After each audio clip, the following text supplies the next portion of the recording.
Thunder, thunder, thunder, thunderhead, ho! Ooh, my timing on that song is almost perfect. I'm 5 seconds off. 5 to 10 seconds. 5 to 10. I think if I adjust it by 10, it'll be just right. How is everybody doing today? Let's get that turned on. Let's get a little background going on. There we go. Yeah, excellent. Yeah, excellent. The Thundermang. Welcome everyone to Number Wang. Do we got any Mitchell and Webb fans in here? I fucking love those guys. They're just funny as hell. How's it going, everybody? Lord Hethrear, Puck, Duncher, Aeon Drummond. I see you, lurking or not. I apparently see all. Except all the things I don't. Sentient Pickle. Vergatarung. What's up, folks? What are we doing today? What are we doing today? I got a lot on the desk today. I'm just gonna kind of jump in here in a minute. I want to finish building these damn gears.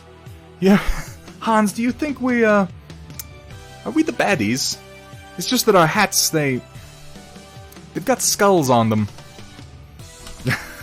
That's such a great skit. Oh my god. I also enjoyed Peep Show. I thought that show was just funny as hell. It kinda...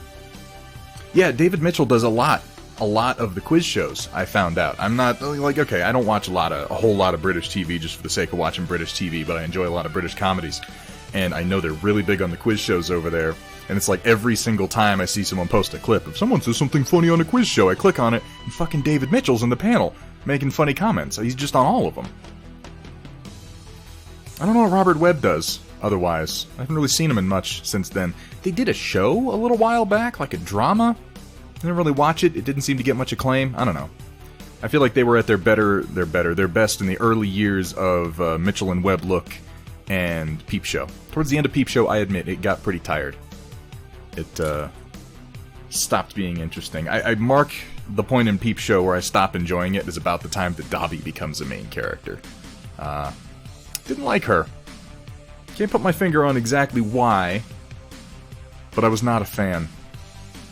I got a fresh bottle of gray liner in the mail today, which is good because I'm about to use up the last of my other stuff. So what am I doing today? I'm building some gears. I'm going to take a swing at putting together some parts for the Tyrant, because on Thursday I'm going to be painting one of these Tyrants. Specifically, I'm going to be painting, now, Cyber Knight was kind enough to AMAX, not just an AMAX, but the AMAX is in the chat tonight. And earlier than usual, no less. Welcome, AMAX. Thanks for popping in. Thanks for zhuzhing the place up a bit. You know, bringing the general level of testosterone-driven dorkery down. Is that a thing? Does testosterone drive dorkery, or is it just sort of like a incidental byproduct of the fact that we're dorks? I don't know. You tell me. So, Cyber Knight was kind enough to send me 2 of these Tyrants kits, and one of them he sent me, what did he call it? Dingo Waltz, I believe it was. And, that's very clever, by the way, Cyber Knight, if you're here, or if you watch this later, because it's definitely meant to look like Coyote Tango from Pacific Rim. And that one is going to wind up being the Storm Chaser mech. I don't care if there isn't a variant of the Centurion that really matches up with it. You know what we're going to do? We're going to make up a stat sheet for that Centurion. Just for him. We're going to do that on the Discord, I think. I'm going to field some ideas to you guys. We're going to put it together, and we're going to make a special mech just for him. I think he'll like that. That one will get done up in Storm Chaser colors. The one that we will be painting Thursday, I believe, is the one that is meant to resemble the standard CN9A, I think is the designation for the standard Centurion. The one with the autocannon on the arm, missile launcher in the chest, and the laser in the butt. And that's the one I think I'm going to try to build today. And we will be painting as... Why can I never think of the name? The Regulant Hussars, the orange color scheme, because I want to put together a lance of them. That'll be Thursday. In the meantime, we're going to build some gears, we're going to build the Tyrant, and I got most of these clones done in between last stream and now. I just did all the white highlighting on the lot of them, and I feel pretty good about where they are with their little visors and with their white highlights. I think they look pretty good. We need a couple of touch-ups here and there, and I got to battle damage them. Maybe get to that tonight, maybe won't. But what I do need to do is I got 3 clone sergeants for the 3 clone squads I've been working on. and I want to finish doing their armor markings. As you can see, I got one of them mostly done with the green armor markings here, though it needs a lot of highlighting and detailing. Another one, I started on the armor markings, but he needs the rest done. And a third one who just looks like a clone carrying some binoculars, which that just won't do. That just won't do. We don't issue binoculars to clones. We only issue binoculars to officers and NCOs so that they can get us fucking lost. Because that's how it works. You know, I had someone the other day. I don't want to say I had someone the other day. That sounds almost pejorative, like we were having an argument. We weren't. There was a conversation going on about clone equipment, and whether it was acceptable within Star Wars Legion. Of course it is. To have... Not all green, just, I mean, yes, they will all be green armor markings, because that is how their sergeants are distinguished as far as I can tell. For the official markings, the sergeants all had green armor markings on the 4 little dots on the chest, so that'll be a good time. Downslide, Wolf and Spawn, Flavolicious, Roland, White Wolf, good to see every last one of you. Thank you for joining me today. What was I just saying? Okay, so I'm talking with somebody the other day about Phase 1 versus Phase 2 clone troopers. Red, orange, and yellow ones were, they were not sergeants. Red are captains, I believe. Red is for captains. The yellow markings that you probably saw in Episode 3 were a specific unit of clone troopers, and in the Clone Wars it designated whatever unit it was that Commander Cody was a part of. The armor markings are all a little bit up in the air, and you can kind of do whatever you want with them. I'm going for standardized white with armor markings to distinguish officers, NCOs, and I was thinking about doing one cool thing from the Clone Wars. There's one episode on Naboo where they're trying to prevent a biological weapon from going off, where they bring in EOD. Yeah, it was in the console games too. Where they bring in sort of clone EOD to deal with some bombs, and they had these badass orange, bright orange markings in these slash colors across their armor. You did see a pair of Tyrants a few minutes ago, and you're going to see at least one Tyrant tonight. But they had these badass orange markings on their armor, and I looked them up, and they're EOD, or Bomb Squad. I've got a couple of troopers that have rocket launchers, and I'm going to do them up like ordnance troopers with the hard orange markings on their armor. I think that's a cool idea. I'm not as into what a lot of people do with the... I mean, like, it looks cool, and like I said, with clones, it's kind of whatever goes, whatever you like. I'm not as into designating all the clones with armor markings to be like, these are my clones, and they're a part of the third scout unit. I mean, like, I'm trying not to make fun of anybody, and I put on my stupid voice as if I am. I just can't help it. Mockery pours out of every pore in my body. But I don't know. I don't really give a shit about saying that they're a particular unit of clones. They're just clones. It's a bunch of clones, guys. But I do like the idea of using armor markings to determine jobs within the clones, and that's just because that works with playing the game. Then on the tabletop, is I can go, oh, well, that one with the orange markings, he's the explosives trooper. Oh, that one with the green markings, that's the sergeant. It just makes it easier. I like to tailor anything that I do for personalization with a mind towards ease of gameplay. But that's just me. I thought so. I thought it was a reasonable idea. But again, do whatever the fuck you want. If you know what it's supposed to mean, you know what it's supposed to mean. Roland, I got a question for you real quick. I see that in heavy gear, they provide hex bases for the little gears and round bases. Am I assembling them? I will be assembling one of them, Kursala. That is the plan. I saw that they use hex bases for the smaller gears and round bases for the larger. What is this? Isn't even a song. There, play a real song. Hex bases for the smaller gears, round bases for the larger gears. I don't think that there's any requirement. Dark Fox, what's up? Welcome, welcome. I can pretty much use any base that I want. I don't have to use hexes for the small gears, right? I mean, obviously it's my game. I can do whatever the fuck I want, but I'm thinking about just using some of these spare 27mm bases for the small gears because they fit real nice. And I've already got them, and they have washers in the bases, and that is one of my favorite things to do. So I think they're going to go on these. And I wanted to ask you to make sure there wasn't anything I was missing for consideration on that. I think that's just fine. But you tell me. You've played the game. Overloaded baked potatoes. Is there such a thing as overloaded baked potatoes? The over seems to imply that it's too much, and I don't see that being true. Bear with me for a few minutes. I'm changing out a couple of razor blades. Because I have dulled mine down. Don't think it matters. It used to be on hex maps. Yeah, I thought it was more of a... legacy kind of a thing. Like how they include hexes with cav models just as like an homage to Battletech, but it's not really helpful for gameplay. That does sound delicious, I have to say.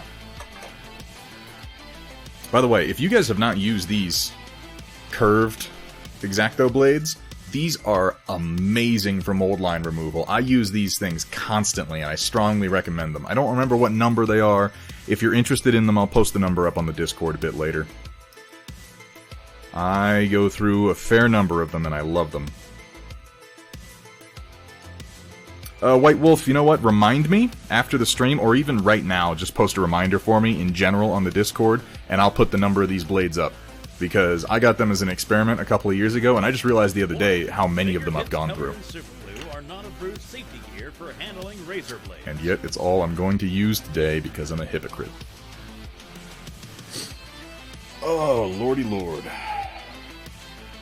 What's up, O'Coral? How you doing? I don't want you to be surprised. You may, O'Coral, be receiving something in the mail from me in the near future. I'm not going to tell you what it is, because I don't know if the person who encouraged me to send it wants you to know what it is. But, what I'm trying to say is, I know where you live. And also, I'm sending you something nice, so look forward to that. Or rather, don't be surprised when you get a package from me. What's up, Chaotic Harmony? Chaotic Harmony sabotaging me today. He got a bunch of viewers together, he had a great stream, and then he said, you know what, guys? And I'm watching, right at the end. He leans in close to the mic, and he says, I could wait a few minutes, and I could raid Thunderhead, but fuck that guy. And then he dropped 50 Shades Chapter 4 and said he's going to refuse to record it for me. It was brutal. It was brutal. I cried for a good 20 minutes. You know, Vergaderung, yeah, I know. I have links turned off in chat just because it's not like it's a problem that I've had. I've just been in too many streams where link posting has been abused. And it's not that I don't trust my core audience, I do. I probably need to go in and see if I can't selectively enable it for some people. It's just that disabling them is such an easy way to avoid that problem, you know? People on the internet are not to be trusted. Especially me. Ever. Under any circumstances. What's everybody working on tonight? You got anything going? You guys know the drill for the Storm Report. If you've got something going, I want to see it. I want to know what it is. So pop over into the Discord and post it in the Storm Report, and we'll check it out later. Oh, you just put a period in it? Oh, well, that's just fucking ridiculous. I'm sorry about that.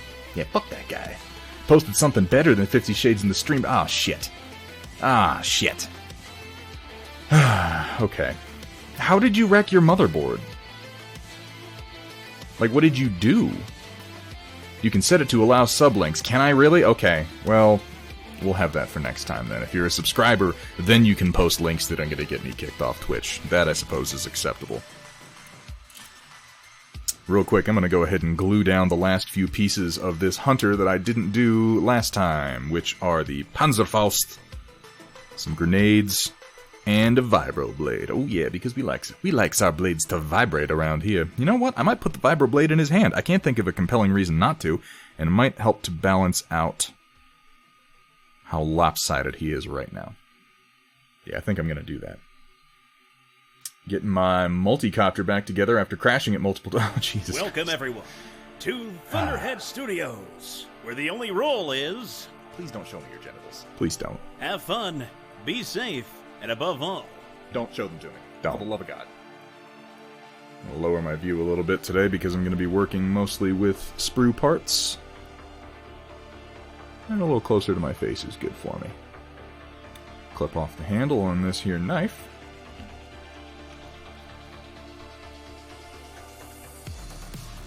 What's up, Cacafisk? Good to see you, man.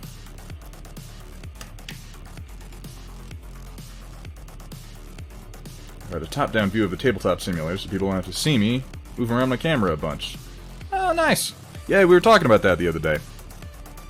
I've got something in the works for the gaming camera. I've been talking to a number of people about options, and I realized that my best option, really, hang on, I gotta cut something down here real quick, is to just build another PC and put it out in my game room and have it be my streaming rig, and I was like, oh, but I gotta get another PC. And then I realized how many spare parts I have for my old PC, and how little I actually need the streaming one to do. I've got all the parts I need to build it, so I'm gonna settle in to building a streaming rig specifically for the game room here in the next little bit. And it's just gonna live out there, and that way I don't have to transfer a bunch of data a ridiculous distance, which was kind of what was stopping me. Chaotic Harmony was helping me figure out what I needed to do there, and what we figured out is that I'm a dumbass. Not that we didn't know, but you know, it's sometimes you need to be reminded. I put a little bit too much glue on this guy in that time. There you can see the results of the last time my razor blade slipped. It's healed, it just looks ugly.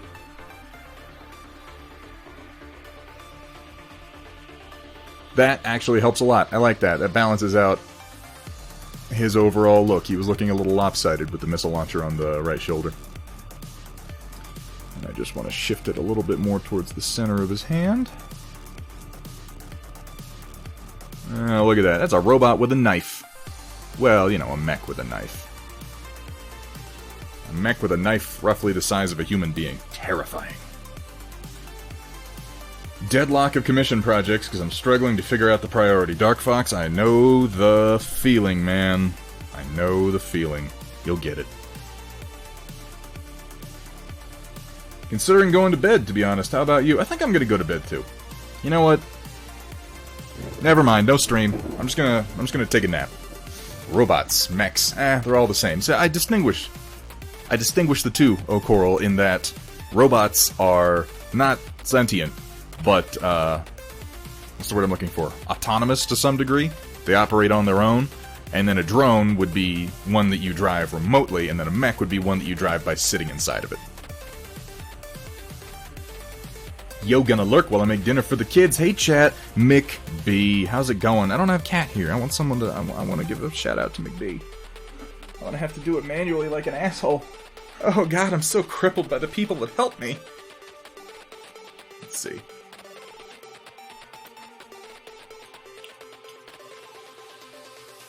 Boom! There we go.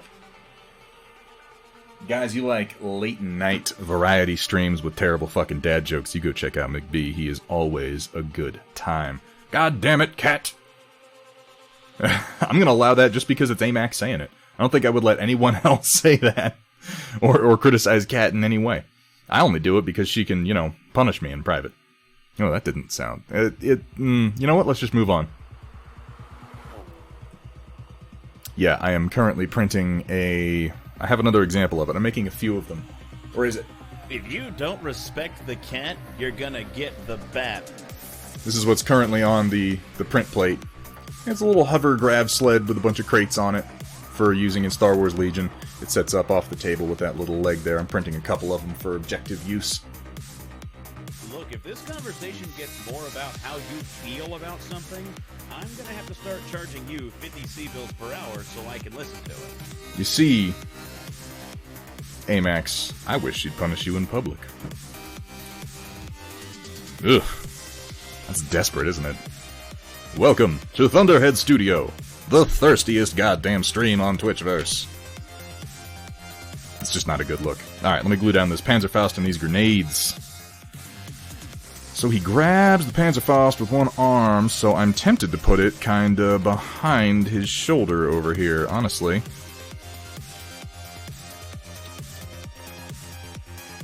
If that's a handle, then maybe down here, or maybe over here, or maybe, maybe like right here. I don't hate that idea. Because what I'm picturing with it right there, if that's the handle and he pulls it out, is him reaching behind him like this and grabbing it and removing it. I'm gonna try that. I'm gonna see if it looks good, and if it doesn't, I won't do it again. Leaves his chair to make dinner. Sexily. We got a lurk emote. You're not even using the lurk emote. I'm disappointed in you, MCB. I'm not really. Oop, that's way too much goddamn glue.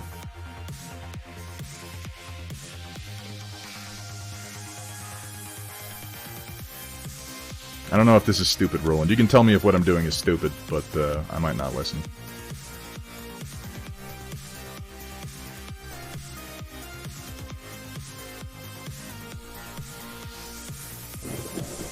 glasses on, right? Like so. I'm thinking MCG Jaeger. Thank you so much for the follow, man. I appreciate that. Hope you're having fun. Hope you have fun today. I always try to keep things fun around here. Actually kind of really like that position. If those are like laws and those are handles that he pulls out of the sheath. Because, yeah, reaching right up over the shoulder to grab it seems cool. It reminds me of Dougram. Which, I mean, that's just objectively a good thing. You see, if I was grabbing it with my right arm, I would reach across my body, so I'm going to put the grenades on the left side of his body. Also, that's easier. Nope, just oozing way too much glue. What other positions do you like? I'm a fan of my mechs in the mission area. I mean, what? What are we talking about again?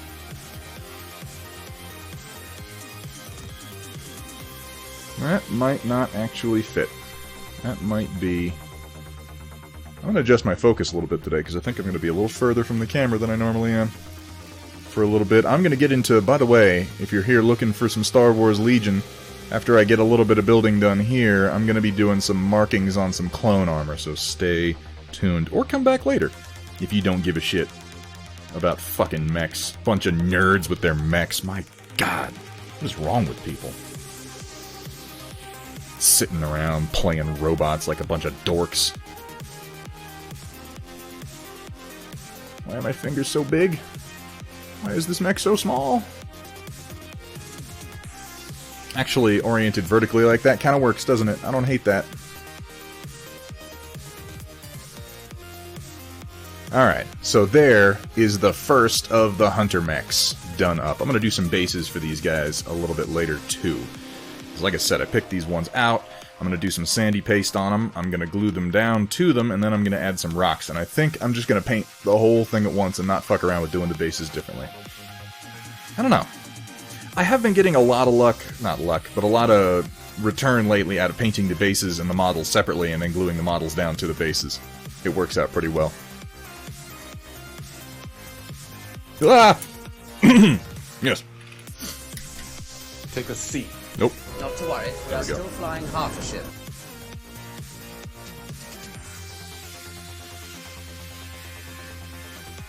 Alright, I'll set him over there so he can drive without me dropping him. Oh, God. Thankfully, most of that model has set already, so I wasn't really at risk of breaking anything. Never such a thing as too much mech. I like the way you think, MCG Jaeger. I haven't demonstrated that enough today. I haven't used this one for a while. I'm going to push this button.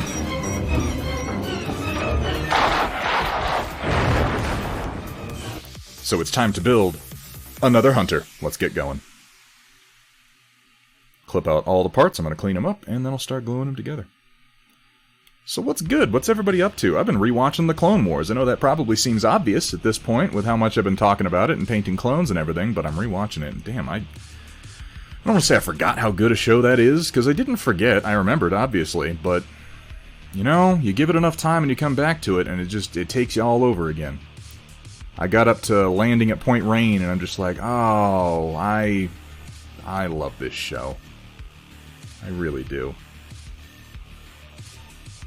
It's a better Anakin Skywalker than we get at any other point in the whole freaking series, you know? What faction are these guys? These are northern states. I will remember the specifics of faction names one day, but today is not that day. They're from the north. They are the north made flesh. They bleed northern blood.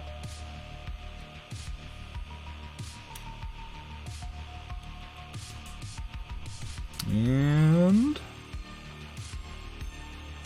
which arm was I looking at? I want these arms, because I'm going to do... Oh, you know what? I'm going to use the other set of arms. I'm not going to use any of these arms. I'm going to use the resin arms, and I'm going to put him in a running pose with his weapon held across his chest.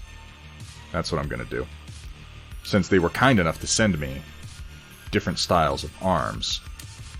Now, I won't be able to use plastic glue on that, but that's fine, because I got super glue too, baby. And I'm going to use the running leg from the other one, so I don't need that leg. I need this leg.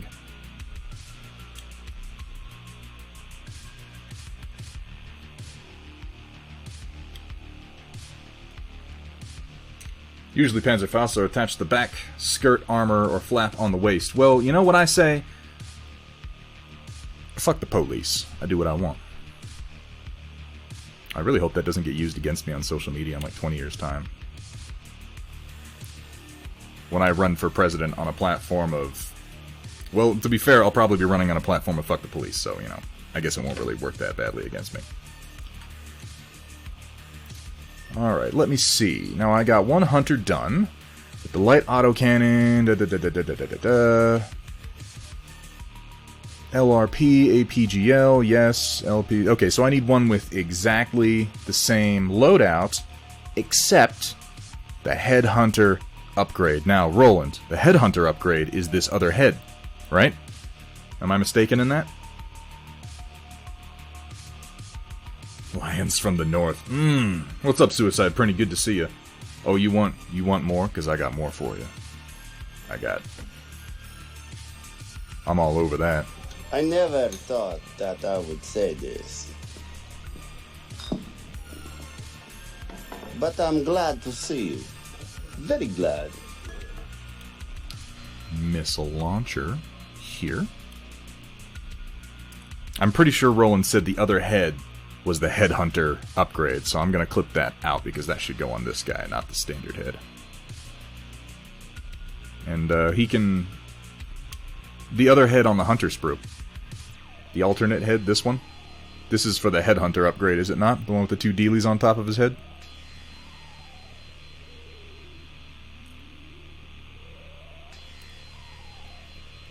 I remember that being said. But, you know, I remember a lot of things that didn't happen, so...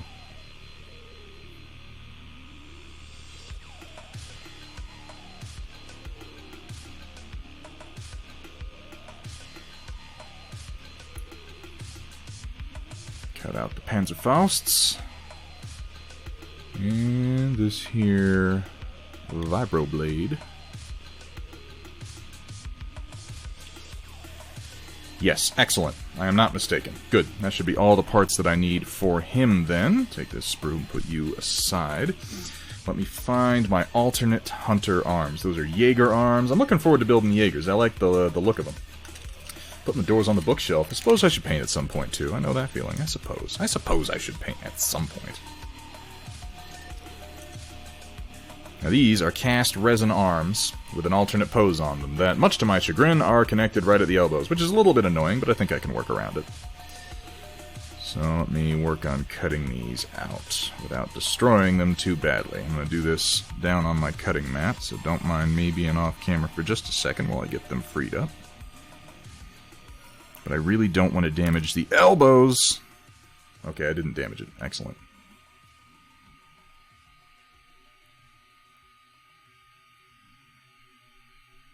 Just cut that right out there. And then come in here and demonstrate proper cutting technique by cutting towards my exposed fingertips, but I'm doing it very gently. And it's really, I'm not so much pushing. Honestly, this is something that I always say never cut towards yourself, and you shouldn't. You should never... I have the assembly guide. I admit the assembly guide confuses me, too. So I just ask you and outsource all that. Just watch the Mon Calamari Civil War arc, and I forgot how nonsensical it was. Admittedly, there are a few arcs that are nonsensical. I mean, Clone Wars wasn't perfect, but what are you gonna do? Wait, I got more robot jacks. You ready for some more?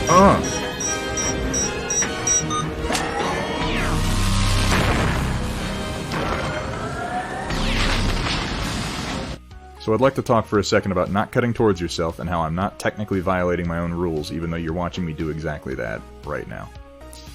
And I'm going to excuse it by saying this. Okay, don't cut towards yourself. If you're ever cutting with a razor blade, try to cut away from your body and away from your fingers, so when you slip, you don't jam the blade into your soft, delicate flesh. But something I do sometimes when it's easier or the angle isn't right is I'll line my blade up, I'll keep it stationary, and I'll use more of a slicing or sawing motion, because, you know, the blade has this angle to it, so if you just push it in a straight line, it will progressively cut through whatever it is that you're working on. So my motion is still away from my body. Now, I'm not saying this is necessarily the safest thing, and I'm sure there are people out there going, this man is an idiot. And they're not wrong, but, you know, we make allowances for ease of use sometimes, and that is one of mine. These actually came off their little resin sprues pretty easily, more easily than I thought they would, so that's good news.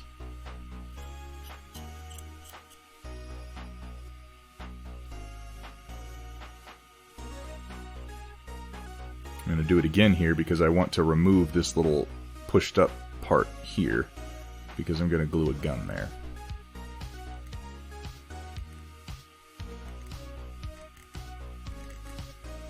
It's slow progress, but it's safe progress that doesn't put a bunch of pressure on a blade moving towards my hand, which is more important than going fast. It's like sawing with a straight blade, which doesn't really make a lot of sense, but think of it more like slashing through the model. Most resins are soft enough you can get away with it. Doesn't work as well on like styrenes, but you know.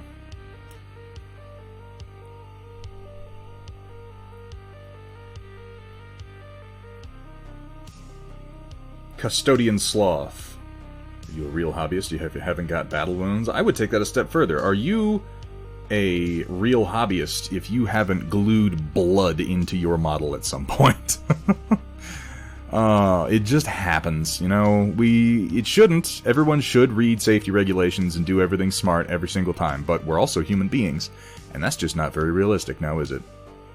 Even those of us, in fact, I would argue that those of us who know the rules tend to violate them more because we feel like, well, but I know the rules and that's why I can violate them. We view ourselves as the William Shakespeare of hobbying. We're like, well, I know the rules well enough to know when to break them, and we tend to hurt ourselves the worst. I'm going to go ahead and just categorically count myself in with the experienced hobbyists of the world, with the experts, with the bards of painting and gluing. That's not egotistical at all.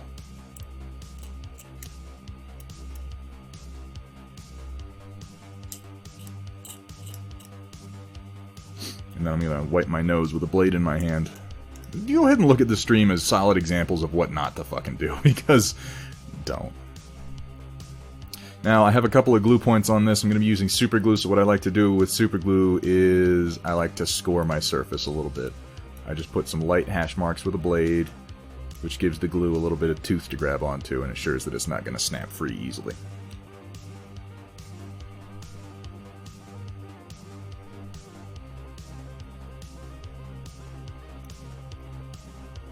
Because remember, most gluing is a mechanical process. Plastic cement is not. Plastic cement is a chemical process in which the chemical bonds of the plastic are broken down, and then they bond together on the chemical level. So if you're gluing styrene parts together, you really don't have to worry about it. Well, if you're gluing styrene parts together with plastic cement, you don't have to worry about it, because the plastic at the end of the day will be the same piece of plastic.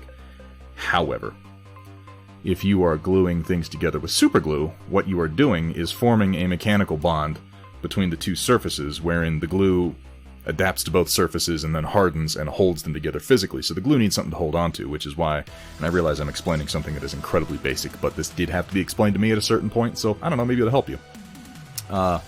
If you do like I'm doing here on these ball joints, and give it a little texture, some little cuts, the glue is going to hold much, much better. This is also important, in my opinion, for metal models. Metal models tend to have some texture of their own, but it never hurts to add a little bit of tooth.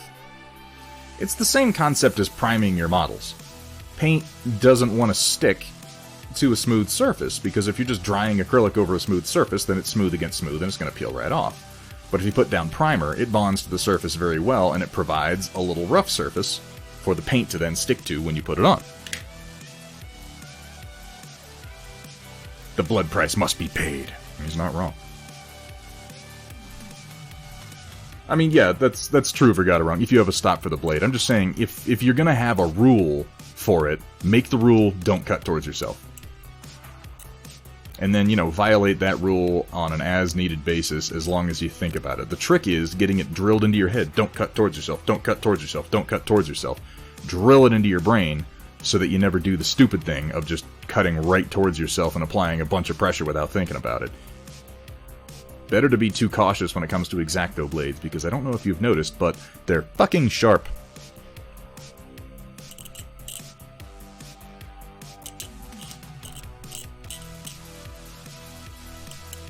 Like real sharp. Goddamn.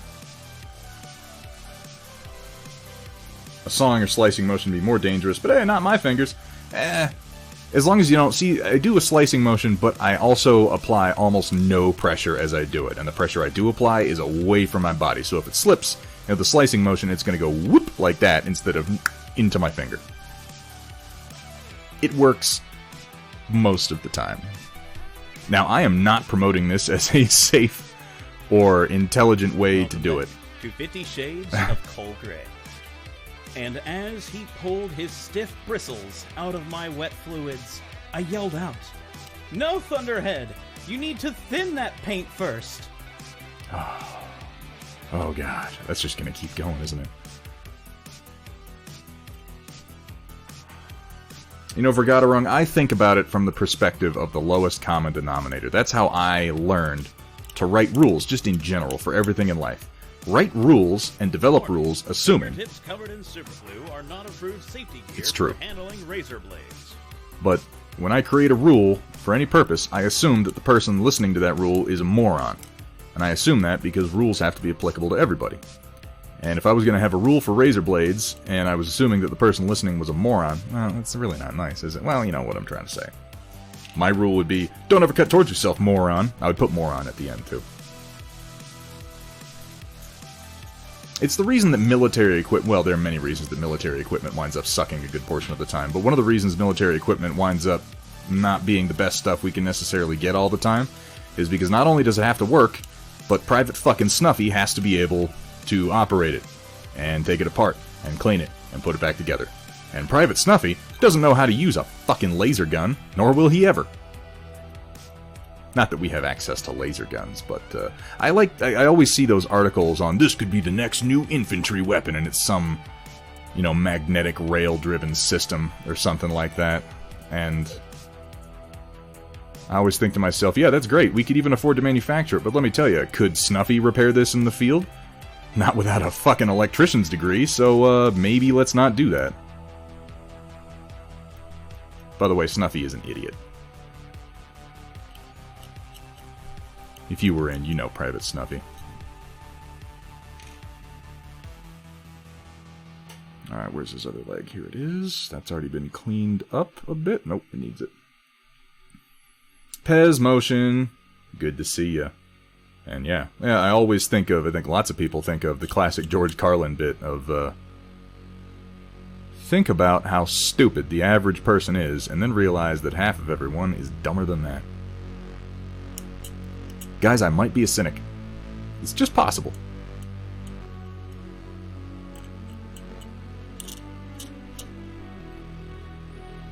I don't think I'm like a classical cynic. I wouldn't say that I'm a cynic in the sense that the ancient Greek philosophers might have called themselves cynics. I'm more a cynic in the style of just kind of being an asshole.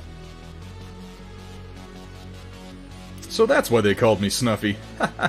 What's up, Bionic Sheep? How you doing? Good to see you, man. If somebody did call you Snuffy, that might have been what they were talking about, Tremere. I'm sorry on their behalf. That wasn't nice.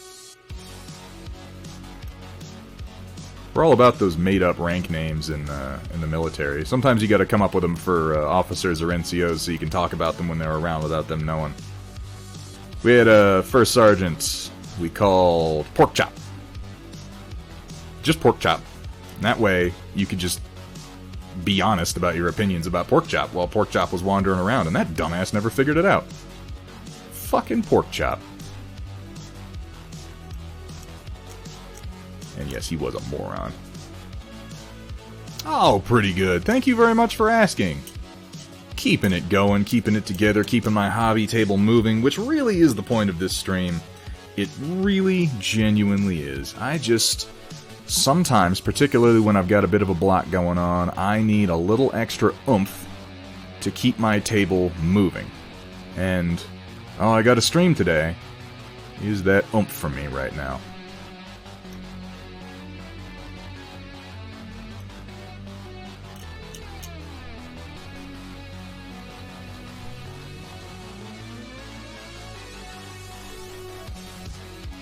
I think after this I might build a Jaeger just to mix things up. And then with a Hunter and a Jaeger down, I think we'll move on to the Tyrant build, and then I think we'll do a little bit of clone painting. How does that sound? That sounds like a good plan to me. And then I'll come back around to some more gears. Diversity is the spice of life, folks. That and, you know, curry. Had a Master Chief like that, too. Yeah, they tend to fall into about that range of upper NCO echelons, you know? They've got just enough power to really fuck with your life, and just enough stupidity to make you really want to talk about just how fucking stupid they are.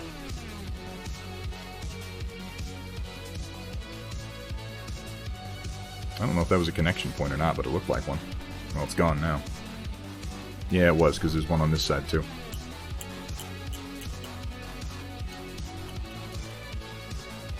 Keeping it real with Army Painter. What's up, Custodian Sloth? Good to see ya. Curry is the spice of something, for sure. Frank's Hot Sauce is... You know, Frank's Hot Sauce is the shit. It really is. I gotta say, Frank's Hot... Okay. Top 3. You ready?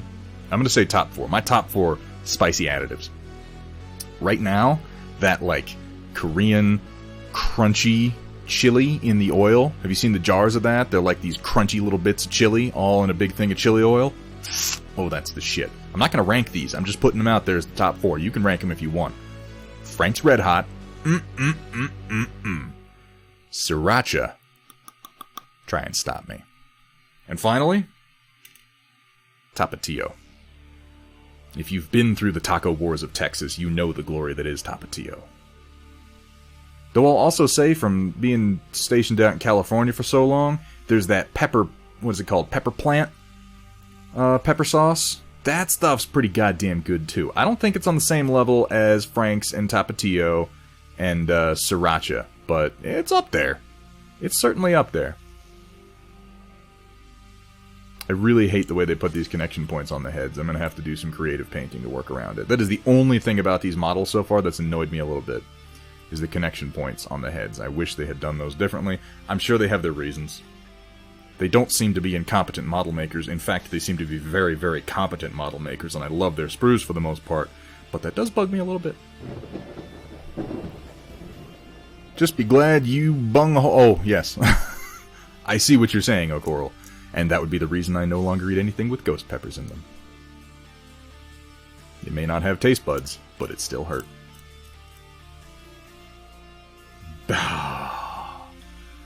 Tapatio does not beat Tabasco. Bad dachshunds. Ah, I don't... Ooh, man. You're getting close to having an argument out of me. Now, don't get me wrong. I like Tabasco. Though, for my money, the best Tabasco is the green Tabasco, and the best place to put it is on some scrambled eggs. Those are my feelings on Tabasco for the most part. I'll just say I do prefer Tapatio over Tabasco for almost any application. Though, you know what I like to do? I like to make... Okay, have my wife make. Or rather, appreciate when my wife makes. Buffalo sauce out of Frank's Red Hot, as it should be made. Let's just say that. And then put Tabasco on it. I think that's a pretty good combo. Just a little bit of extra, you know? Cholula's pretty good. Yeah, I dig that too. That's actually kind of interesting, Custodian Sloth. I didn't realize that. Must just be a different apportionment of buds. Let me just get out of the way, folks. Thunderhead Studio in no way condones eating food with your anus. That's not a thing that we do here. Nor is it a thing that I in any way promote or recommend. Just before anybody shoves a hot wing up their bunghole and comes and tells, you know, the people at the hospital, well, Thunderhead Studio said, it'd be a good time. No, I didn't. I didn't say that. Okay? It was Custodian Sloth, and you should forward all legal questions to his people.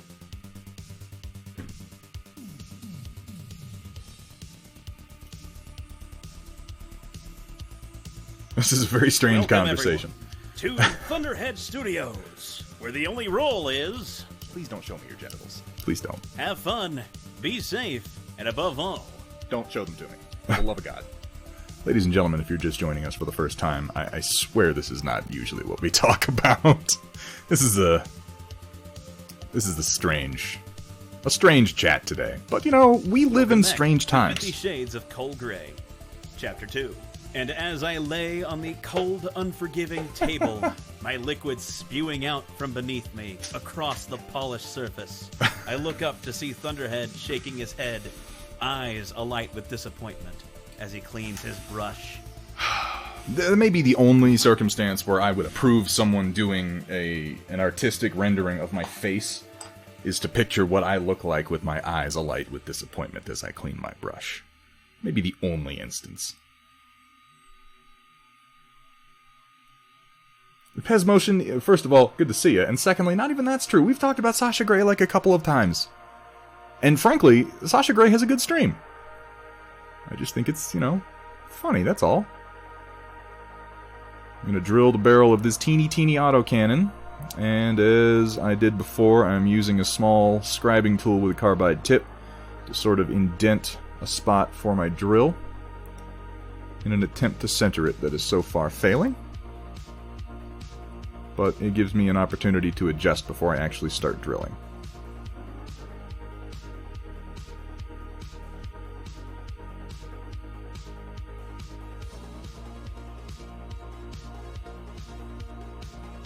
Come on, let's center that. Without destroying the tiny piece of plastic, please. Use my 0.35mm drill bit. I would imagine she's retired Flavolicious. She worked plenty. If you search for Sasha Grey, and you don't find precisely the material you're looking for, your tastes are bizarrely specific.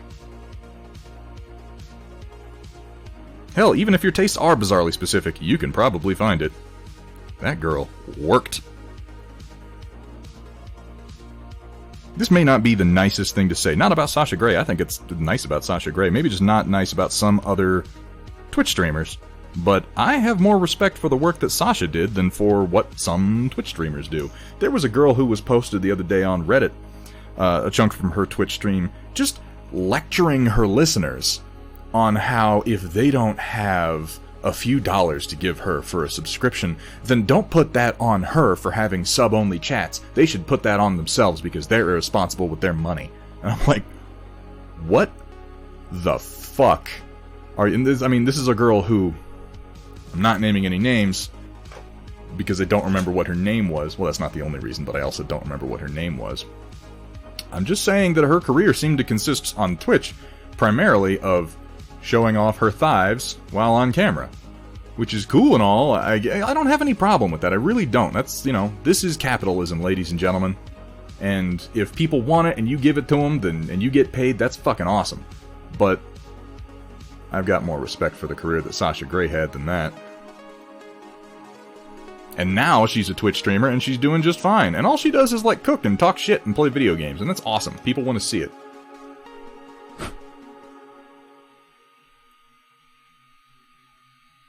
Hang on, I gotta do this at a funny angle because I don't want to break my drill bit here. I want to put all the pressure downward and not along the side. So you get this amazing view of the back of my hand. This, ladies and gentlemen, this is peak Twitch streaming right here. Everyone should take a fucking lesson from my book and stuff their hand in the camera every chance they get. Flavolicious, Alright, that's about enough talk about Sasha Grey for today.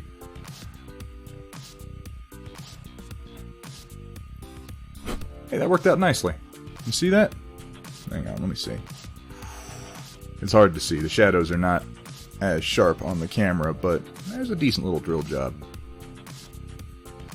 I'm just cleaning it up a bit.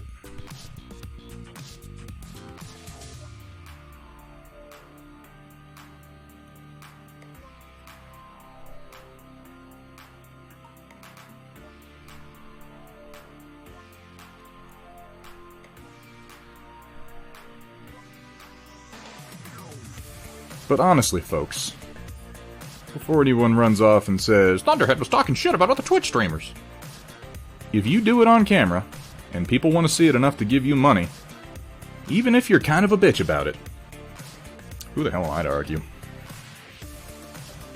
Because I'm sitting here going, that girl's kind of a bitch. And she has 15,000 followers and several thousand subs. So maybe I'm the one doing something wrong. Maybe I need to berate you people more. Is that what you guys want? You want some... Again, this is not a good idea. I'm just doing it, okay? Cutting towards myself. Just... The magazine's in the way, and that makes it okay. Ugh. But maybe you guys need to be berated more. Maybe you want, like, a financial domination angle from me. I mean, we started up with 50 Shades. Is that you want more of that? 99 bottles of paint on the wall, 99 bottles of paint. Take one down, shake it around. 150 bottles of paint on the wall. Berate me. Berate me, Thunderhead. I'm not good at it. I would be a terrible financial dom. I'd be like, yeah, you little pig. You disgusting little wallet pig, you send me your money. I'm so sorry. I wish I hadn't said that. Was mean. I shouldn't have said that. But also, do give me your money. I'd feel way too awkward. Alright, let me glue this guy's legs together now that I think of... Oh, I need to clean up one more thing now that I've done that. And this took another strange turn. That's all we have here, Bionic Sheep. The only turns we have are strange ones. Wait, do I have a button for that? Like I told my last wife, I says, honey, I never drive faster than I can see. Besides that, it's all in the reflexes. It seemed to work. Jack Burton's a strange guy. Tremere with the biddies. Thank you so much. Keeping things moving. I appreciate every bit of support that you guys give me. Do you see what I did there? That was clever. I'm pretty funny. That's why they pay me the big bucks. I feel like it'd be easier if I got in Discord voice chat to help you. I'm okay, Roll. Am I fucking it up that bad? What am I doing wrong?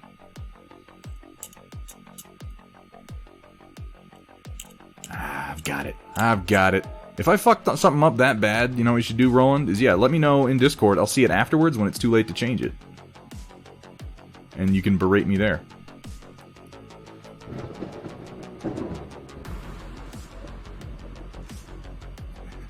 Kurt Russell's acting body of work. Ooh, that's a tough one. I like Kurt Russell. I'm going to tell you, I like Kurt Russell, but I am willing to acknowledge that he basically just locked on to, like many actors do, the one shtick and did it over and over and over again. But it's hard for me to criticize because, guys, I will unironically say that I thought Captain Ron was one of his best movies, and that movie's fucking stupid. I like Soldier. What are you gonna do? You know? Like, half of his career was just going, call me Snake. And I paid him money for it. Kurt fucking Russell. He is a one-trick pony if ever there was one. I'm just gonna be honest and say that Kurt Russell got handed some really good roles from some, I will admit it, O'Coral, I like bad movies. I like bad movies unironically and unapologetically. I do. I'll watch Miami Connection more than once, and you can't fucking stop me. Every single time. Every time. I mean, if you're looking to humiliate me, Custodian Sloth, I like Jason Statham too. Now, okay, I think Kurt Russell's bringing more to the table than Jason Statham is, because Jason Statham pretty much has, like, the look, the gravelly voice, and a couple of good directors. I think Kurt's got more than that, but Kurt also benefited from a couple of good directors. Kurt Russell benefited hugely from falling under the wing of John Carpenter. Some of the best movies Kurt Russell ever did were with John Carpenter.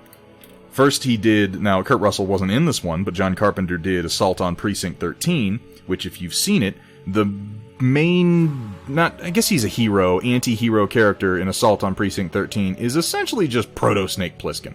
It was just the character that would later become Snake Plissken for the sake of the, Escape from New York, Escape from LA. We don't speak of Escape from LA. If I had to pick out a movie and say, fuck you, Kurt Russell, for doing it, and you want that to be the hot take, fucking Escape from LA. Why the hell did that happen? I mean, I know why it happened. Money's why it happened, but goddamn did that movie suck. It was so ridiculous. Roland, do I have these legs on the right side, don't I? I'm pretty sure I do. Yeah, because they're going outward. Okay. They better be on the right side. You know what? If they're not, I don't care.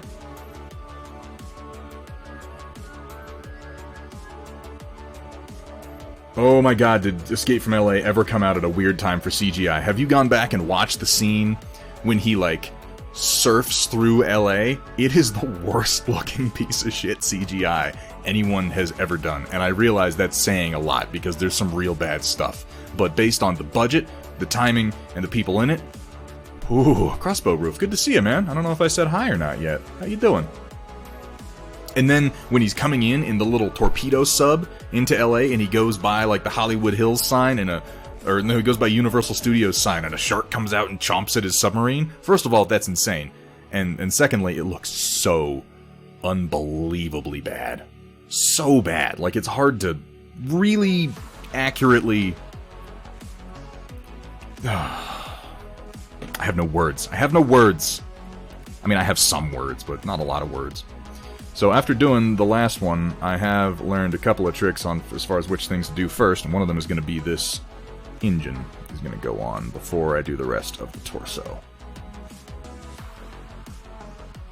And man, it is tight. Ooh, it's tight. But you know what we like to do around here when things are tight at Thunderhead Studio? We slobber on the glue and we just shove it in there. At least as far as styrene is concerned, and that's only because it works. Why do I say these things? I know they're just going to be used against me.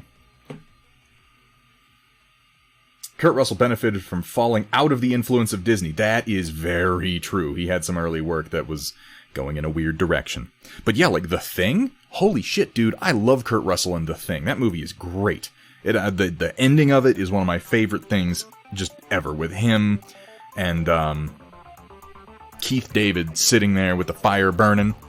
And he just looks over at him, and he's like, oh, you know, if either one of us were changed, I don't figure there's a lot either one of us could do. He says, yeah, why don't we just sit here for a while? See what happens. And the movie just ends.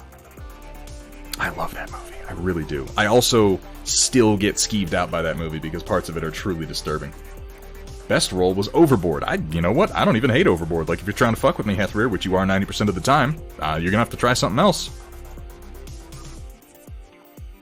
What order to do the gun arms in? I think the primary arm first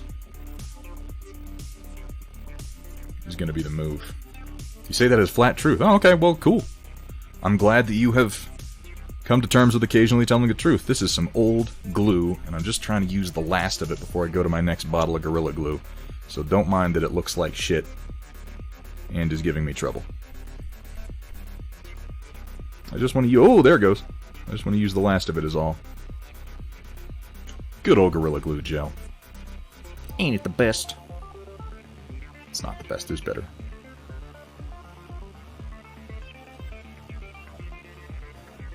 I think just simply putting this across his chest, like so, is the right answer.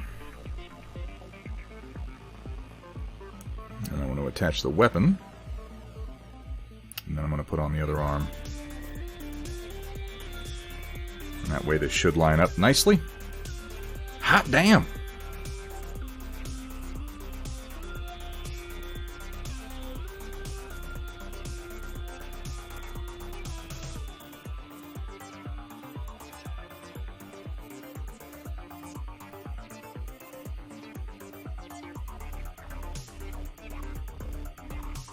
Put a glob there.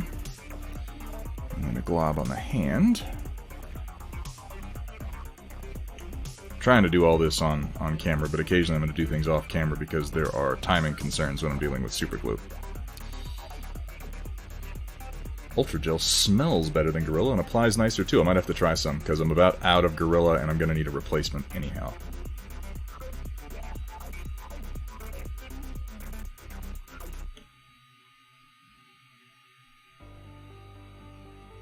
I've got a couple bottles left, and then oh, that was too much. I don't want to have that much glue.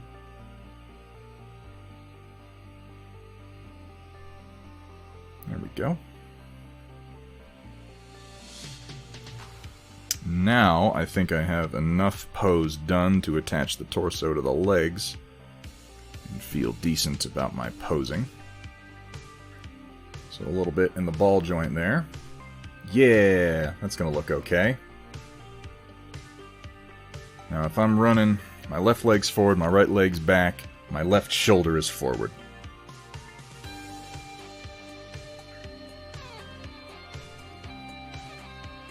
And my torso's tilted forward. Okay. So yeah, we got a gear running pose together. How about that? That's a little high. I like the alternate arm options. It's pretty cool. Will Pagani, painting up my building's pretty nice. Really? Please share some pictures or links from that. Because I absolutely love when people work on my stuff. It makes me feel like I'm a real human being. Which, of course, I'm not. But, you know, Johnny 5 is alive and all that.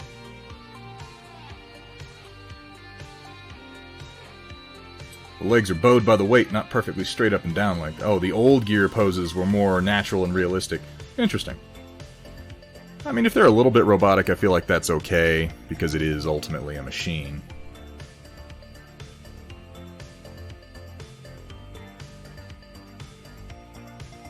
There we go. That looks pretty good. And yeah, I mean, they're a little stiff, but there are worse things. Now... Oh, I should have done the missile launcher before, but it's okay. It's not that hard to do now at this point. Let's get the missile launcher put on, the Panzerfaust, and the blade and the grenades, and then we will see what we can't do about building that tyrant. What do you say?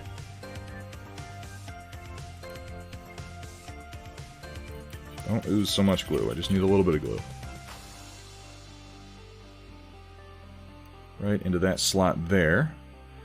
And while that is softening, I'm going to come in here with my blade. I'm just going to trim this down wee little bits. Little bits. And that's just because there's a connection point here and it left a bunch of excess plastic.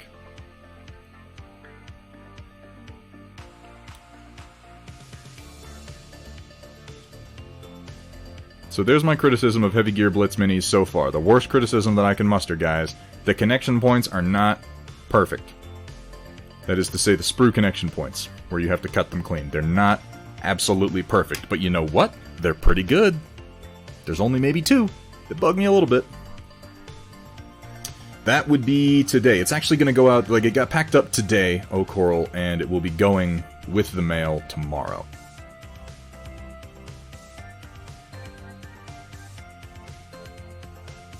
Yeah, once the plastic softens up, okay. So if you're doing these minis, guys, if you're painting up some Heavy Gear Blitz, or building some Heavy Gear Blitz, as far as attaching these missile launcher goes, if you put the glue into the little slot first and let it sit for 30 seconds to a minute, then come back, it'll soften up nicely, and the peg will just slide right down in it and bond almost immediately. That went kind of perfectly. Now I'm just orienting it to make sure that it's straight with the torso.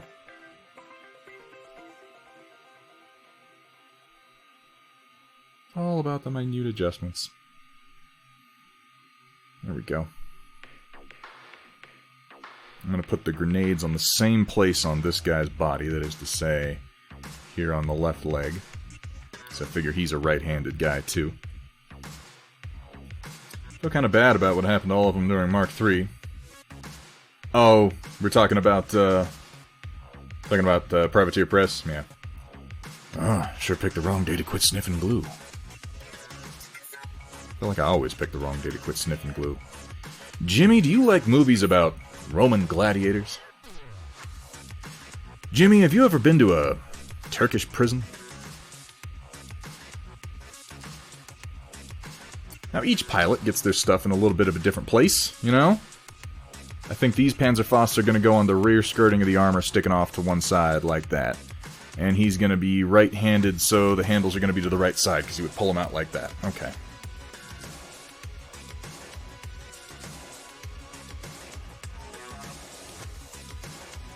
Just a glorb of glue there. No big deal. I should do some more work on the bottom of his foot. I failed to consider that the bottom of his foot is actually going to be showing on this model. Hang on, I need to put some glue on the Panzerfaust himself. It was foolish to put it on a flat surface to try to glue down a curved surface. I need to put the glue on the smallest of the surfaces. Yo, I heard you liked battlemechs. So I put a battlemech in your battlemech, and now Thunderhead's 3D printer is broken. God, I hope not. How's the 3D printer? Is this still going? Yeah, it's over there. It's just doing slow work. As long as I didn't miss it quitting.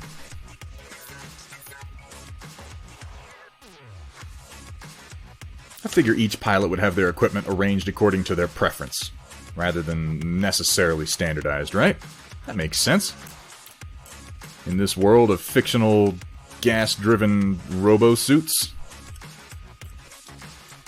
it's important. You know, I suppose you could just go ahead and glorb that paint on anywhere. Glorb that glue on like there. We're trying to get inside the lines or anything. Glorbing is an officially recognized method of Thunderhead Studio.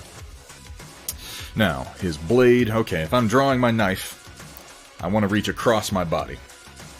Yeah. So probably like right about here. Now, if I'm doing that, I'm going to cut this little detail off the circle on his hip to provide a broader surface for the blade to stick down. Again, using my patented slice towards your finger technique that I do not recommend. Don't do this. For the love of God, do something else. Do as I plead, not as I do. I'm making the excuse that the grenades will stop the blade before it gets to my finger. Just always be aware that you don't want to cut yourself, and you'll probably make better decisions than if you don't think about it at all.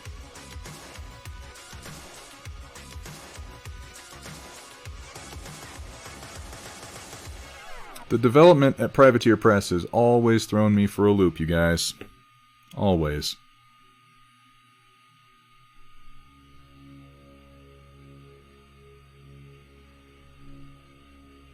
But then I haven't been a big War Mahordes fan, so I'm probably not the guy to listen to. The other place I could do the blade is actually on his arm, I realize. But I didn't think of that until I had already applied the glue. So we'll do that on a later gear. What do you say? This seems like a good place for a knife, and slightly angled, because if you came across your body, you'd be reaching down at an angle.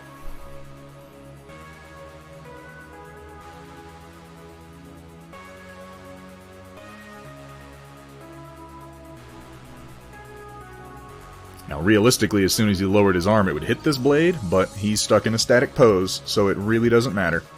So there we go, much faster than the first one. Another hunter put together with the headhunter upgrade, with the light auto cannon, a missile launcher, the invisible grenade launcher, some grenades, a blade, and the Panzerfausts on his back skirting. We have the beginnings of a fairly standard squad, and I'm excited.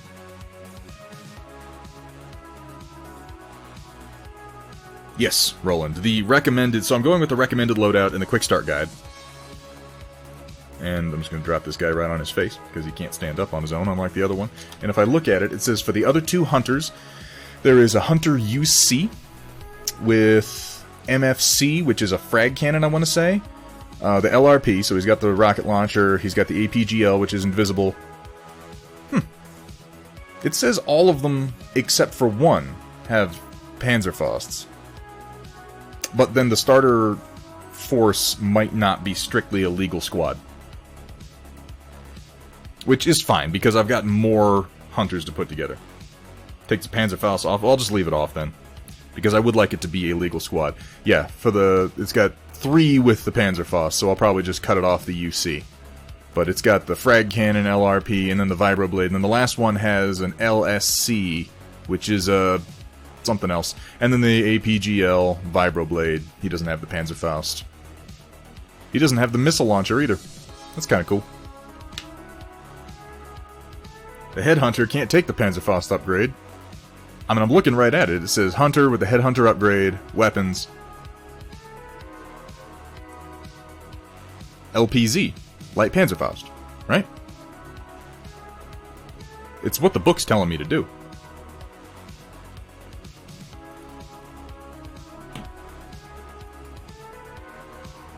Now, to be fair, there is a new edition of Heavy Gear coming out in the near future.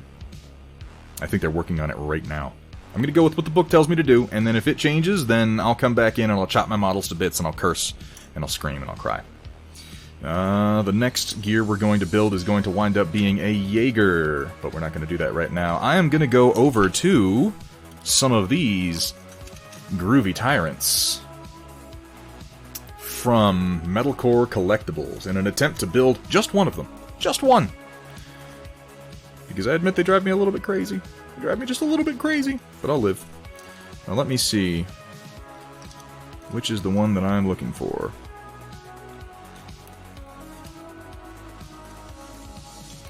One of them has the two big cannons, and I think this is it, isn't it? I see one big cannon. I see two big cannons. Okay, so this is not the one I want to build, and this one is. This one has the auto cannon. So I'm going to pull my parts out here. Excuse me while I whip this out.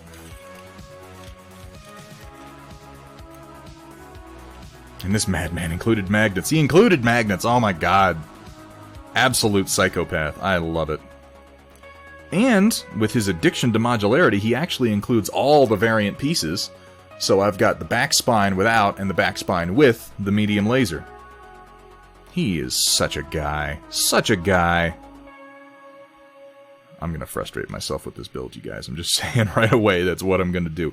I like the magnets because I'm going to glue the magnets in right away. And that way I don't have to worry about the torso pose versus the leg pose. I like to go with the things that I know I want attached before the other things. Which also means I'm going to go ahead and score up a few spots so I can super glue in the front medium laser and the rear spine on the other medium laser. Which is going to go right in here. Now this is already a good amount of texture here. I don't think it's going to have a hard time sticking, but this is just something I do no matter what. Because I'd rather overdo a glue job than underdo a glue job. I've had too many glue jobs pop apart. We're all about the glue jobs. All about the glue jobs. I don't know what that means, but, Forgotarung, you shut your mouth. They're not dumb. They're useful.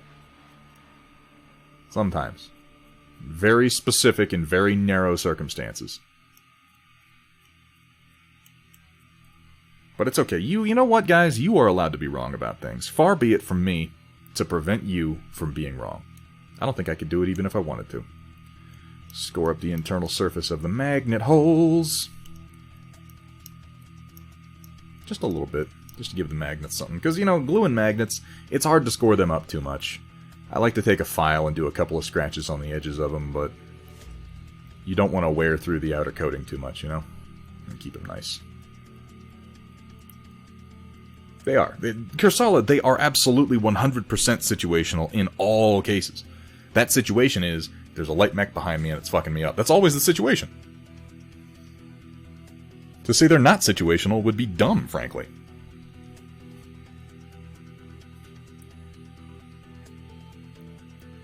I find them useful only because I personally run... I'm just scoring up the edges of the magnets on a file here by kind of running it up and down the file to give it some more tooth to grab onto.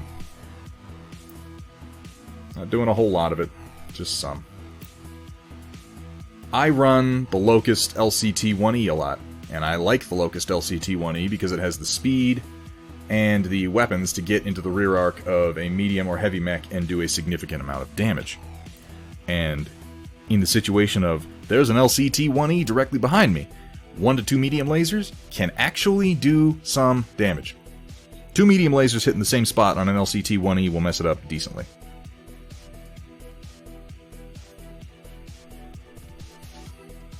Oh, 1 to 2 MLAS will mess up a Locust, my friend.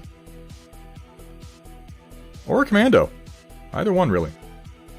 Locust more than the Commando, yes. Slot these magnets in.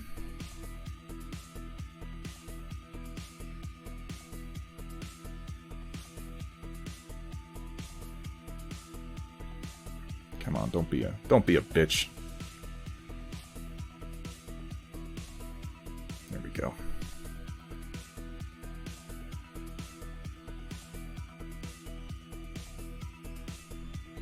I don't mind if the magnet sticks out a wee little bit, because leaving a little extra space to rotate so that the paint job doesn't rub on the other part of the mech is not a bad idea at all.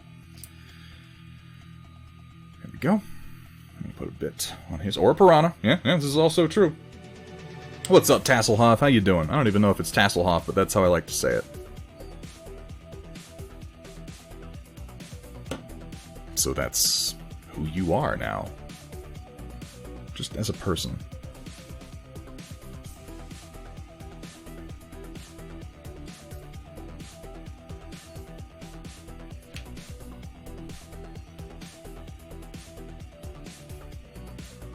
Boom. Just like that, we have our torso and our pelvis connected. For those of you who are wondering how the torso and the pelvis go together your entire life. Wait, do I have it backwards? I might. They're a little offset funny, aren't they? They are a little bit. This one didn't go all the way down in. Damn you, magnets! Hang on a second. Just trying to make sure I don't have an angle on my glue job here. Which I do. So his torso is going to be slightly offset to one side, but that's okay. I can work that into the pose, honestly.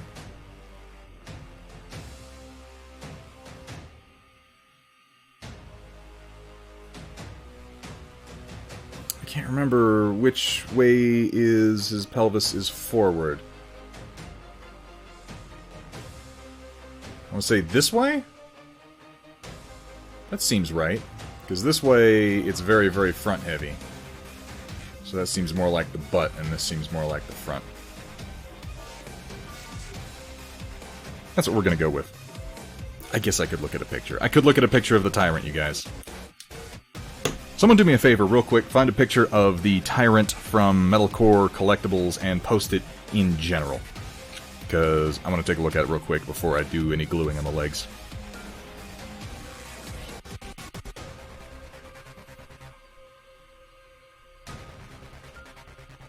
We're going to glue in our single MLAS here. I'm just going to put glue at the top and then I'm going to slide it down into place. Which should help to distribute the glue.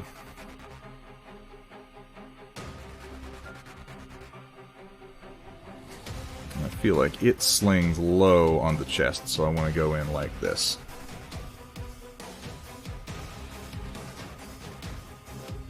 Just like that.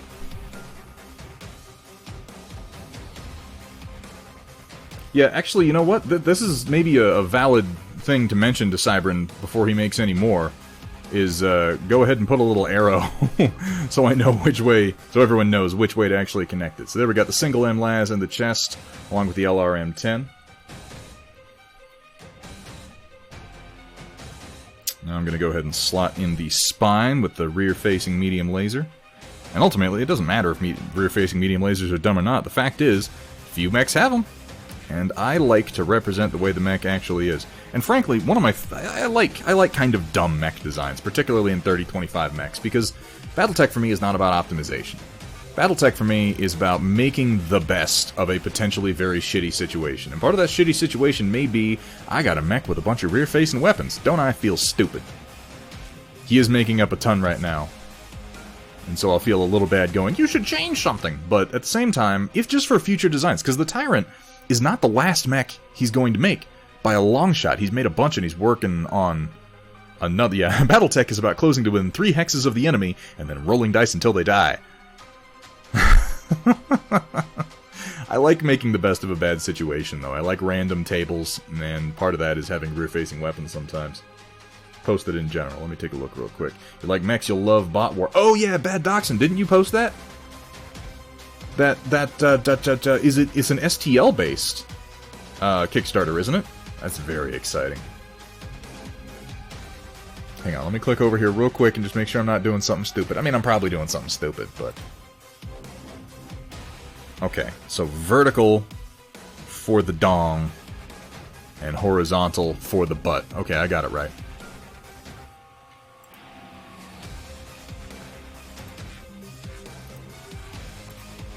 Groovy. That is, in fact, the front. I was not wholly mistaken.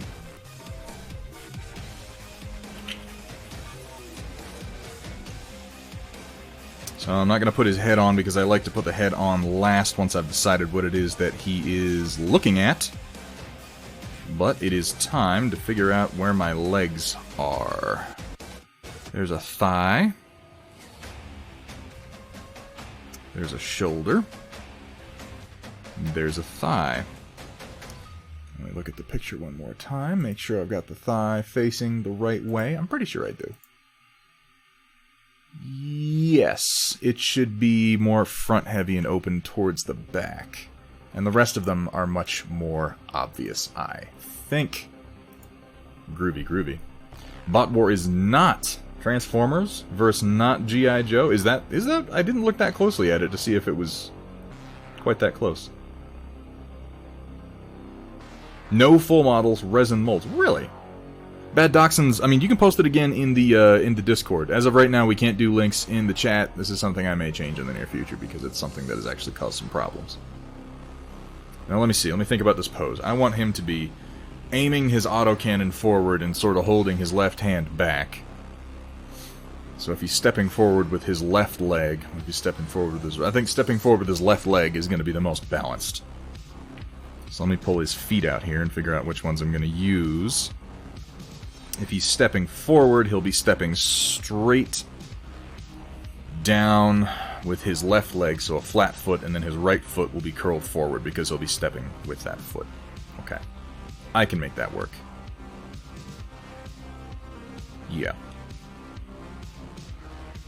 This is my one complaint about these models. If I could have Cybran change any one thing, and I've talked to him about this, I don't know if he'll do it, but I would like it if he would include a couple sets of legs that are pre-posed, because posing legs is tricky, you guys. It's tricky. At a certain point, you just kind of have to pick something and start gluing and then work around it. Personally, I would love it if he included, say, like, a set of legs, like 2 sets of legs that are just in pre-posed positions, you know? Here's one that's walking, here's one that's standing, and then give you the set for the build-your-own legs if you want it. Or give you the choice, you know? Like, would you like pre-posed legs or would you like posable legs? Because I'll tell you guys, posing legs is tricky to make it look natural and to make it look stable. Particularly working in resin where you have to use superglue. Now, if you're posing multi-pose legs that you are using styrene and you're using plastic cement, that's much easier because you've got some wiggle room in there. You can sort of glue it and then come back to it and then try it again later. I'm just scoring the insides of the ball joints for better grip. Actually already kind of textured, so it's not totally necessary, but, you know, anything worth doing is worth overdoing, ladies and gents. Lady and gents. Pretty much just gents. Who am I kidding? I think Amax probably left a long time ago. And Cat hasn't been here all night. Which channel on the Discord? Well, if you would like us to take a look at what you're posting during the stream, post it in the Storm Report. You can also feel free to post it in general. Really, any of them. Any of them are good as long as the title seems like it's probably relevant. But specifically, the Storm Report is stuff that we will take a look at later in the stream. On the stream. Oh, she's here. Ah, damn it. I mean, yay. I'm gonna say damn it, because now I can't talk shit about Amax, you guys. And that's one of my favorite pastimes. How you doing, Amax? I missed the last few of DLG's streams, and I feel bad. He's had kind of a wild schedule lately, though. His feet are symmetrical, so it doesn't matter which one you put it on. That is a good move on Cybran Knight's part, making the feet symmetrical.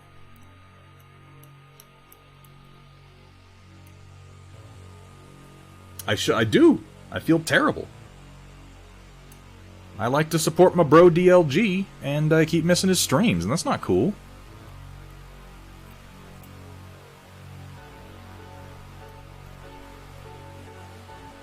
Oh, thank you, Hathrir. Well, when you say it, it sounds like a compliment, though. What is this? Oh, it's his head. I was like, what the fuck part is this? That's the tyrant's head right there is what that is. What the fuck?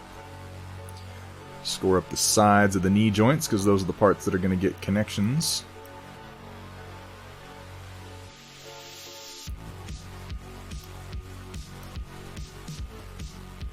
bit on top because that'll also get some glue. And then the ball joint in the ankle, of course. You can use gel super glue or sticky tack. That's true, Kursala, and I do use gel super glue, but it still sets faster than I'd like for this kind of posing. It's obviously, it is not that you can't assemble things with super glue and resin, assemble their legs. It's obviously not impossible. I've done it myself a number of times. It's just that there are ways that are easier. And I personally prefer pre-assembled legs just because, realistically, how many poses are you really going to need legs to be in? And I mean, if somebody said to me, you can have fully posable legs, or you can have one of these pre-posed sets, I'd probably get like 3 or 4. I'd probably be like, give me a couple of each of the pre-posed legs, and then give me a couple of sets of the posable. But I'd have to get up for work already. Catching his streams would be tough. Yeah, he does go much earlier in the morning. I'm a fucking night owl, though. I'm always up late at night.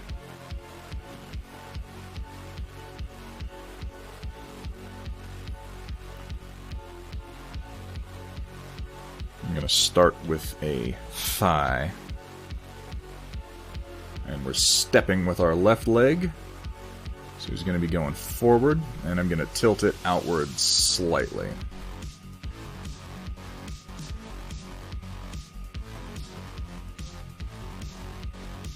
It's probably as aggressive as I want it to be. And let me see, make sure I've got the right calf on the right side. Yeah, 3 sets of legs you'd never be able to tell. You really wouldn't, and you'd have nice stable positions for each one. So the fins are the inner detail on the calf.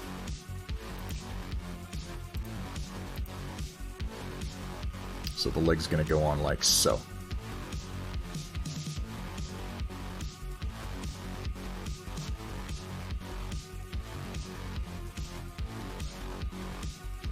Okay. Let's go ahead and get some glue in there.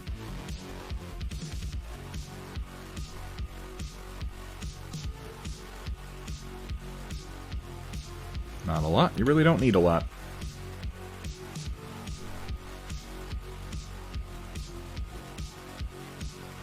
Not perfectly straight up and down. Want it curled inward slightly. For a fairly stable stepping pose. See, I'm using gel super glue, and already I can't move the thigh or even the calf very much without torquing on it pretty good. So I'm kind of locked into some of this posing, but I'll admit the fact that I am able to magnetize the torso so easily, that works to its benefit, because as long as the legs are in any kind of a stable pose at all, it should be pretty good. He's leaning heavily forward thanks to the way that I've posed him, but I think maybe I can fix that by tilting his foot a bit as I glue it on. And yes, I can. I can tilt his foot back and stabilize his pose a little. So let's do that. Standing, running, and failed pilot skill roll. 404th Exile. How's it going? Good to see you, man.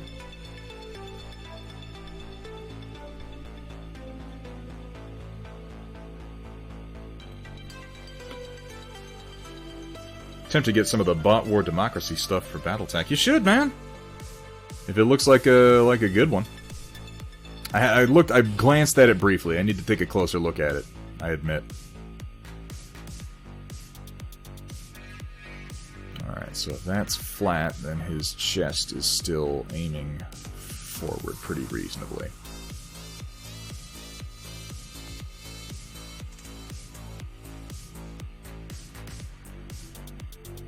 This is going to wind up being like a super derpy pose. I'm going to talk all this shit, and then I'm going to just fuck it all up. Because that's what we do here. We talk shit, and then we produce garbage. Welcome to Thunderhead Studio.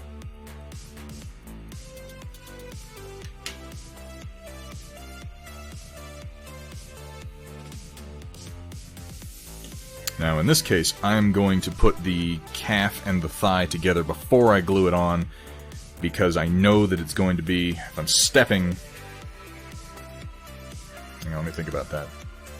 It's actually got to be fairly curled. But the foot... Yeah. Let me put the foot on here and see how I feel about it. Because the foot's going to be tilted back like this, no matter what I do. So I might as well put the foot on, tilt it outwards, and have it all the way back.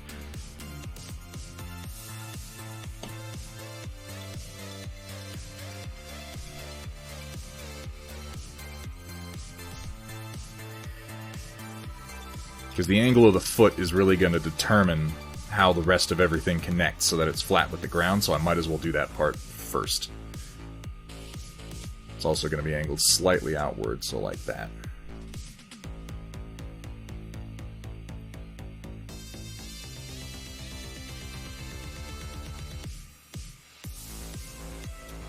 Yes, yes, yes. I'm going to put the thigh on dry, put the thigh on dry. Now, something that works in favor, in Cyber Knight's favor here, is that the slot for the thigh to the calf is significant enough. I can slot these together, and they'll stay, and I can move it around, and I can arrange the pose without having to glue the knee joint together immediately. And that is a good thing, because I'm about to have to do that. To get all this to line up just the way that I want.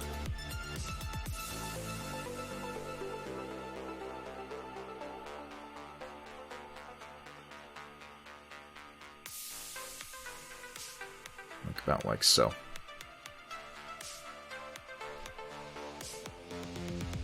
I'm going to put a dab of glue on there. I'm going to line this up on my table so you won't be able to see it. I apologize for that. And then I'm going to make sure that my feet are both touching the ground.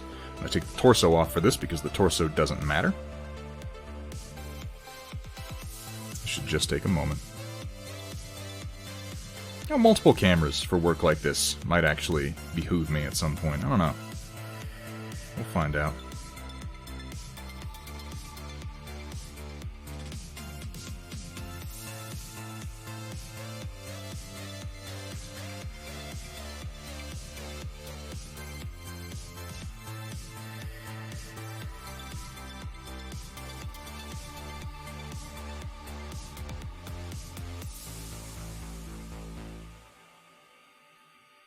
Ugh, hang on. This is gonna be a pain in my ass, Cyber Knight. This is all your fault. If you're listening. Blood Angel. I am gluing together a Tyrant battle mech from Metalcore Collectible. I'm struggling a little bit to get the legs posed just the way I want right now, and I apologize for that. It's got to be off camera, or I'm not going to get it stable the way I want it to be. But, you know, bear with me. I'll have him back on camera in just a moment.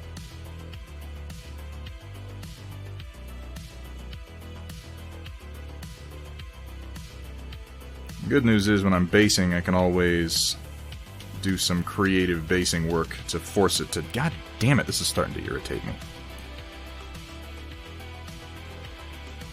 Technical difficulties. Please stand by.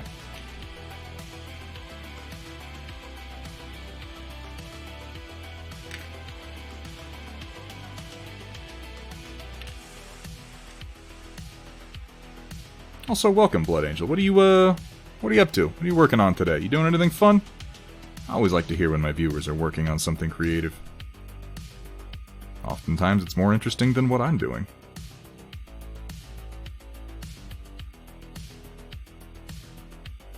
Alright, this is the position I want it to be in. If it would just stay there, you bastard. It's not even the position. That's not a good walking pose. Ugh!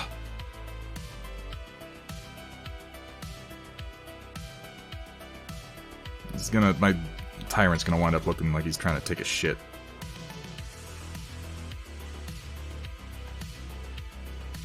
If I can get him to glue together at all. Fuck! Oh, God, okay. Let's try something. Let's try using a base to hold him on. Well, bless his heart. I should have extended his other leg more, maybe. I don't know. I'm just going to hold it in this position and hope that the glue sets. Breathe on a little bit. So moisture helps super glue set, if you're not aware. Yeah, the GW squat is going to wind up being a lot what it looks like.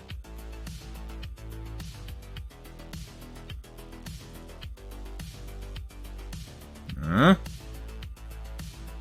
It really is. God damn it. It's frustrating me.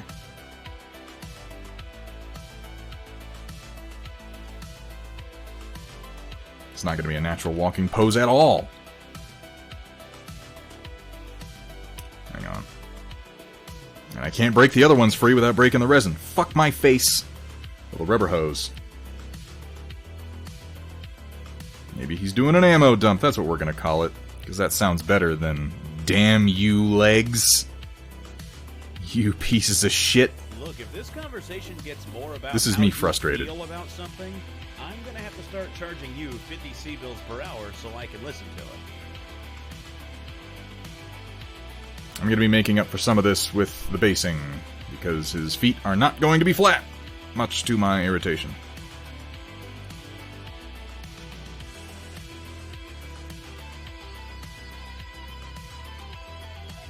Well, screw it. I'm just going to eyeball it, and then I'm going to green stuff him to the base, because it doesn't fucking matter.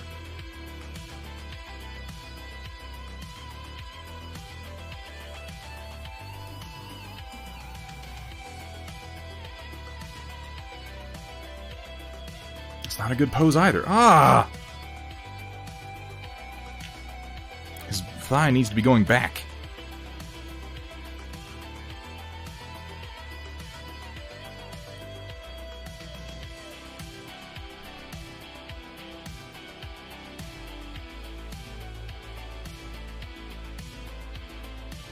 He's gonna wind up looking like he's running, I guess. Better than looking like he's shitting.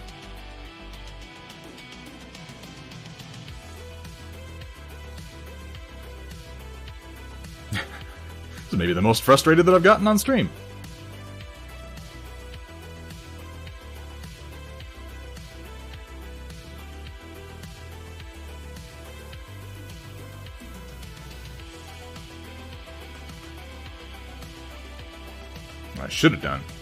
I should have done his ankle last in retrospect.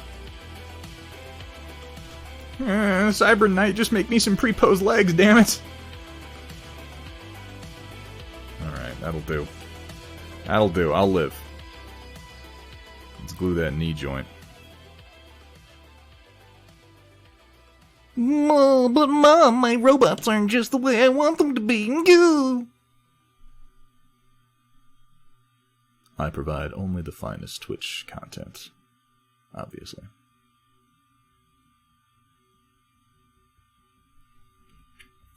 How is that going to work? Is it going to be obviously way off? No, this can work.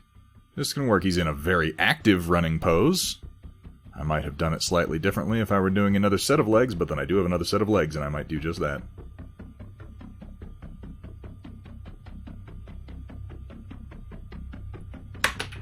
Drop that real quick. No big deal. Take a seat. Nope. Not to worry, we are still flying half a ship. That's the one I want to use. Raven Cat, good morning to you. Thank you so much for coming in to listen to me scream, curse, spit, and generally be an asshole. Because it seems to be about what I'm up to today. Gluing together these tyrant legs is just a little frustrating for me. This tyrant is going to be hauling ass, is what it looks like. And I'll use a little bit of green stuff to stabilize him on his base.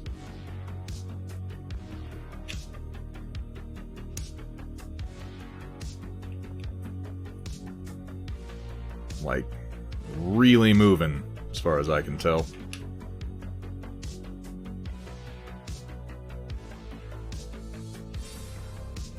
Tilt his leg out a little bit more there, so it's not quite as bunched up on itself. That's not bad. Ultimately, this is not a terrible running pose. I think that this is going to work, even though I got frustrated with it.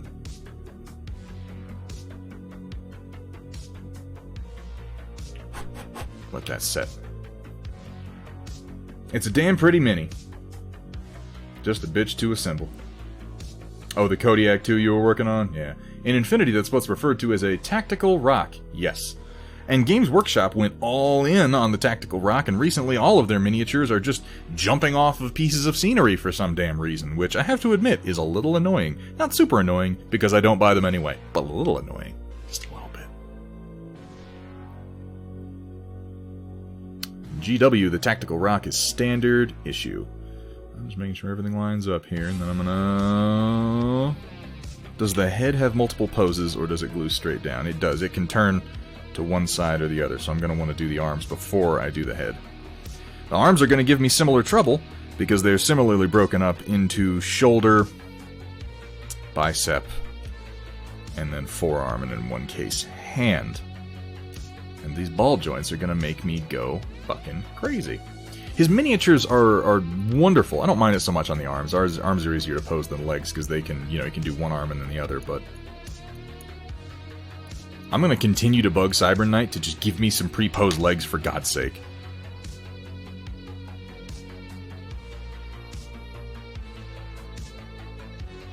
I think it's the sort of thing where it's like, he has been working on the Tyrant for so long, and he has built so many of the Tyrant, that it makes perfect sense to him, and it's super easy for him to assemble them and pose them.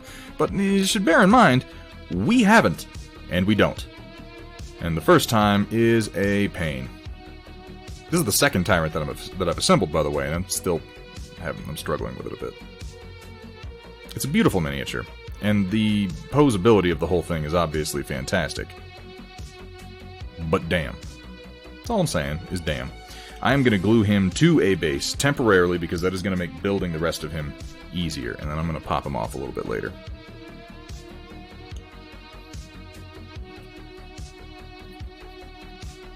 Specifically...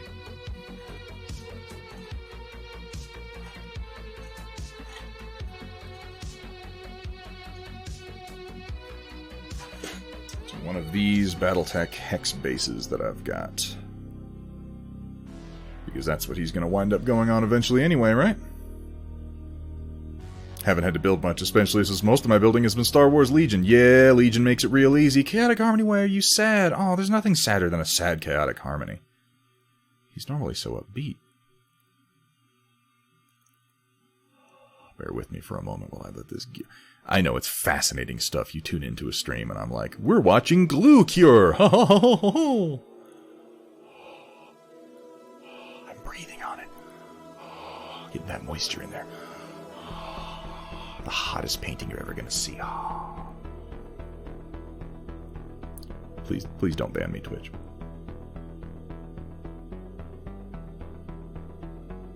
That's on there decently. Enough for me to move on.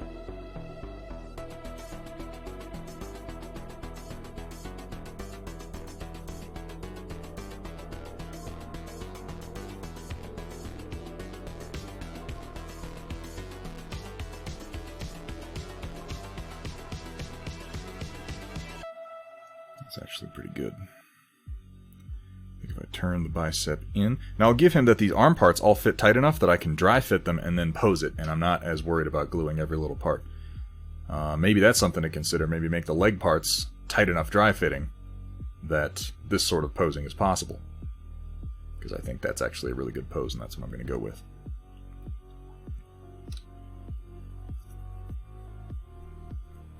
Extra PC I was going to use for tabletop sim has issues, and it wasn't the motherboard. Oh, the PSU tester was bunk. Hooray! I love it. You know, it's always the goddamn power supply. It's always the power supply. At least it is when I have the problem. So excited it's uncomfortable. I'm so excited that nothing fits right anymore. Ugh. I don't know why you people let me talk at all.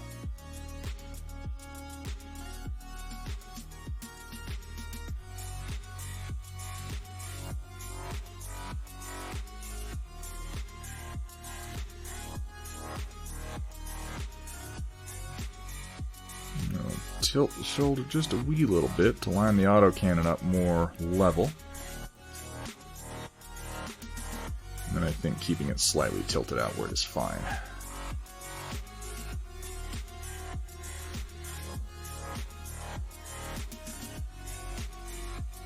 Instead of buying a PSU outright, I decided to get a tester since it was only like $10. There's something about mech paint jobs that really just brings a tear to my eye, and sometimes a tightness to my pants. This stream has a lot of the latter. So I'd like to share one thing with you. For all my frustration with Cyber Knight, he sent me something to let me know how he felt about that.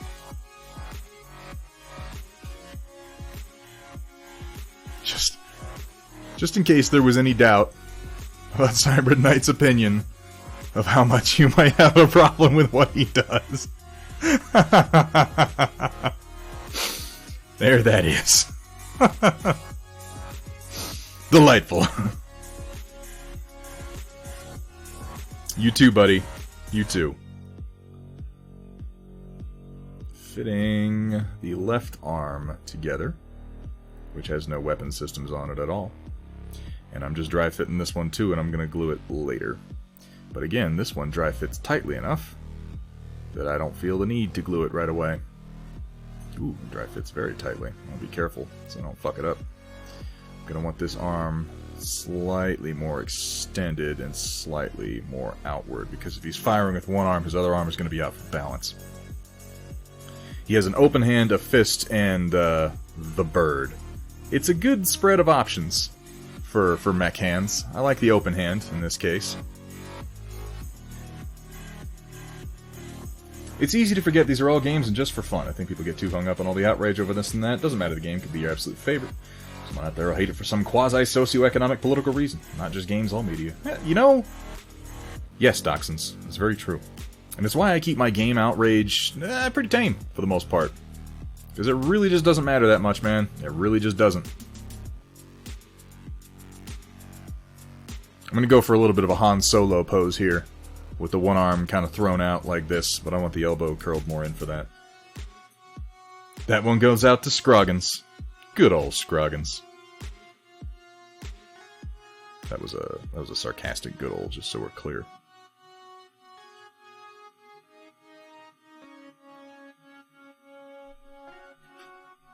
I have a voice like butter. You want to smear it on toast? That is a pretty good pose. I like that. I'm going to go with it.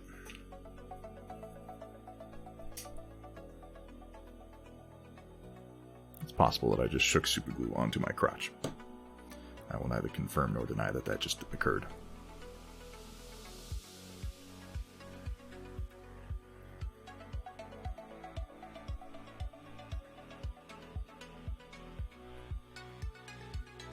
Yeah, I think a pose like this, right there, is going to be exactly what I'm going with. So I'm going to glue down his head, and then I'm going to leave the arms a little bit for everything else to set before I come back to actually permaglue them.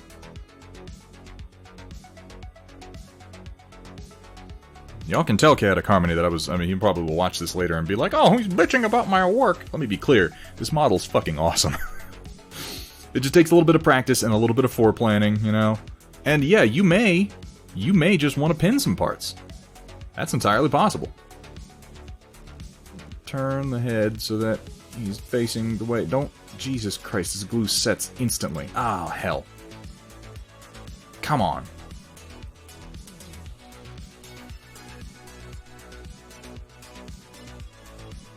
There we go. Only want him looking slightly to his right. Slightly.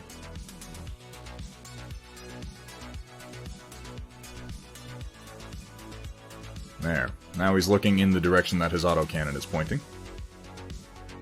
Commissar Iguana, good to see you, man. Crotch glue!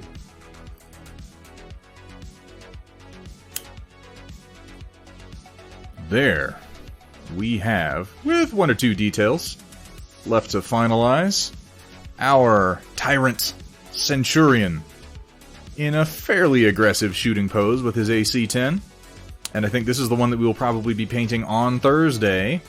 For those of you who are interested in coming back in an orange Regulan Hussars Battletech paint scheme. As much as I cursed about posing the legs, it actually worked out halfway decently, I think. It's not exactly the pose that I was going for, but it is a perfectly functional running mech pose that I like the look of. Gained a new appreciation for painting flesh tones. Oh, dude, painting flesh is really quite difficult. And you're doing it on the fucking... the bodybuilder Diglett. Yes, professional miniature engineer. Haha! What's up, Lady B Miniatures? Good to see you. Yes, now, okay. As far as positives on this miniature goes, the magnetization was the easiest thing, because it had slots for it, and it included magnets. So the magnetization went super easy. That was the first thing we did. Look at it go. Boom, boom, boom, back and forth. You can torso twist this son of a bitch any way you want. Ew, crotch glue. Yeah, it's not my favorite sort of glue, if I'm being honest. And I got a few spare parts, and I put those back in the bag. Oh wait, one of these feet was lifting into the... I should have used this foot! I didn't realize one of the feet wasn't flat, it's actually coming up into the air. Okay, he gave me more options than I really used. Well, I'm glad I've got 2 of them, because the other build is gonna be better. It's gonna be better. Done a lot of magnetizing on Legion things. You know, I did a whole lot of magnetizing on the first set of Legion that I did a couple of years ago when the game first came out. I'm doing less of it now. Some of them are difficult to magnetize, some aren't. But I was more in love with magnetizing things a couple years back, and these days I'm more like, you know what, I'm just going to build it one fucking way, and that's how it's going to be. Call it laziness, call it cynicism, it's probably both. That said, hobbying... You do what you want, man. That's the only right way to do things. Hold it up with the Griffin. Oh, you want to get a comparison? We can do that. But with the Griffin being the most common for people to have, he's a big boy. He really is. Here we have the Tyrant next to the Griffin from Battletech. He's a little bit taller. He's also a little bit narrower.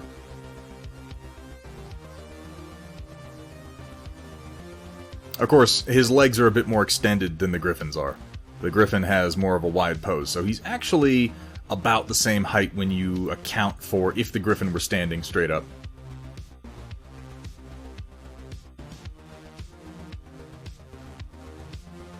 It's well-sized. I think the fact that he's a little more slender accounts for the extra 5 tons. Let's just go ahead and take a look at that Griffin again because he's so pretty. Oh, I like how he came out. It's a good-looking Griffin.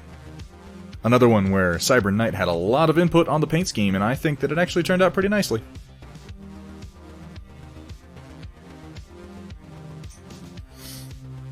Oh.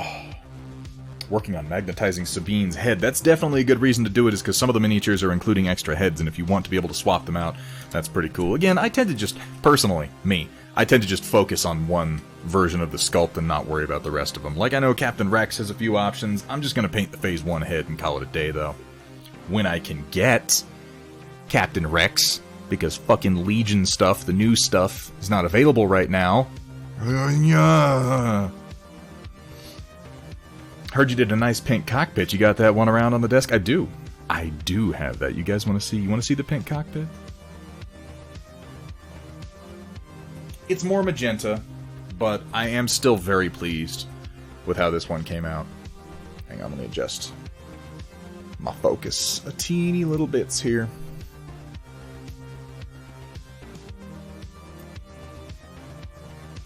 I think it came out nicely just because of how it contrasts with all the other colors on the miniature, and it brings that focal point in on the cockpit. Right, Crossbow? I'm pretty pleased with this. It's not the best jeweling job I've ever done in my life, but I think the whole paint job works together pretty well. Usually only magnetize the easy-to-do things like ATRT weapons and ATST weapons. The ATST was the easiest magnetization job I think I ever did. The weapons were really, well, maybe not the easiest. I put a magnet on the inside of it so that you can take the mortar and stick it to the side, and then when you pull it off, there's no marking on it. And then you can do a ball and socket in the neck of the ATST so the head can swivel around and look at other things, and that part was, like, so fucking easy to do. I need to get another ATST. I sold the ATST that I did. I had cut out the eye sections, the window sections on the ATST, and taken 2 of the officer models from Imperial Assault and stuck them in there so that if you look, the windows are open. Oh my god, I hit the microphone, I'm sorry. And there are 2 Imperial officers in their little hats peeking out of the window. Yeah, O'Coral, I think I'm probably going to be getting your ATST off of you. I have so much to build right now that I don't want to get it right now, but that and your Veers, I am almost certainly taking off of your hands. Thank you, Crossbow Roof. Put these guys out of my way for the moment. Oh, do I want to save the sprues with the extra weapons on them? I don't think I do. Every single gear from Heavy Gear includes more than enough parts to work with, and the only thing I could think to do with these parts is... Damn it, the DIY gamer in me is not going to throw them away. I can't bring myself to do it. I can't do it. Because there's weapons on these sprues, and I might want them for... I don't know, putting together an objective that's like some weapon crates or something? Damn it. Oh, I wish I could just throw things away, you guys. It's just not in me. I'm gonna save them. I'm saving them. I'm saving them for Gotta to Thunderhead Studios, where the only rule is... Please don't show me your genitals. Please don't. Have fun, be safe, and above all... Don't show them to me. Don't. For the love of God. Don't show them to me. I'm gonna save them. Gosh, you guys. You said you like things that you want in trade? Oh, Coral, send me a list of things that you might want in trade, man. I can't guarantee that I have them. 99 bottles of paint on the wall, 99 bottles of paint. So many. Take one down, shake it around. 150 bottles of paint on the wall. Use them for Gaslands is actually a really good idea. Oh, Coral, send me a list. And, oh, Coral, also, if you've got some things that you would like to have 3D printed, like, go shopping on Thingiverse. Find some things that you want 3D printed, and send me a list of that shit. I will happily print some stuff out in trade. Oh, well, that's perfect. Oh, yeah, shit. Oh, Coral, I'm more than happy to do that.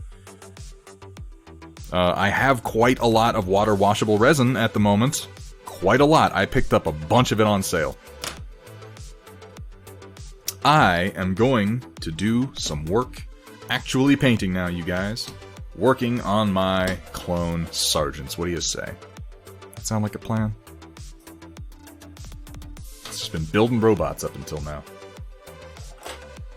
But I did advertise in the Legion groups, and damn it, I should probably do some Legion for you guys. Also, I've got so much Legion to do. Now, most of the clones are pretty damn close to done. Like, these ones back here, the only thing I'm going to do on them at this point is come in and hit them with a little bit of battle damage, which is just sponging on some black. And then I got to do their bases and glue them down, and boom, they're done. And probably the next thing I'm going to batch paint is going to be just a shitload of Stormtroopers, because I'm in the mode to paint white armor, and I need to do it when I've got it. Otherwise, I'm going to be like, oh, fuck, it's white armor. I'm never going to paint this. Put my blades away so I don't slash myself unnecessarily. By the way, the next Marvel Crisis Protocol mini I'm going to do, which is going to be next week, I'm going to do Black Widow's face, which needs doing, and then it's going to be Red Skull time. And I think after Red Skull, I'm going to move over on into Spider-Man and Doc Ock, which should be pretty cool. Thinking my own Trinity City would be nice. I can print you some Trinity City, my man. I can definitely do that. We'll talk about what's a reasonable amount to trade for. I'm perfectly fine with that.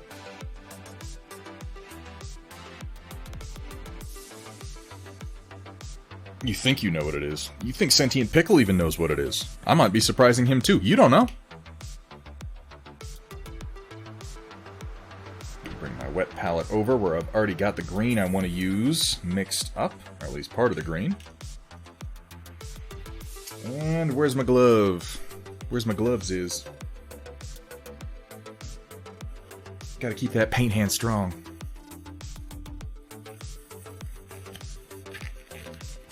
Do I Ravencat? Yes.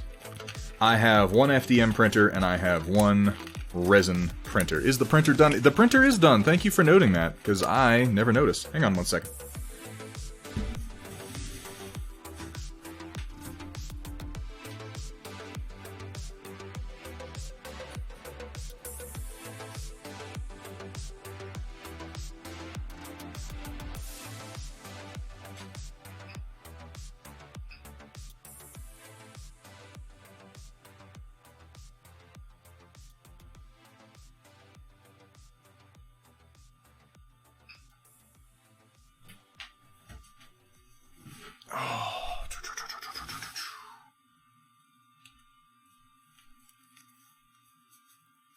Yes, I have an Elegoo Mars, which is essentially the same as the basic level Photon. Like, it's the same damn machine manufactured by somebody else.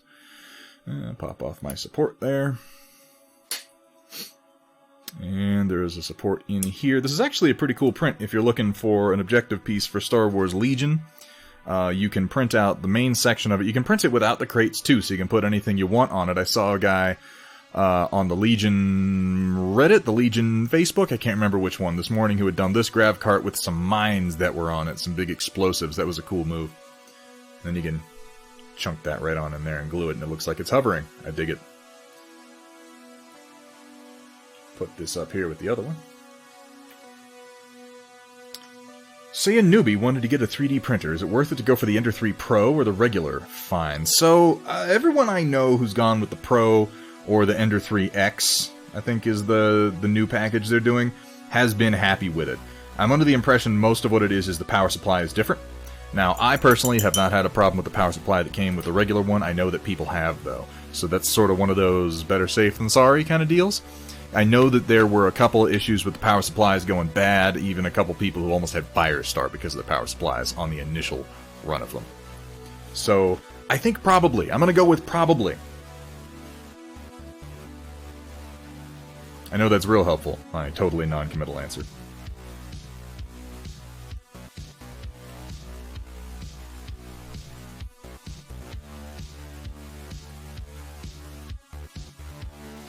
The Mars Pro. Oh, I was answering Amax. What's different on... I haven't even seen the Mars Pro. What's different about the Mars Pro?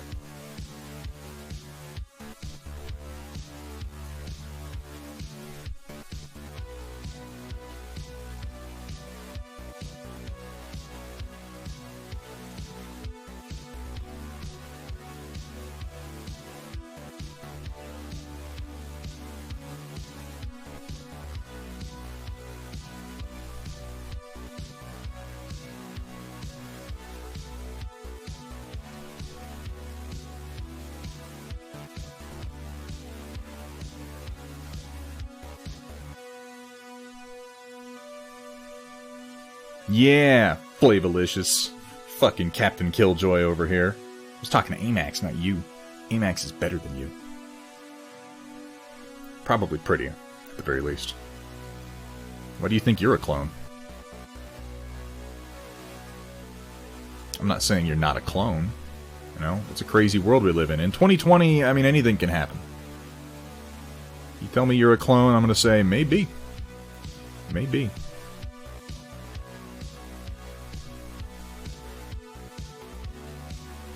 And I already did this other arm, yes, so now I need to do his goofy old face. Oof, this paint is very thin. I'm going to need to be careful here.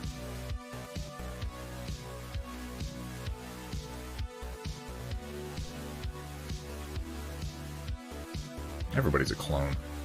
My god. Too many subtopics. Oh god, everybody's talking about all sorts of things. LCD is higher resolution. Okay, then that's probably... If the LCD is a higher resolution, that can only help your printing. Not that I've had any issues with the resolution of the LCD on the Mars Standard. I really haven't. The Mars is a beautiful machine. But higher resolution can only help. Go ahead and glorb that paint on anywhere. I'm glorbing it on to get inside the lines or anything. in a very specific place, I'll have you know. Now, when I'm doing armor lines and patterns like this, I always try to remember that it's really not that hard to come in afterwards and clean up the edges with some white. I'm going to have to do some more work on it anyway, so it doesn't do to fret too much about being super precise the first time around. It is easier to get straight lines by just correcting it with a highlight color than it is to just get it freehand the first time. I think you find that most of the people online who do lines on armor and a really good job with it clean it up after the fact. You don't have to get it right the first time. I think I just said the same thing like 4 times in a row. Quality content.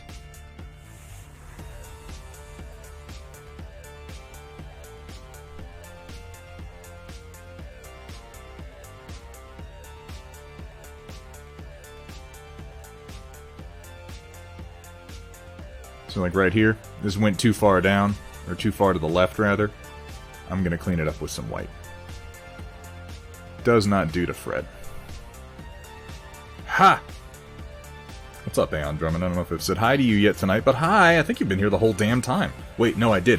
You're one of the first people I said something about. Take that! Also, what's up, Carl? How you doing? Pro is frequently out of stock. Make sure you're ordering through Creality. The site. Yes, okay, that is something. There is a site that masquerades as Creality. It's like Creality.com. You're looking for, I think it's Creality3D.com. Maybe I've got that mixed up. But either way, check it before you buy it. Because there are some nefarious folk out there.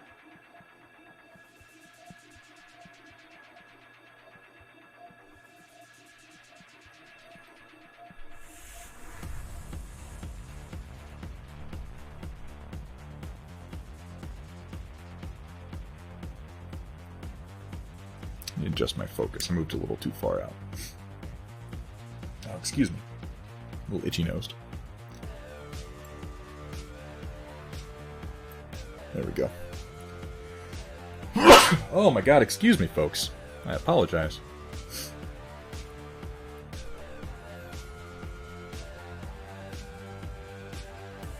Now, these sergeants were batch painted along with the rest of everybody else, so they're my... Oh, no! Okay, that was a fucking glorb and a half. Jesus. Thankfully, it's very thin.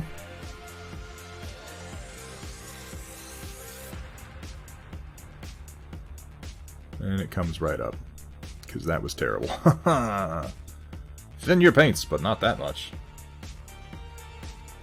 This is what happens when you let your paint set on a wet palette overnight. Just saying though, this paint job on these clones is my batch paint slop job. Slop job? It's such an unappetizing word, isn't it? Just in general.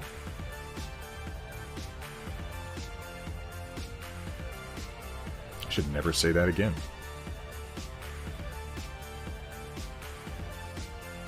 This one's gonna take some cleanup with some white after the fact.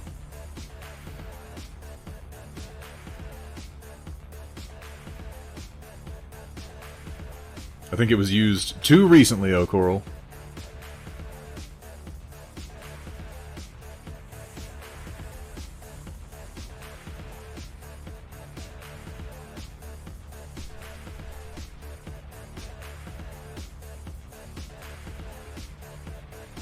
That paint is too thin. Let me mix this up a bit more because damn. Come on. There we go. Should be an improvement.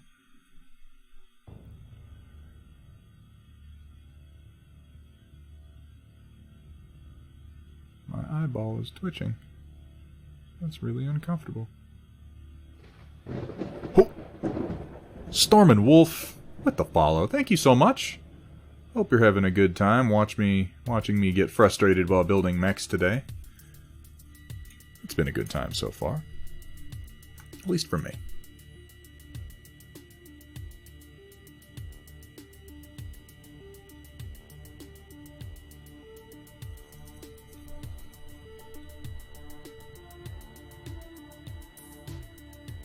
This to be a wee bit darker so that my highlights take better.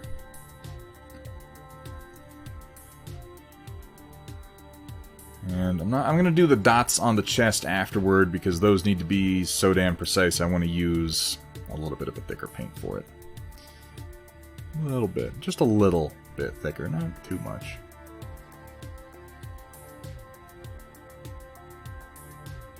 I'm going to highlight all this green with a lighter color. Well, the same color, a lighter green.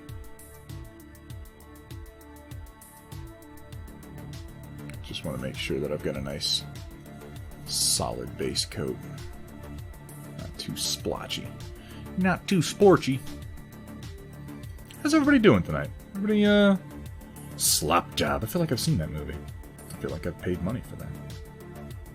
For those of you who might not be aware, chest dots, that'll be fun. What kind of a brush? I'm almost always using a Winsor & Newton Series 7 Sable brush, Raven Cat. That is kind of my go-to. McB is back. Good to see you, man. How are things?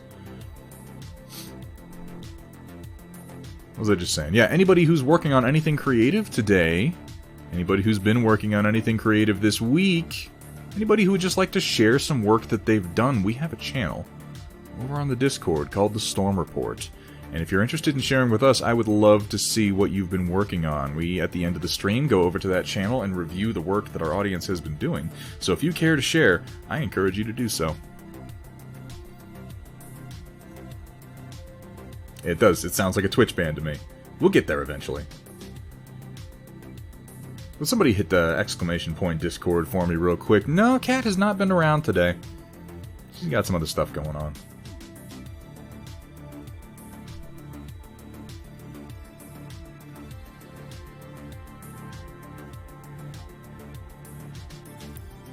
And as a result, we get like 5 or 6 examples of it. So, you know, if you wanna check out the Discord, there's a whole bunch of links for you, all in a row.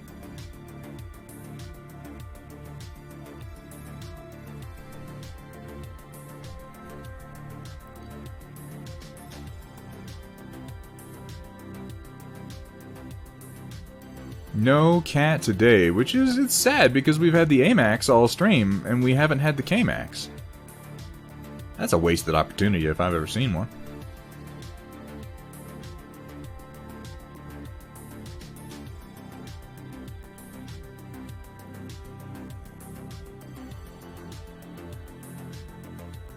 I encourage disasters to share particularly, so that we can compliment you while secretly laughing behind your back. I mean, encourage you.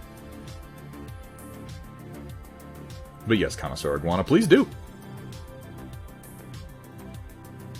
I mean, don't get me wrong, I love that you guys are so responsive that I say, can one person please do X, and fucking everybody does it.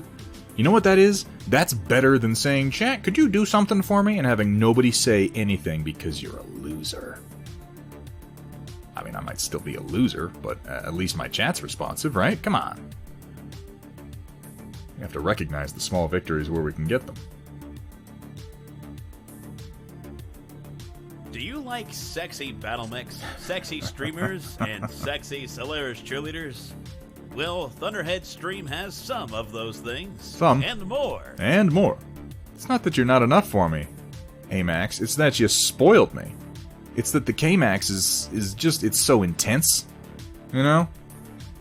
Once you've had KMAX, you need more than AMAX. I think that's how the rhyme goes. Welcome, everyone. I'm the to more. Thunderhead Studios, where the only rule is Please don't show me your genitals. Please don't. have fun, be safe, and above all, Don't show them to me. Don't. For the love of God. Just don't. Look, I didn't make the rhyme, AMAX, okay? Don't blame me. Besides, this is still less abuse than you get at DLG. You know? Everything's relative, isn't it?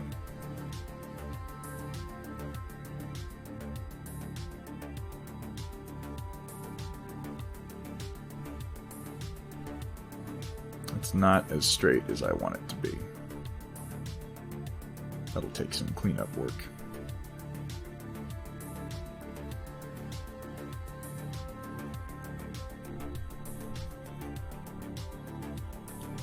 Maybe put it on a 10-second cooldown. You know, that's a good idea, Vergata Wrong. That would make perfect sense just so that I could ask for it, and it wouldn't get hammered quite like that. I haven't made her cry yet. We're working on it. Give me time, for God's sake. God, you're so critical.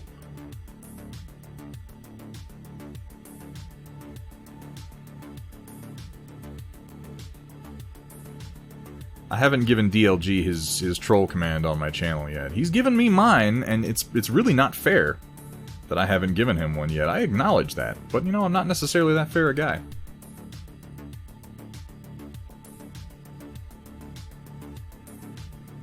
I kind of feel like maybe I should make it just the exact same one. Like, I should just take that clip that he did of his version of metal that he doesn't like and put that on my channel. We have dumber shit on here than those sounds. You've been here for at least 2 hours and I haven't made you cry. Well, damn it, now I feel inadequate. It's taken me more than 2 hours to make AMAX cry. Am I even a man?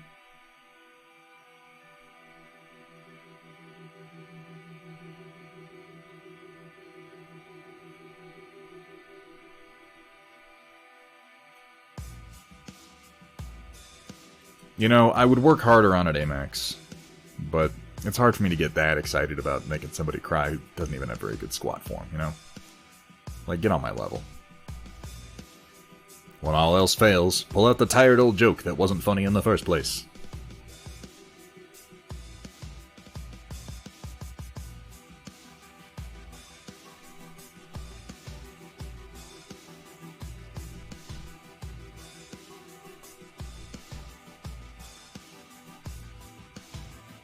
I mean, it was funny once.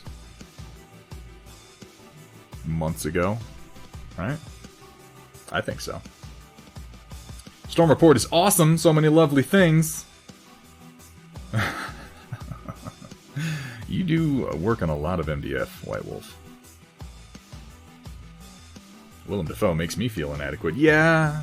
I mean, Willem Dafoe is one of the only people I know of who has a story about him where he makes people feel so inadequate that they forced him to wear a prosthetic penis in order to make people feel less inadequate. It might have realistically been in order to distract from the scene less, but I think that the end result is the same. The point is, somebody got a good look at the old Willem Dafoe and said to themselves, maybe a little less dick. You know? Just a little less. Just, you know, to be considerate to everybody. It's nice, Willem, that you're willing to do this and all, but I can't stop staring at your junk, so maybe we fix that. Alright, where on his arm do I want that to be? Looks like kind of right there. On the top.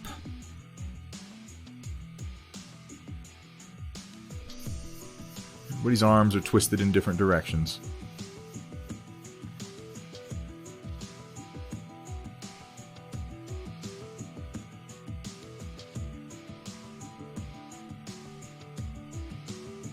This is a very thin paint that I'm using here. Again, this is what happens when you leave your paint on your wet palette overnight, and your wet palette kind of sucks too.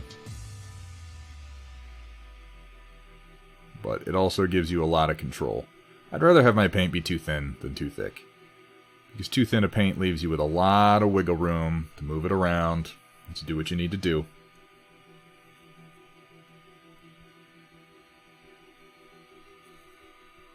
You're impressed I remember it? I have to remember it because I'm not funny enough to have any other jokes, Amax.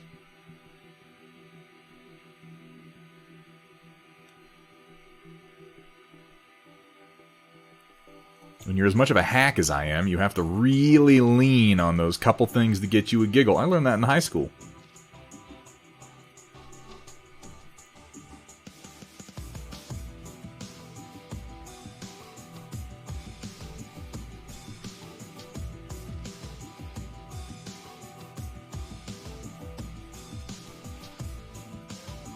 Ooh. Getting weird in here.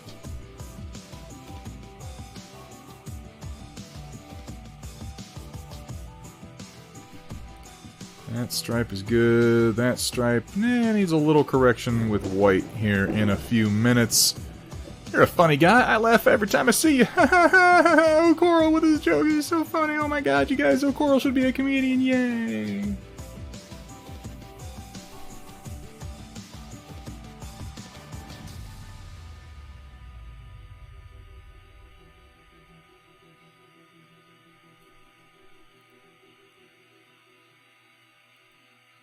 Give him his little green goatee here. His little clone Hitler stash. You know? That's kind of what that is. What an odd thing to notice.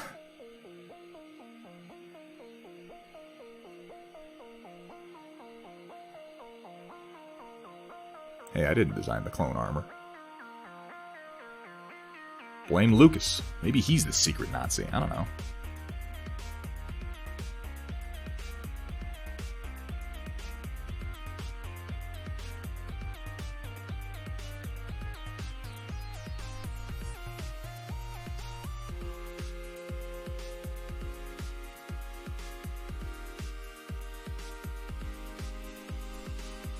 I think George Lucas is a lot of things, but a Nazi is not one of them.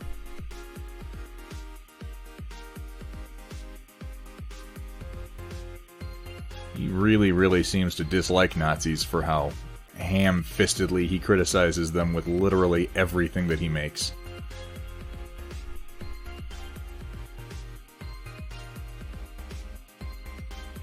This is in no way to imply that criticism of Nazism is a bad thing. My point is only that George Lucas kind of sucks at doing it for how much he likes it. You Googled Defoe's Johnson. Oh, Lord. You're a smart man, Roland. I think that Battinson is going to be fucking great. Robert Pattinson, ladies and gentlemen, is a great actor. He really, really is. Not everything he makes is great. Not every role he's taken on is fantastic. I think that should be pretty obvious considering how most of us learned about him. But if you have not given Robert Pattinson a chance since the Twilight years, the only person you're doing a disservice is yourself. He's been working recently with A24 Studios, and he's done a few films that are absolutely phenomenal. I mean, really good. If all you watch is The Rover and Good Time, you don't even have to watch The Lighthouse. I don't think everyone would like The Lighthouse. I don't think everyone should like The Lighthouse. It's a strange movie. But The Rover and Good Time are just amazing. With maybe a bit of a broader appeal than The Lighthouse has. He really is Gypsy Queen. By the way, good to see ya, Gypsy Queen. The other half of McB, and frankly, the part that we all like better. That's not true. I like McB. I like having him around. Sometimes he brings burgers. It's just that I'm not very funny, and if I'm not criticizing people, I'm even less funny.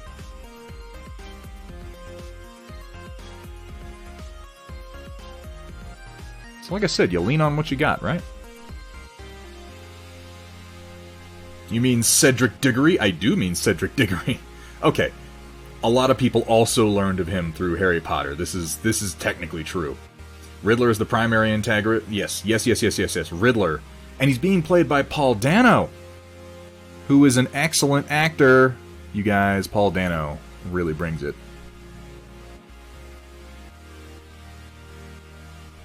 I have high hopes for The Batman. I really do. I think it's going to be an excellent film. Now, this is not to say it couldn't suck. In fact, if we're going off of empirical evidence, statistically speaking, it should suck, because most DC movies do. But it might not. You know? That's pretty inspirational, right? It might not suck. Those are words of praise.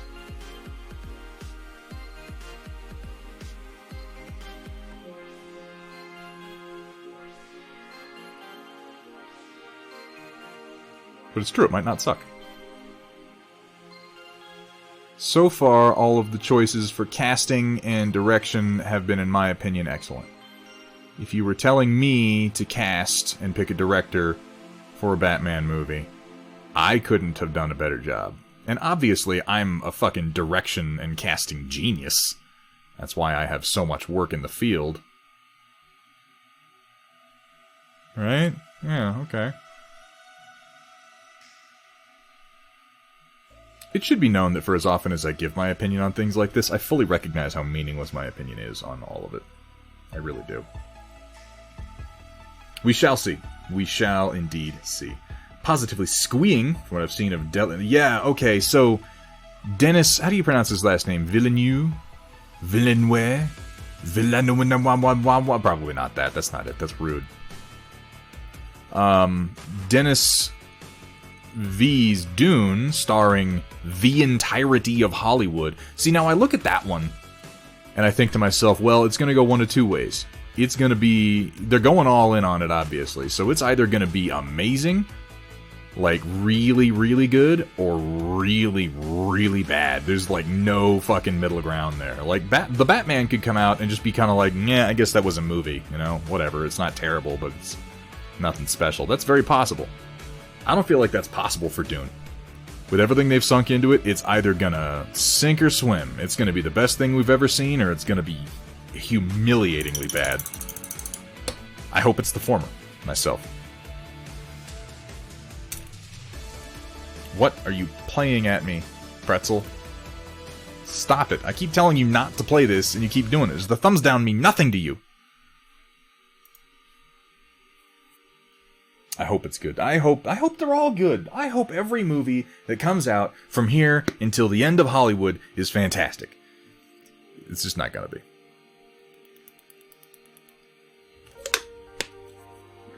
And I will still take pleasure in the bad ones because they give me ammunition to whine, bitch, and complain endlessly. I'll lighten my green up a little bit here so I can do a touch of highlighting.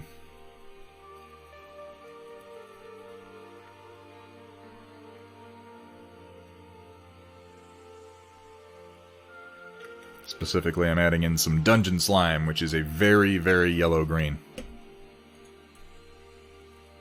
Villeneuve. I'm just gonna go with Dennis V. You know which one I'm talking about. The fucking Blade Runner guy.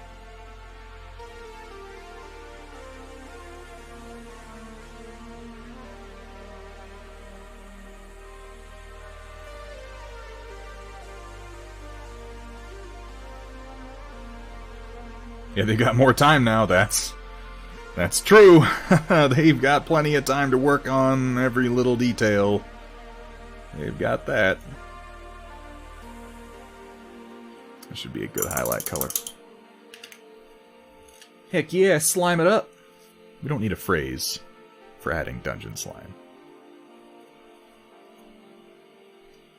I don't do it that often. I do it pretty often. Jason Momoa clean-shaven is weird as fuck to see. Yeah, I believe. Who is Jason Momoa playing again? I can't remember. Everybody's playing everybody. Didn't he cast fucking Dave Bautista as the Beast Raban? Like, holy shit, man. Like I said, it stars the entire combined total of Hollywood, as far as I can tell. Everybody got a role. It's like, hey, you're popular, you want to be in Dune?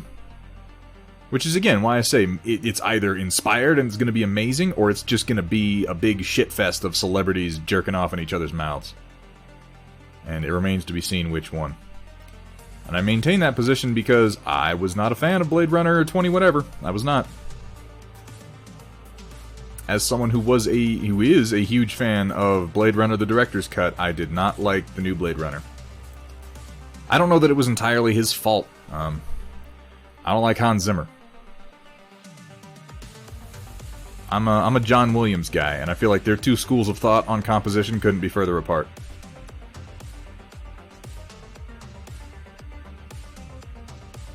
Maybe that's not fair, but, you know, nobody ever said I had to be fair.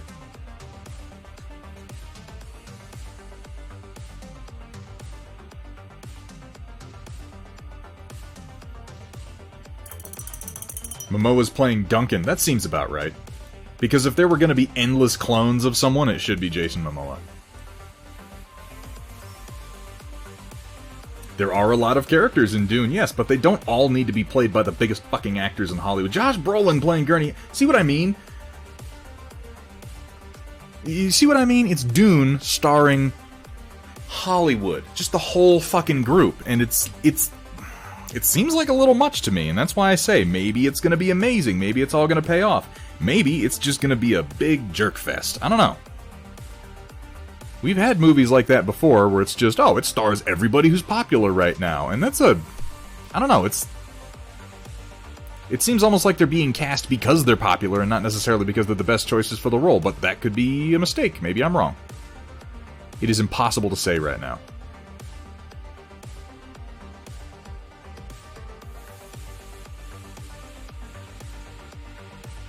I just don't trust productions that are that star-studded.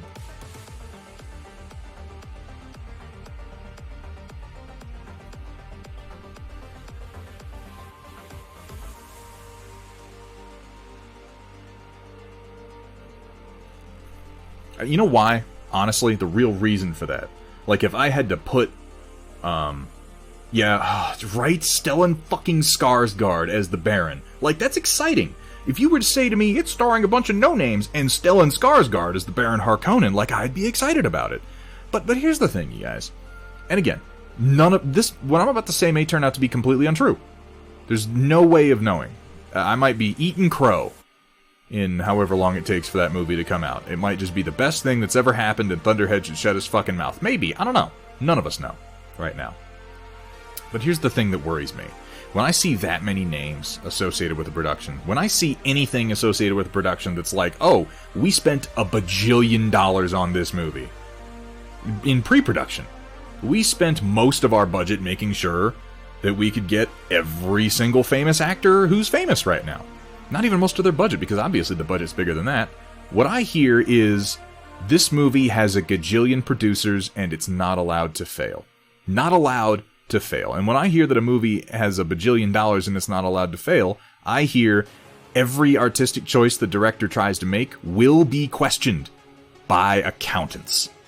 And those accountants will have fucking PowerPoint presentations where they explain to you how the algorithm told them that you're not allowed to do this in your movie because it won't be popular enough. That's what I hear.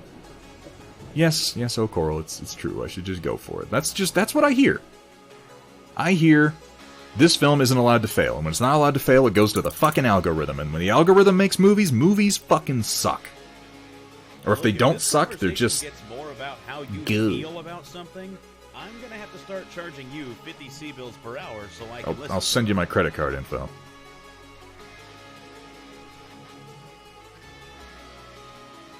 I prefer movies that are made on smaller budgets where the directors are allowed to do what they actually want to do. Now, this might not be... This you know, like I said, I could be wrong, because Dennis V is a big enough and, most importantly, a popular enough director that the bean counters might not be able to touch him. He might say, I want to have a... You know, I want to do everything perfectly accurate to the book. And some bean counter might go, no, we need to change X, Y, Z. And the producers might say, shut the fuck up, Dennis knows what he's doing. Maybe. Maybe that's what's going to happen. I don't know. But I don't feel like that's what's going to happen, and I only say that because it never does. Because as popular as Dennis is, he's no... I mean, when directors who really get to do everything they want are usually directors who are so popular and so moneyed that they make all the decisions anyway. You're James Cameron's. In the case of the prequel movies, you're George Lucas's, who are like, well, most of the money's mine, so suck it. And half the time those movies end up coming out like shit, too.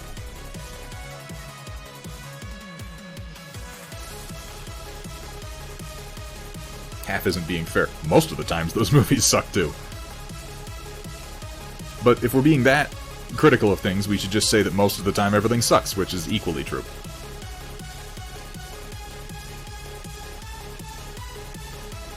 Oscar Isaacs and Skarsgård took pay cuts. Huh? I mean, maybe. Majin, what's up? I wasn't a fan of Arrival was okay. I don't know, yeah, that one left me a little bit cold.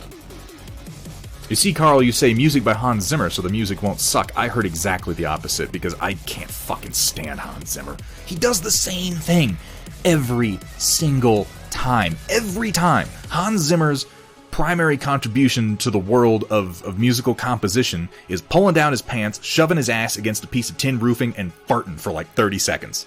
I swear to God, that's the sound every fucking time. Oh, this is a really beautiful scene. Oh, what moving music. Oh, it's gone. I can enjoy the scene again. God damn it. Ode to Roof Cheeks. It bothers me. If you can't tell, I don't like Hans Zimmer. Now, I don't make any music at all, so you're perfectly fair. It would be perfectly fair for you to say, shut the fuck up, Thunderhead, you try to compose something. I can't. I'm not a composer. I'm a talentless asshole who paints miniatures sometimes on Twitch. That's the extent of what I've got artistically. But on a personal level, I don't like his work. I feel like he actively ruins movies. I feel like he was the worst thing about Blade Runner 2049. Like, I've got problems with the movie overall, I do. But he was by far the worst thing about it. He actively ruined scenes that I was trying to enjoy with his bullshit sounds that he makes.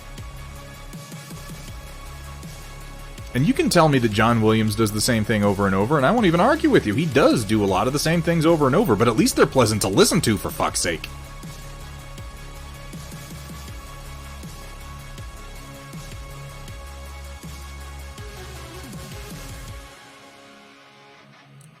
But you may feel differently. You may think that Hans Zimmer brings gravitas and bombast to the scenes that he does. I just don't.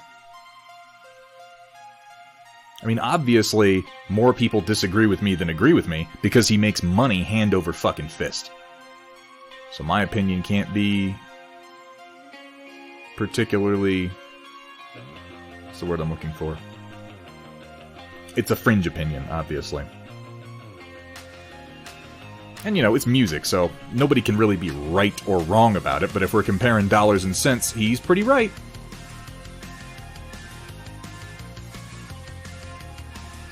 Nobody's paying me to fart on a piece of tin. though. Now that I say it. Oh. Maybe we could make that work. I don't know, would you guys pay for that? You know, Oh, Basil Polidorus. That paint on anywhere. It's not like we're trying to get inside the lines or anything. I didn't glorb anything. Well, I did a little. Okay, there's a tiny little bit of glorb there, but I'll correct it later.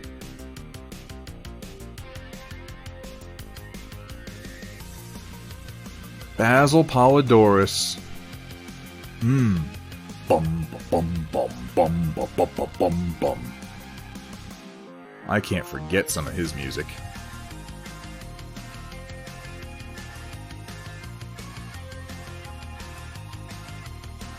Let me tell you of the days of high adventure.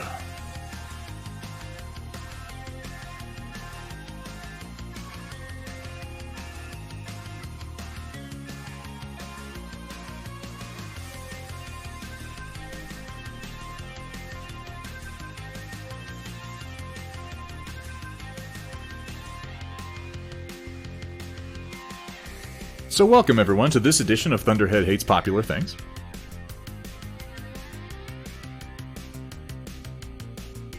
I've been accused of that many times in my life. Enough when I was just giving my honest opinion that I've just started embracing it. Because you know what, if I'm going to get accused of it anyway, I might as well just own it. Yeah, I hate popular things. I hate things because they're popular.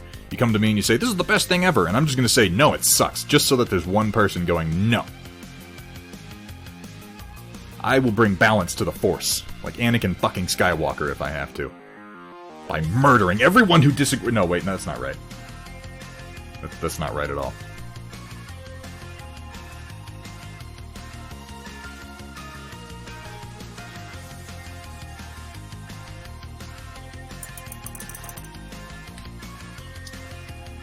Okay, yeah, that's probably a fair critique, is that John Williams' transitions are a little bit jarring. Papa Bear with the gift sub, thank you so much.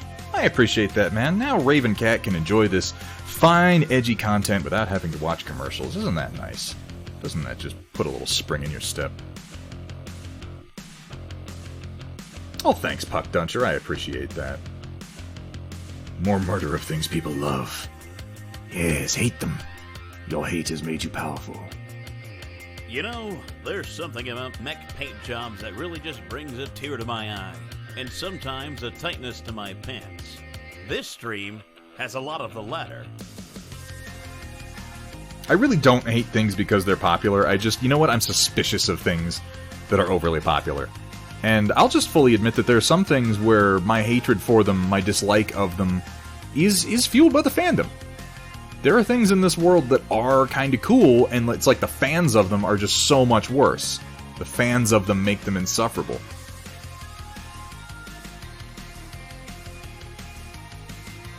I think in many ways Star Wars is one of those things, and if you would like Exhibit A, right here. The fans are the worst. I am the worst.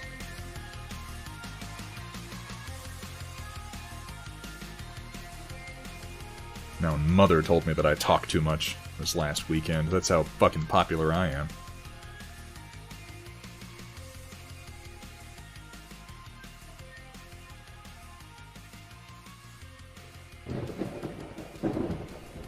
Heat Guy J with the follow. Thank you so much. I should get more controversial opinions. I should talk more about what a fucking edgelord I am. Apparently that gets me follows. I hope you're having fun, man. I know I am. I think that's pretty good for one clone sergeant. I don't want to add any more depth. The cat, you're gonna get the BAP. There's the... It's a sort of an olive green that I'm going for on the armor stripes. I'm going to clean it up with a little bit of white.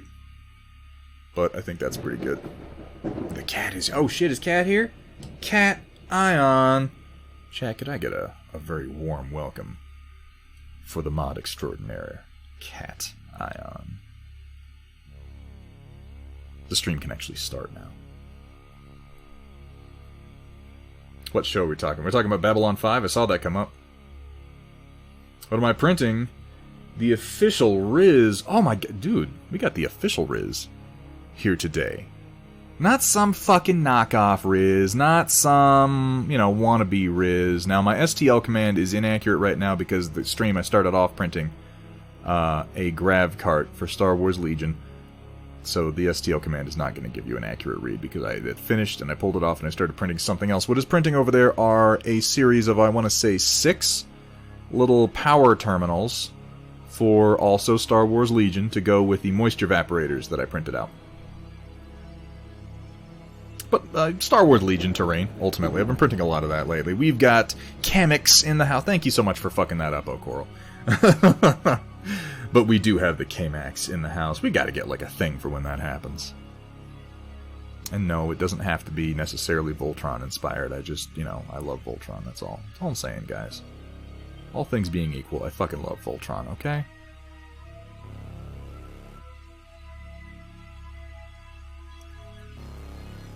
I need like a button I can push to do a thing for K-Max. Like, here, you guys can have this one.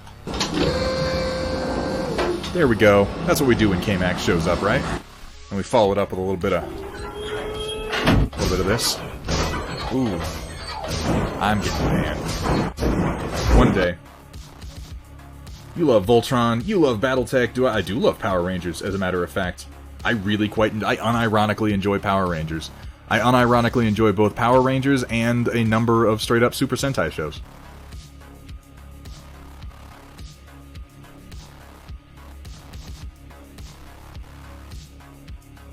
I don't understand how you could be a fan of Voltron and not be a fan of Power Rangers. Like, I don't know how those two things would go together. Or not go together, rather.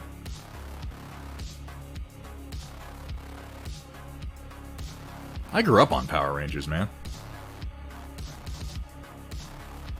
And Ultraman.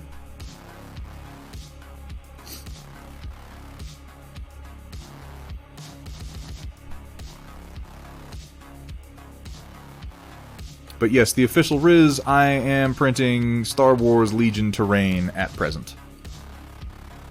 I've been printing quite a bit of it lately, and soon I'm going to have to go into a terrain painting frenzy because, oh my god, it's starting to stack up. But I'm building a Lothal-specific board, so anything you see me printing is going to be Lothal-related. I'm a big Rebels fan.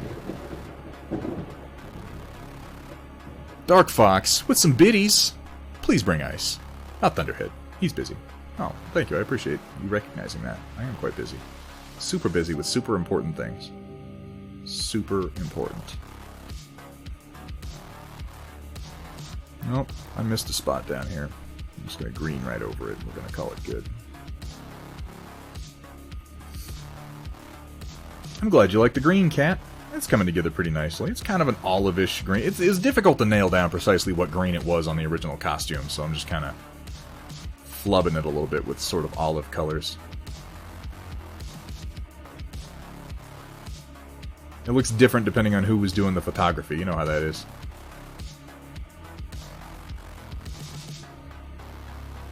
And also the camera, this camera really likes to filter out green, so you guys aren't getting the full effect, in my opinion. But, as always, there will be pictures posted once these models are done, and you can rip into me then. That fucking green, that Thunderhead, he thinks he knows so much, he was making fun of Blade Runner, fuck that guy! Hell yeah, Power Rangers. Gypsy Queen, what's your favorite Power Rangers? Which one? I have not seen Agretsuko. Like, I've seen it in the sense that they've advertised it to me on, on Netflix. I've never watched it. Power Rangers, dude, you can't go saying that Power Rangers sucks and Ultraman is better. They're different. You can have both Power Rangers and Ultraman. In fact, I encourage you to have both Power Rangers and Ultraman because they both rule. Yeah, Netflix, thank you. I doubt it's a mint green or anything. Yes, Kat has been having some trouble with her yarn choices. Specifically as they apply to the greens lately. But you know, a mint green can be nice too. I like a lot of things that are mint green. I like Andy's mints, for instance. Those are a sort of nauseating green, right?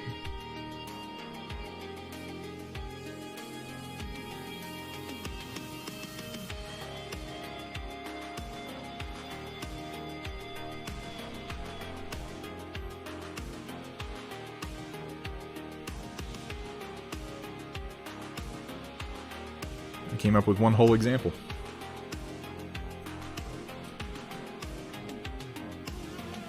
See, Gypsy Queen, that wasn't the question that I asked. But it is a good answer. I can respect that. I always knew that Tommy and Kimberly were meant to end up together. That's just how it is. I was a Tommy guy myself. I still think Jason David Frank is pretty cool. He's a bit of a goof. That's the kindest way I can put it on a personal level. I've met him a few times. He's a bit of a goof. But he is such a nice guy. I mean, as far as... I've learned in my life that nice people, truly nice, kind, considerate people, are to be valued.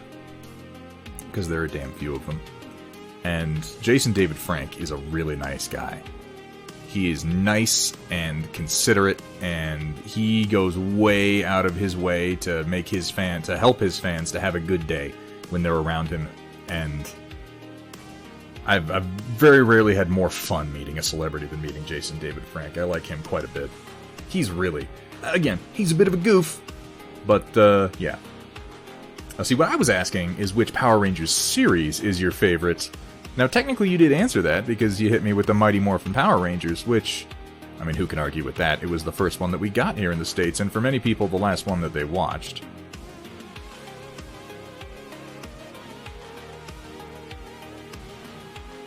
But see, the problem is that Power Rangers in Space, and for that matter, Power Rangers Lightspeed Rescue, were both better shows. Come at me, motherfucker. I just said that, and somewhere out there somebody was like, Lightspeed Rescue? This guy's a dumbass. Come at me. Fucking come at me. I will fight you over Power Rangers Lightspeed Rescue. That show is great.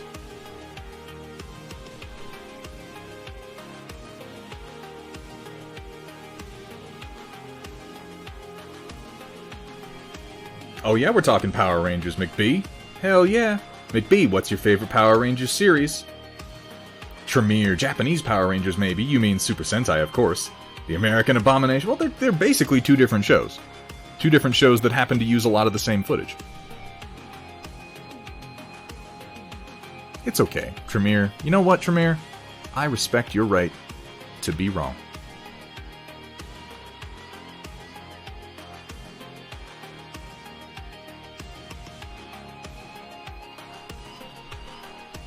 Mighty Morphin or Get Out.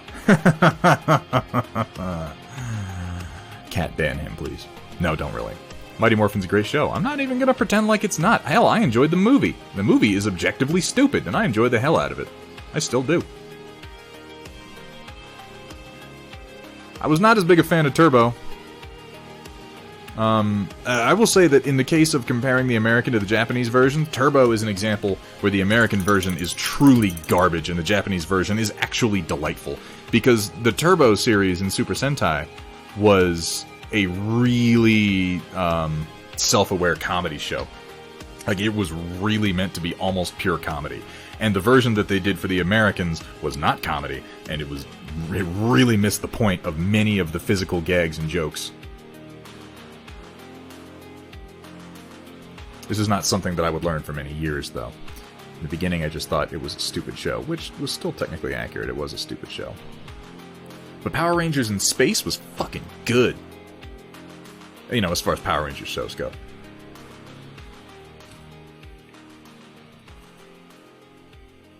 Roland knows where it's at. Well, I mean, Roland. You know who the villain in Power Rangers Lightspeed Rescue. Power Rangers Ninja from the first movie with Jason David... Dude, Jason David Frank is the shit. And Turbo was trash, you're absolutely right. McBee, have you ever met Jason David Frank? It's not hard to meet him. He goes all over the place.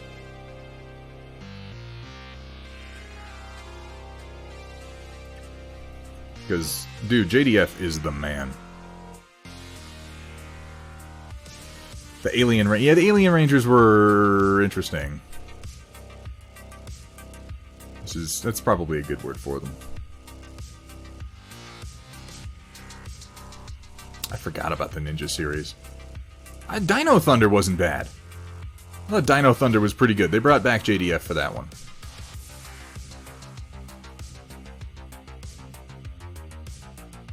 I get into these conversations periodically just in case anybody feels like challenging my nerd cred. I assure you, I am a giant fucking dork. Like, that is not an air that I'm putting on. I, as an adult man, have sat down and watched several series of Power Rangers. I mean, I watched it as a kid, but I mean, I'm not, like, talking out of my ass with pure nostalgia here. I'm saying things where it's like, oh no, I've gone back and confirmed that I truly do like these things.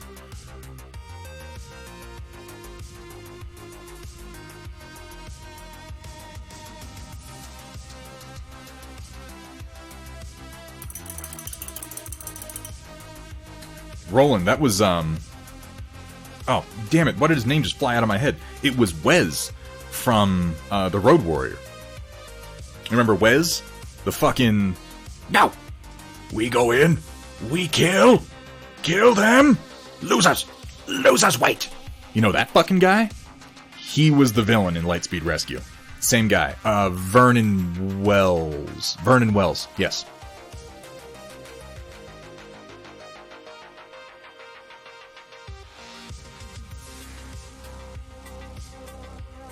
WJ, good to see you, man. Hope I'm okay. I am okay. Thank you for saying so. Think the isolation is getting my family. Yelled at the dog for missing his wee-wee pads. Dude, everybody's stressed now, right, man? You don't need to worry about it. Bubble Nuggets 875369. What's up, Bubble Nugget? How you doing, man? Good to see you. How are things? Don't worry about it, WJ. Everybody's stressed right now, man. Everybody. Let's just acknowledge that everybody's stressed right now. I don't like to get into recriminations over what's going on in the world, but the fact that you guys come into this stream and take a load off with me for a little while, you know what? It means a lot. It really does. That's what we're all here to do. So just kick back, relax, and enjoy a little babbling about Power Rangers. You know how it is. Yes, Bubble Nugget, this is for Star Wars Legion. I am painting the armor markings on my clone sergeants.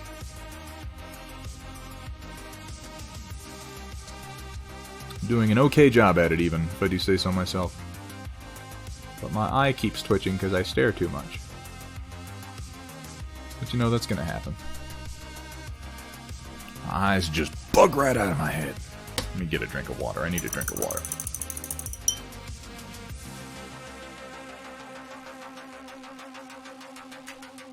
I respect that, Tremere.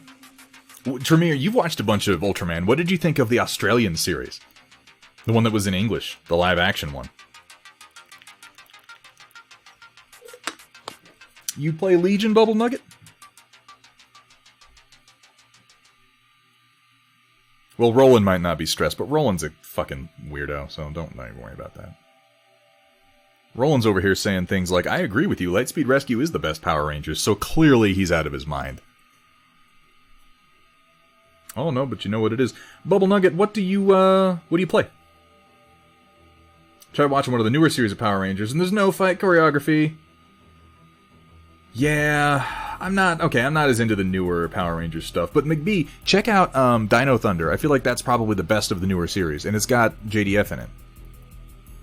As Tommy Oliver, no less. He's like an alumni Power Ranger. And that's from years ago at this point. I'm talking about it like it's new. It is from years ago. Power Rangers never stopped.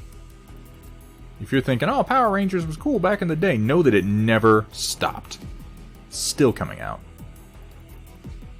I was not a huge fan of Lost Galaxy. Or whatever the one was where there was like a crime-fighting dog. That was not a great series. Just made a mini of Pikachu in Power Rangers outfit holding a light... What the fuck are you... Oh, just make. I thought you said you made that, Majin. I was like, what the fuck? Woo!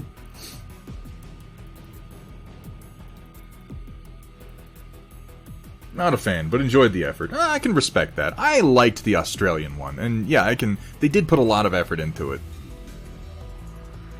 I can see not being into it. It's pretty cheesy. I grew up on the cartoon Ultraman. The anime Ultraman, that is. And then they tried to bring it over to the US with that, what was it called? Super Samurai Cyber Squad, that was just a fucking rip-off. Oh my god. But that was around the time we were getting like Big Bad Beetleborgs and VR Troopers and the Mystic Knights of Tir na Nog and shit.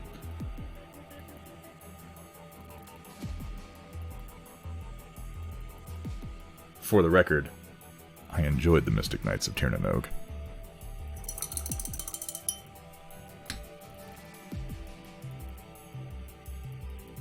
Yeah. Yeah. It is sad. And then there's that one Red Ranger from one of the series who stabbed his roommate with a sword. That was also interesting.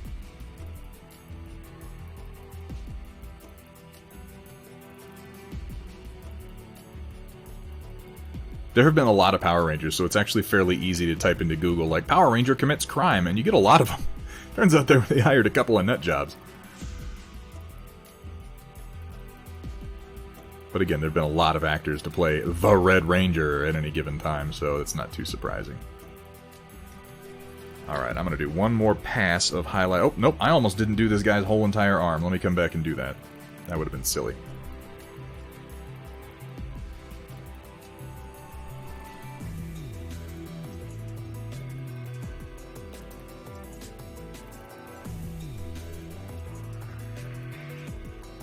I don't know what song this is, but I like it.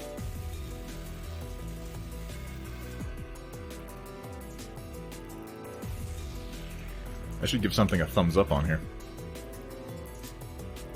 Last known position by Big Giant Circles. That's from an OST from a game called There Came an Echo. I'm gonna have to check that out. I don't know what it is, but I'm interested in it. Chat, would someone do me a favor? Go into the Discord and type, look up There Came an Echo. Somebody please type that for me, because I will forget about it by the time I want to do it.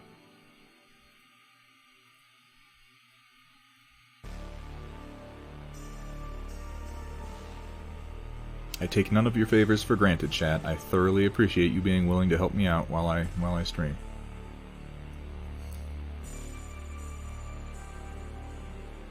And then Majin with the comment that makes everyone uncomfortable.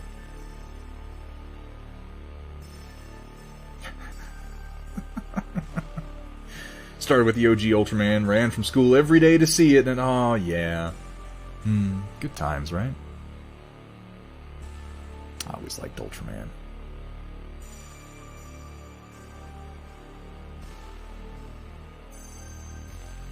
We don't have any, no Big Bad Beetleborgs fans, huh?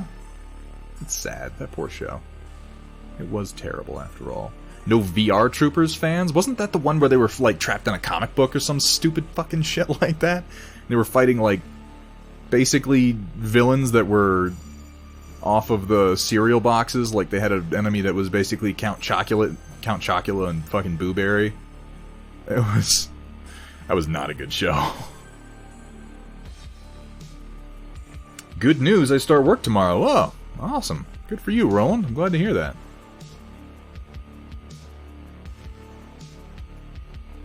I mean, contextually speaking, that could be either bad or good depending on who's saying it and where they live, but you seem pleased about it, so I'm pleased for you. Look at Majin with the... Maybe I'm thinking of Beetleborgs, where they fought comic book villains or some shit.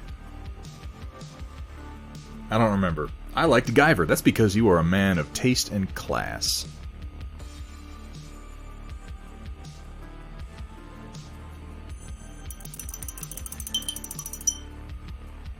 That's understandable, WJ. It was not marketed towards you at all. Guyver did get weird fast, but there are parts of Guyver that are amazing. So, you know, I forget. SWAT Cats, the Radical Squadron, yes!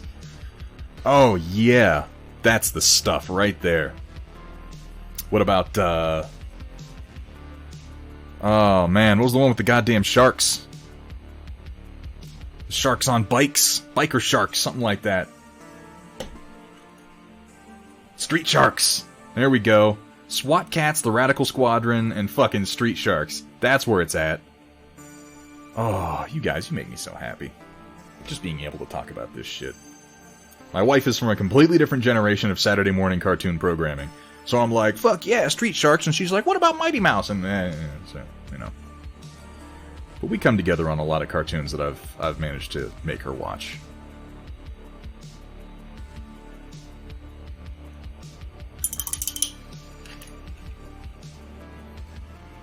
Brave Star. I remember Brave Star. I was never a fan of Brave Star, but I remember it. Bonkers the Cat and Darkwing Duck. Well, Darkwing Duck, yeah. I mean, that's a classic right there. Samurai Pizza Cats. Did nobody else watch or remember Super Samurai Cyber Squad? Did I hallucinate that as a child?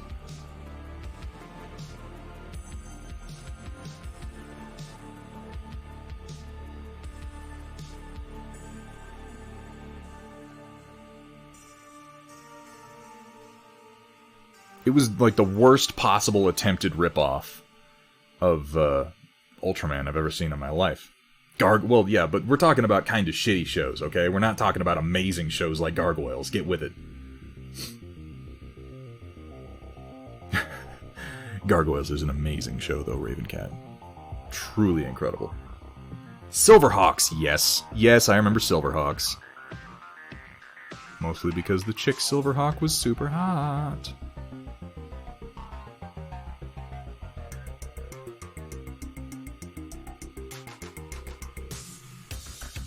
Pirates of Darkwater. I watched that show a lot. But Pirates of Darkwater... To Thunderhead Studios, where the only rule is... Please don't show me your genitals.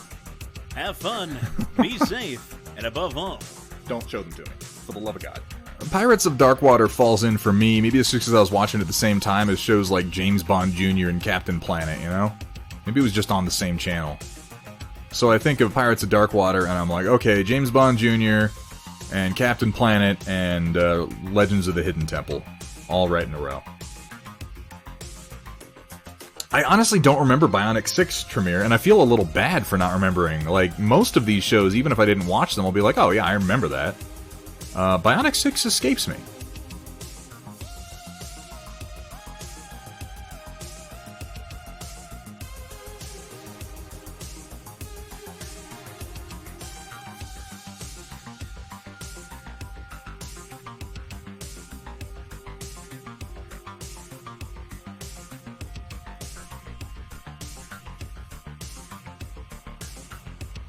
See, there you go. It's probably a slight generation removal. I remember Centurions because I had a bunch of the toys.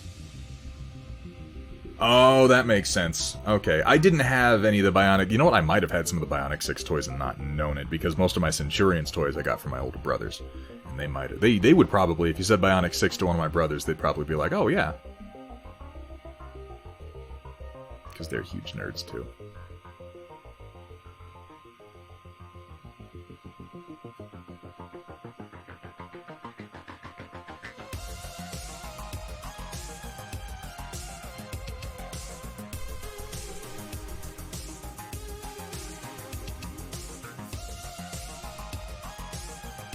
But yeah, I think that's just one generation removed for Saturday morning cartoon watching.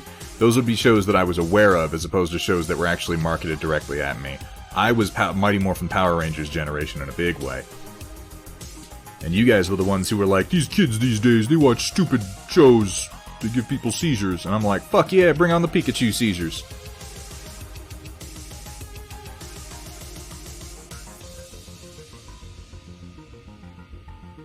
You're not wrong, the shows we watched were stupid. It's just that the shows you watched were stupid too.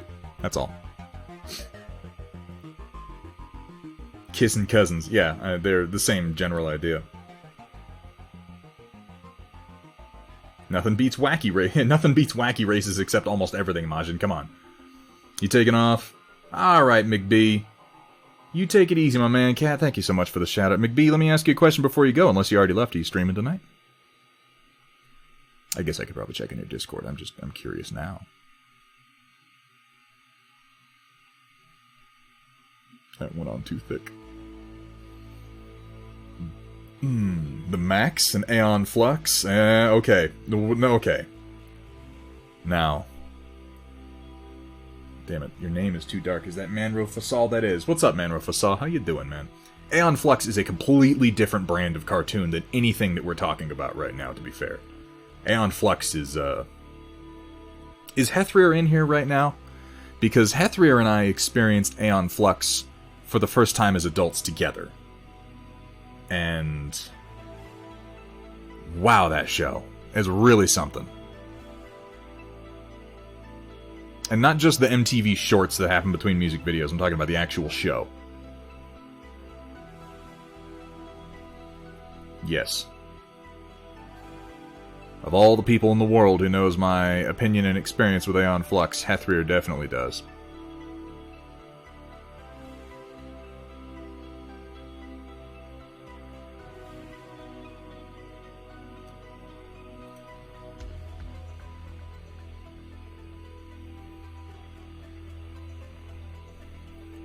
Oh, did you? I missed it. Let me see.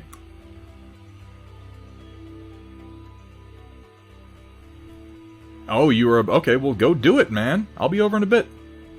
The Tick will beat them all up. Well, that's kind of the Tick's whole fucking gimmick, though, Majin. Like, that's not fair. It's like saying, yeah, Superman would beat him up. Like, yeah, that's like what he does. Come on.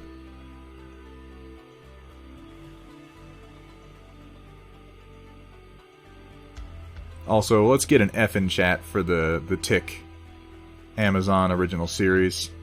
It died too young. The budget was poorly spent. It was actually pretty funny.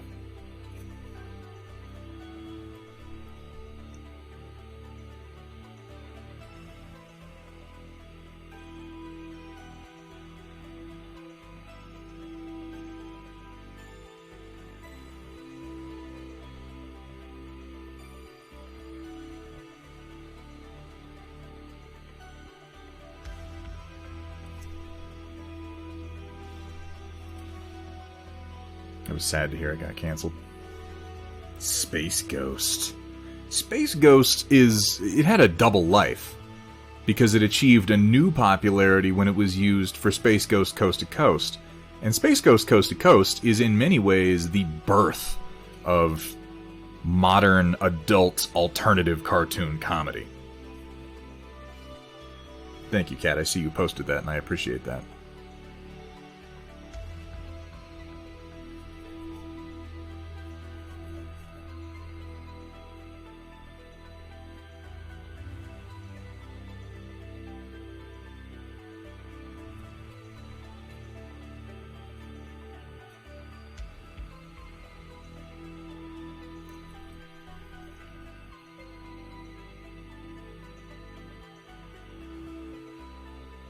Alright, I think that is probably pretty good for the armor grain. Again, it gets really washed out in the camera. It's a bit darker in person. And I need to do the chest dots, but I'm going to do that later because that's going to be a fun process. Who was the cat guy? Are you talking about Brack? I don't think he was a cat guy. He had like a tiki mask on or something. You're talking about Space Ghost Coast to Coast or just in Space Ghost? If it's Coast to Coast, you're almost certainly talking about Brack. What if Hedorah was made an allegory in modern Godzilla for disease instead of pollution? Well, he wouldn't be a sludge monster, then. Since he uses gas attacks and harms people and is a horrid gelatinous mass, people actually flee into their homes to avoid the Hedorah disease, only to be killed when he stomps on their houses. The military can't help them do that. That could be interesting. See, WJ, you're speaking my language now. Because to me, Godzilla and all of his villains need to be allegories for modern world problems, otherwise there's no reason to use them.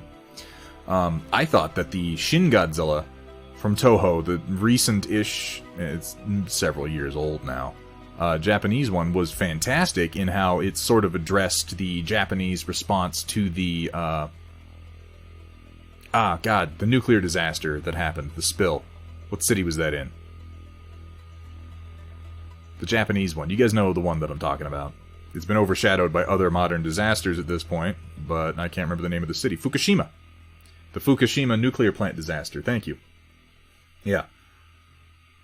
But Shin Godzilla had, in my opinion, some very poignant and very humorous critiques of the official government response to Fukushima.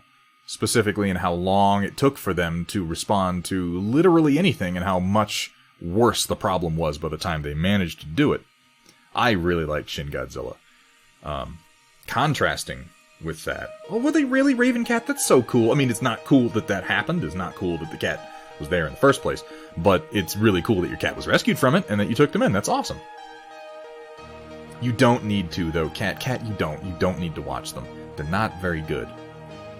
They're entertaining if literally the only thing you want is big monsters yelling at one another, but even then the first one is not, because it barely has any fucking big monsters in it. The first Godzilla American Godzilla of the recent run straight up pisses me off. It irritated me, and I left the theater before it was over. Watch Shin Godzilla, then watch it again. It's a great movie.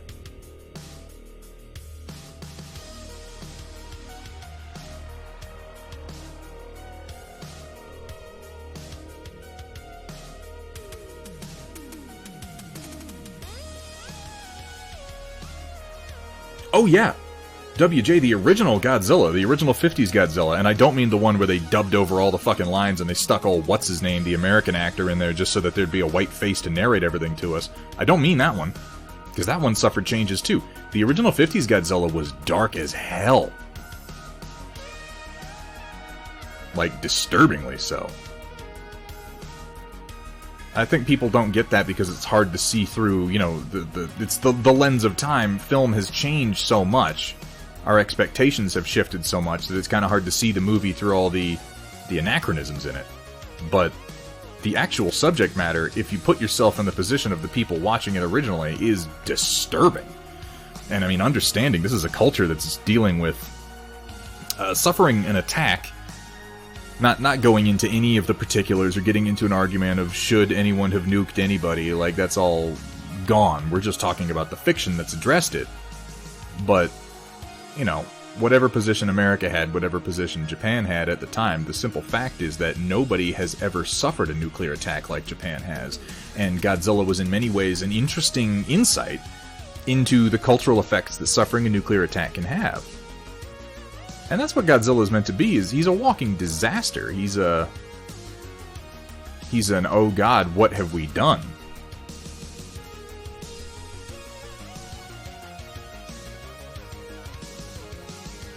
I always want, like, I was hoping in the American version they were gonna, because they had such a big budget, that they'd play up what a nuclear disaster he is. Godzilla's a walking nuclear reactor. And he's a leaky one. He's a disgustingly leaky one. He just spreads radiation everywhere he goes. In theory, the area attacked by Godzilla should be uninhabitable for like 150 years or so. I think they've hand-waved that a few times and said it's not quite that long because the half-life of his particular radiation particles isn't as severe. But even being around him should be a death sentence. Yeah, Kursala, it was terrible. I watched it because Bryan Cranston was in it. And guys, I'm just gonna hit you with some spoilers right now. And you know what? There's not a fucking thing you can do about it if you haven't seen the Bryan Cranston version of Godzilla. Bryan Cranston isn't in that movie. They kill him in the first 5 minutes. Why? I don't know why either. It's like watching Executive Decisions so you can see some fucking Steven Seagal. Like, no, he dies in the first 5 minutes. You're not gonna get any. I'm gonna pretend you didn't say that word, Manro Fasal. Like, I see that you typed it, but I'm not gonna say it.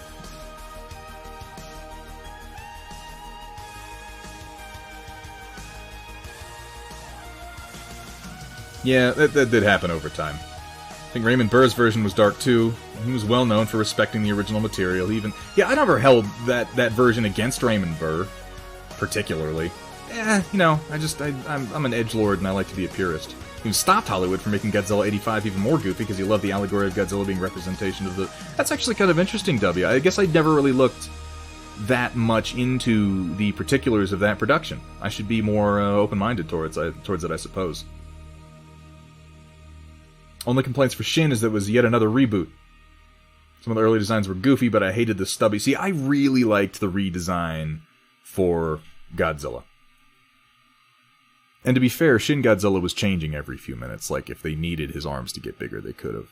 I liked the way his arms were. They weren't just stubby. They were stuck out in front of him, and they were curled up into these horrid little claws. Like, everything about Shin Godzilla looked like he was in pain to me. It looked like he was put together wrong. He wasn't supposed to be there. I want to give you, like, the Westworld treatment, Manro Fasal. Like, I read that and I just go, doesn't look like anything to me. Because, yes, we are. Yeah, like True Mutations. When Shin Godzilla first comes up onto shore, he can't even stand up. He pushes his face through a bunch of buildings because all that really works on him are his stubby little hind legs. Wow, I've been talking about this so long, I can't remember what I've done. I'm going to set him over here. I'm going to put this guy in the maybe column, and I'm going to work on this guy. Woo! I forgot if I did any details on him or not yet. When Shin Godzilla first comes up onto shore, he literally can't stand up, and he shoves his face through a bunch of buildings, because only his hind legs really work, so he just chung chung chung chung sort of trundles ahead. And it takes a significant amount of time. Bubble Nugget, with the follow. I'm glad you've been enjoying the conversation so far, man, and maybe even the painting, who knows. Thank you so much for the follow, man, I appreciate that. I hope you are having fun. He can't stand up, he's weak, like he literally, they could have just shot him to death. But the point of it is that they take days to decide what to do about him. They just stare at him, and they go from one committee to the next, and they appoint a committee to determine the validity of the original committee, and so on and so forth. And by the time they've decided, oh, we need to shoot this thing, it has evolved to the point where it has stood up. How long? Oh shit! It's almost 3.5 hours I've been going. Whew. Well, we'll get to the storm report here in a little bit. But the time we get, that's very interesting, WJ, because I got that from the movie itself. I did not, I mean, obviously, I don't speak Japanese. I'm just a weeb. I'm not really, you know, a true fan of Japan, apparently. But, yeah, by the time they get around to actually trying to shoot at him, he's developed armor plates.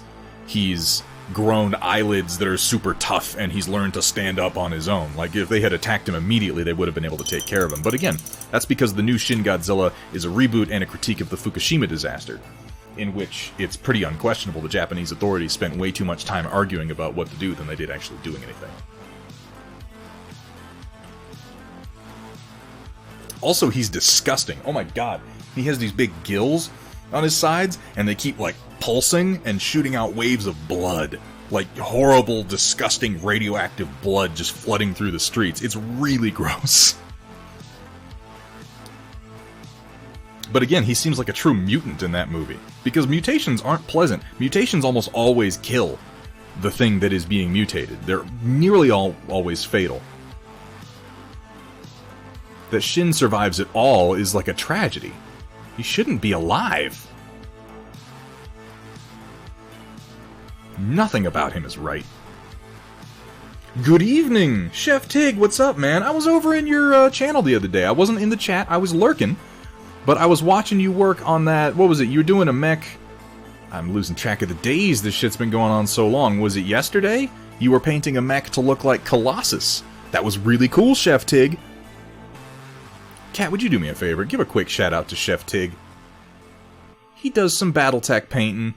I haven't been in your stream a whole lot, man, so I don't know what else you might paint, but I saw some Battletech and I liked what I saw.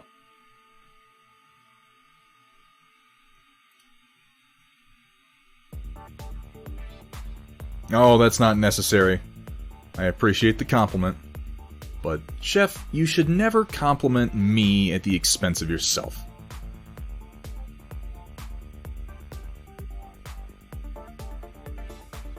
That's just my opinion on all artists. You know, I have this tendency to do the same thing. It's an easy thing to say. Yeah, man, but I'm nowhere near as good as you. I'm just, you know, don't do that to yourself. It's not nice. It's not nice. Be nice to yourself. You're streaming, you're an artist, you're making progress, man. There's no reason to tear yourself down.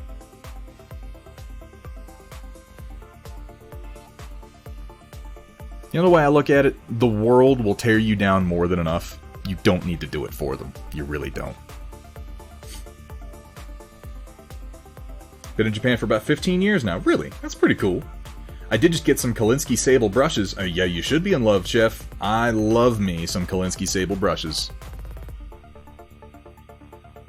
It's about all I use are my Winsor & Newton Series 7s.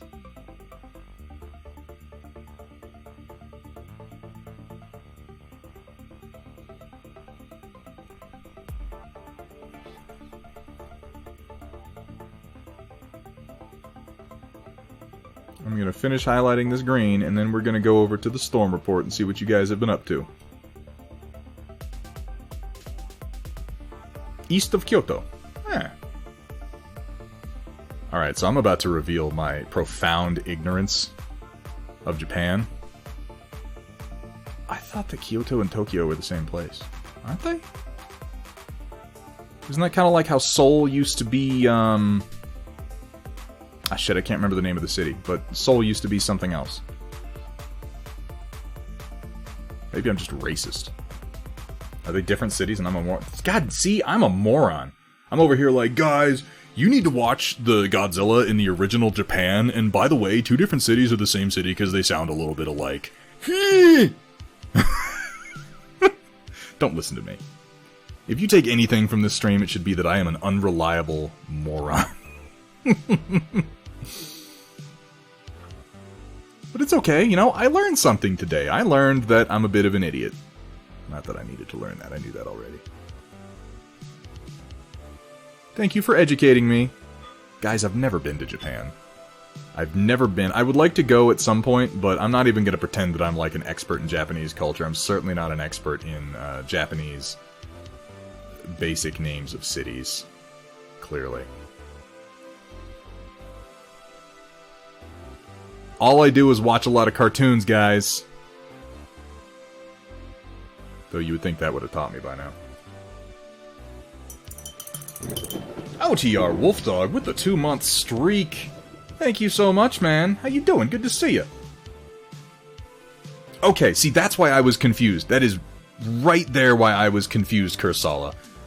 Because in my mind, I was thinking of Edo, which I knew used to be the capital, and I knew Tokyo is the capital now. So somewhere in my head, I mixed that up to thinking that Tokyo and Kyoto were the same city. But no, it was that Edo, or rather Kyoto, was Edo, and they moved the capital from Kyoto to Tokyo. Okay, so that, you know what? I'm going to seize onto that because that mildly justifies my confusion and makes me sound slightly less stupid. And let's face it, I need to do that as much as I can. I learn that every day and then I forget because I'm an idiot. That's sort of the catch-22, isn't it? Why do you brush your thumb? That is because I'll have too much paint on my brush after I load it up on my wet palette, Chef Tig. And what I like to do is I wipe it on my thumb and I give it a little twist, because you see how it's kind of fat right now? All loaded up with paint? So I wipe it on my thumb and I twist it while I do that, and now it's got a nice tight point on it.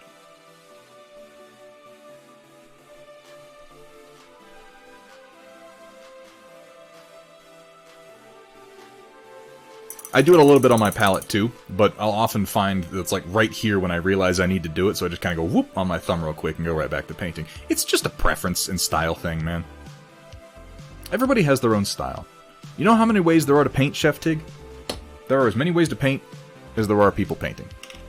So I still need to do the green dots on my clone sergeant's chests, but here is the work that we've gotten done on Star Wars Legion today, in addition to some of the models that we've built. Here are my 3 clones. I realize I've had these guys slightly out of focus for a while. I apologize for that, guys. But here are my 3 clone sergeants. With their armor striping, I need to clean it up a little bit with white, and I need to do their chest dots, and then give them some battle damage, and they can go right down on their bases. Edo became Tokyo. Kyoto was... See, I'm even wrong about the thing that I thought I was right about that I was wrong about. You know what I'm going to take away from this? None of us have any fucking clue what anything in Japan is called. About mech paint jobs that really just brings a tear to my eye. Ooh. And sometimes a tightness to my pants. Oh my. This stream has a lot of the latter. You know, I got something for those tight pants, Cat.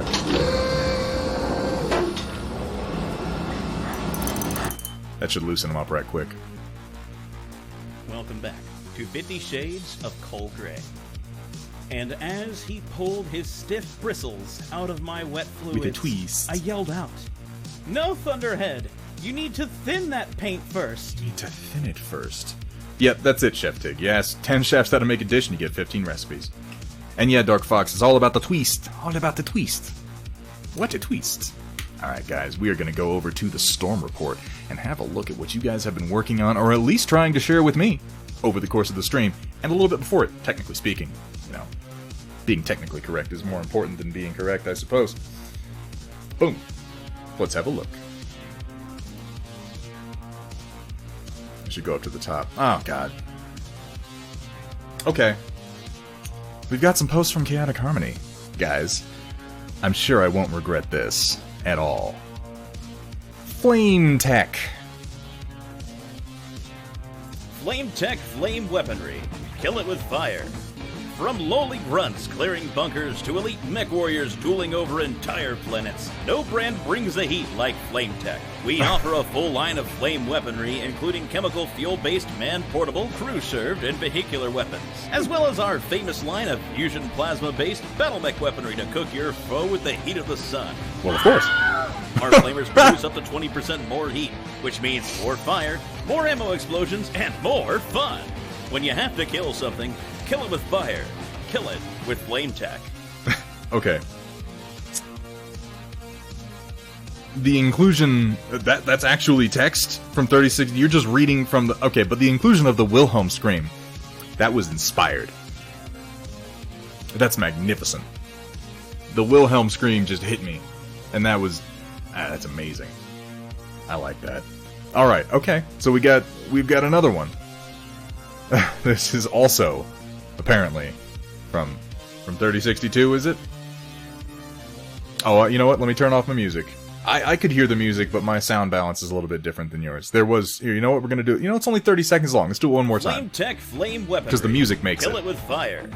From lowly grunts clearing bunkers to elite mech warriors dueling over entire planets, no brand brings the heat like Flametech. We offer a full line of flame weaponry, including chemical fuel-based man-portable, crew-served, and vehicular weapons, as well as our famous line of fusion plasma-based Battletech weaponry to cook your foe with the heat of the sun.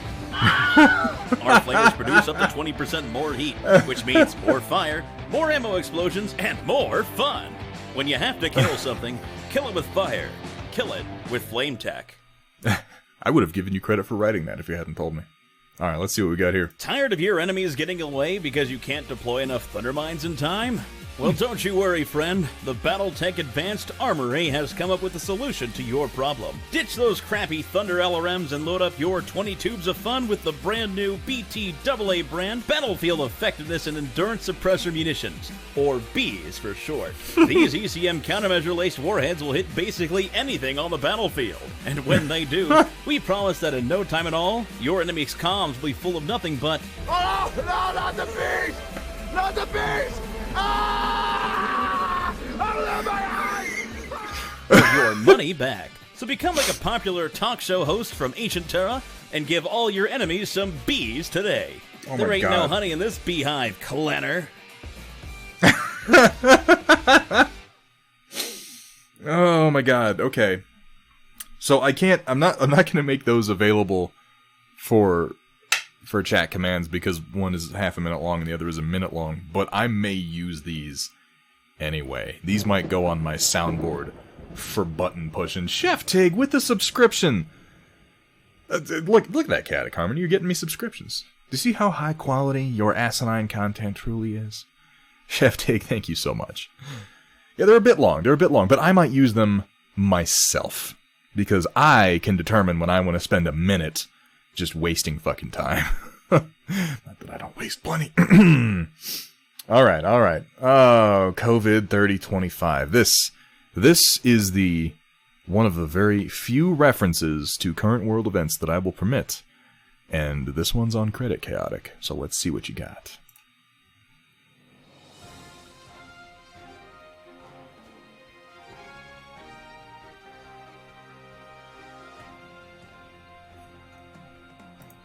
The Capella Confederation is not there for you. They literally took a lance of fire starters through a city and burned it down. The Federated Sons will help with any refugees of the disease. These are just some of the falsehoods that have been going around about the new COVID 3025 virus. So we thought it would be nice to help our citizens get the facts that they aren't getting with other news networks. We here at the Capella News Network pride ourselves on honesty, integrity, and loyalty. With that in mind, allow us to dispel the lies and show you the truth about COVID 3025. The Capella Confederation has had a stellar response to the planet-wide outbreak on Wuhan, with entire neighborhoods being cleared of the virus overnight. Their rapid response firestarter lances have been specially modified to carry supplies in and out of affected neighborhoods. Oh, supplies! Just look at how this lance has brought the propane to a nice family barbecue. Listen to those screams of joy. The Capellan Confederation would like to reassure everyone that they will be ready to treat you should you have any symptoms of COVID 3025. So feel free to report to your local garrison to receive the best treatment in the inner sphere. And if you have any neighbors who are sick and you fear they won't get the treatment they need, please issue a report for them. Remember, we must all take care of each other in this crisis, and we must all take care of the Confederation as well. Up next on the Capellan News Network, Davians. Do they really stink this much? Yes, they do. Now, haven't you been doing some of the COVID 3025 response in some of your online TTS games? I know I've missed most of them. Chaotic Harmony, but I was under the impression you had done a couple of missions to that effect, which is delightful. The Firestarter is really carrying in supplies, those supplies being, fusion venting. Yes. Alright, let's see what else we got. You should in fact post some of those to Reddit. I think people would appreciate it thoroughly. That shit is funny as hell. Roland, ooh, you've been working. Damn, that's a good blue, man. I like that. The blue to the green. That's a cool, neat blue. Looks like you're drinking something other than Baja Blast today, too. I don't recognize this one. Which Mountain Dew are we on? We got some Baja Blast over here, but then we got blue flavored as well. I don't know what the Mountain Dew blue flavor is, you guys. I think I'm out of the loop. Honestly, though, that is I like how you've sort of balanced it out, too, because we got the green legs, and we got the Baja Blast over here, and then we got this teal, and we got the teal on the Mountain Dew. Frostburn, that's probably it. Oh, Frostbite. Okay. That's what I'm calling this mech. This is Frostbite, right? We got Frostbite blue up here, and we got Baja Blast on the bottom. That's a good looking Thunderbolt, man.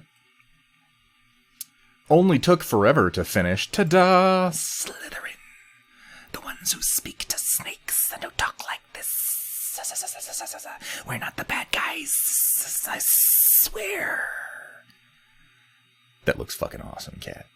I really like your use of yellow to complement all the... I mean, it's a green yellow, but really, really nice work in here. Now, if I'm not mistaken, you were largely following a pattern, but the work here is absolutely fantastic. I like the contrast with the more golden yellow that we have up here and in the eyes and repeated down on the corners.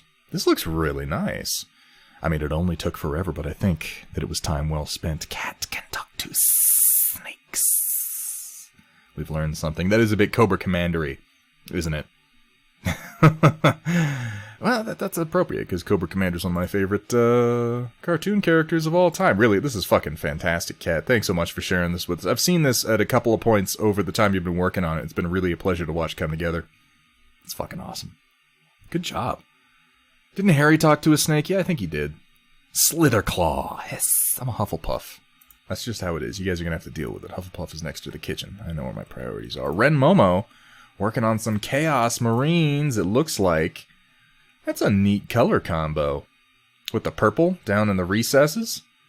What else are you going to do this one? Is Ren, are you in the chat right now, Ren? I should make sure the people are in the chat before I start trying to ask him questions. But, that would take time, and I'm lazy, so we don't. It's a really neat color.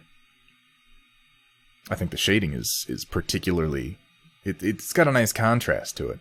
I mean, it seems like you've just done your base coat here, so I'm looking forward to what the rest of the details come out looking like. That's how that sentence should be put together. Raging Heroes Sister Repentia. I know Raging Heroes did a bunch of sister models, so I'm interested to see them. Apparently you got some, Hethrir. Boom, let's take a look. Ooh, those muscles. Look at those rippling muscles. I like the blue that you've done for the armor. That's really cool, man. You actually got a really good face on there, too. I say that like I'm surprised, like Hethrir doesn't know how to paint or something, but he doesn't. I'm kidding, he's actually a really good painter. I have some of his work up here on my shelf right now. That is a really nice blue. That's fucking hot. And I like how you've done sort of yellow for the wrappings. And Jesus, those abs. Ooh. Sisters scare me. Kursala filling up the build plate with the custom Orion variants. Look at that.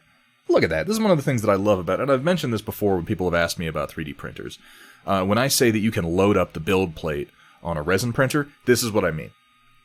Because the time that this plate takes to build is based entirely on the height of the tallest object, because every layer takes precisely the amount of time to print that the previous layer... It doesn't matter how many things are on the layer, every layer takes the same amount of time to print. So the height's the only thing that's going to increase it. If you're printing on FDM, everything you add to the first layer increases the build time because it has to physically traverse every single point on that layer. So this is a good example of the benefit of using a resin printer, particularly for smaller things like models, like mechs, so on and so forth. Looking good, Kristalla. I need to get some of yours on my printer. I've been fucking lazy lately. I've been printing mostly Legion stuff. I've got to get your Orion put on there so I can get one of them here on the stream. Could have added more, but didn't need anything else. I know that feeling. Look at these sexy insides. Ooh, look at it all. Ooh. I like looking at Chaotix insides. That didn't sound sexy. That just sounded like serial killery. I should veer away from that. Lean away from the serial killer vibe. Probably. Maybe. I don't know. Maybe you guys like it. Maybe we can make, like, it puts the paint on its skin or it gets the brush again. I don't know. It's looking very computery. I'm looking forward to seeing what you get put together. Technically, this whole thing has been recorded, WJ. I can't stop you from recording any of this. Don't make me whip out the EP45T Extreme. That sounds uncomfortable. Forgot around painting some more info. Dude, those look good. Wow. Surprisingly detailed for how small they are. Now, these are prints that you did, right, Verg? Or are these... Wait, no. You were saying where these guys were from last time, and now I can't remember. I like what you did with the road lines, though. That really helps to sell the scale of the whole thing. Of course, you've got a whole city board going, so it makes a whole lot of sense. Dude, they're really, really... Okay, that's what I thought, CNC. I was going to say, did you print these? And then I remembered he was talking about these being metals. Yeah, CNC. They're very detailed, and you've done a really good job bringing those details out. Man, infantry that size is hard to paint. Pez Motion, working on some bits. What are you making, a computer case? I think you probably said earlier on in the stream, and I just missed it because I'm a jerk face. Ugh, let me put my music back on. I feel naked without my music, you guys.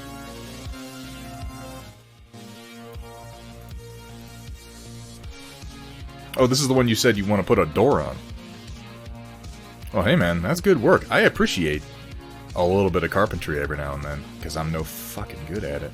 Roland TG, Sharon, Northern Tiger, sporting more upgraded armor and weaponry than the Hunter. The Tiger serves the North as a capable heavy trooper gear. Is this one of the medals?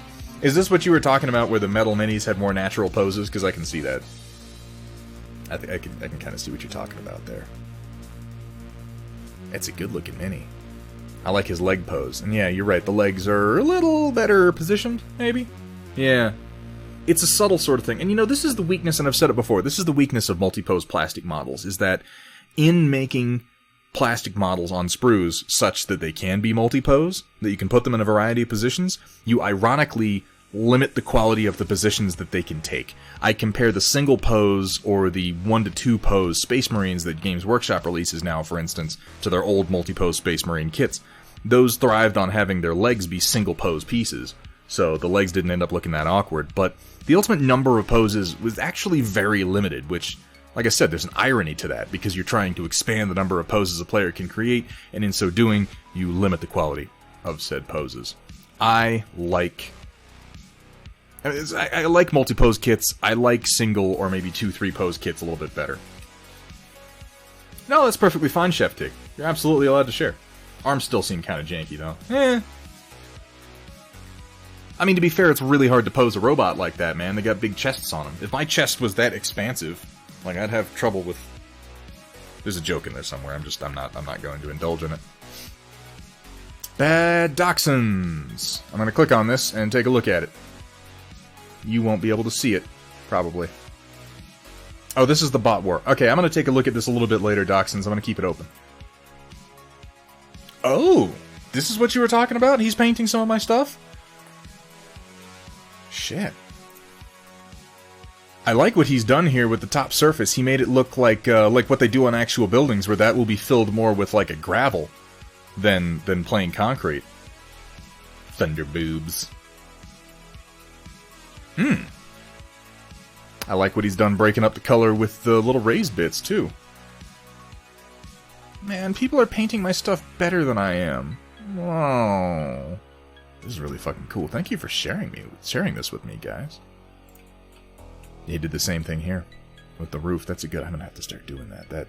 That adds a lot to the overall effect. This is the free building too. Oh man, I'm looking forward to seeing this whole thing put together. This is gonna look nice. Did it on the lower parts too. I am ripping off that idea. I didn't think of it. I'm a little embarrassed about it. I'm gonna rip that off. Is it ripping off if it's something that I made? I don't know. Inspiration. Didn't we agree that we would use that word from now on? It's inspiration. I was inspired. Oh, and he did one in green. I like how he's doing the windows with sort of the central line to sell that there's some light shining from inside of it. That's really cool. Damn. Or is he posting these?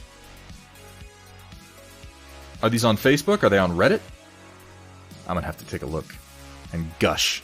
Just gush. Boom! We got some more in the same color scheme. I love the Shadowhawk. You could paint a Shadowhawk shit brown and I'd still compliment it, but this happens to be a particularly cool combination of colors, and that's not a stupid pun based on the flavor of the Mountain Dew behind it. Though it's totally the same color. I don't know if you did that on purpose, but there it is. We got the Frostbite here and the Baja Blast here. I'm very amused by that. I'm going to assume that you did it on purpose, because I like it. It's in BT Painting and Customs. I'm going to go have to take a look at that. That's pretty awesome. And the Thunderbolt again with a little bit more work done on it. This is the same picture. It does the same picture. It's okay. I like looking at it. It's a good looking Thunderbolt, man. I really do like that blue. Camo matches the dew. I'm not the only one. That's something. Ravencat working on... Oh, Ravencat showing me up over here. You do some good work, Ravencat. Look at these mushrooms. Oh, look at them. Look at the mushroom, man. They got the little fat bellies on them. Oh, no. And your funny little faces. It was really good work, man. Yeah, Ravencat, these are seriously primo work. Very nice. I don't give false compliments on this stream. Vile Myco-men. Are they actually called Myco-men? Because that's actually pretty fucking clever if they are. And they really did. Like, I don't know what your process was, but whatever it was, it worked. Keep it up, man. I like the colors that you got on top of the caps, too.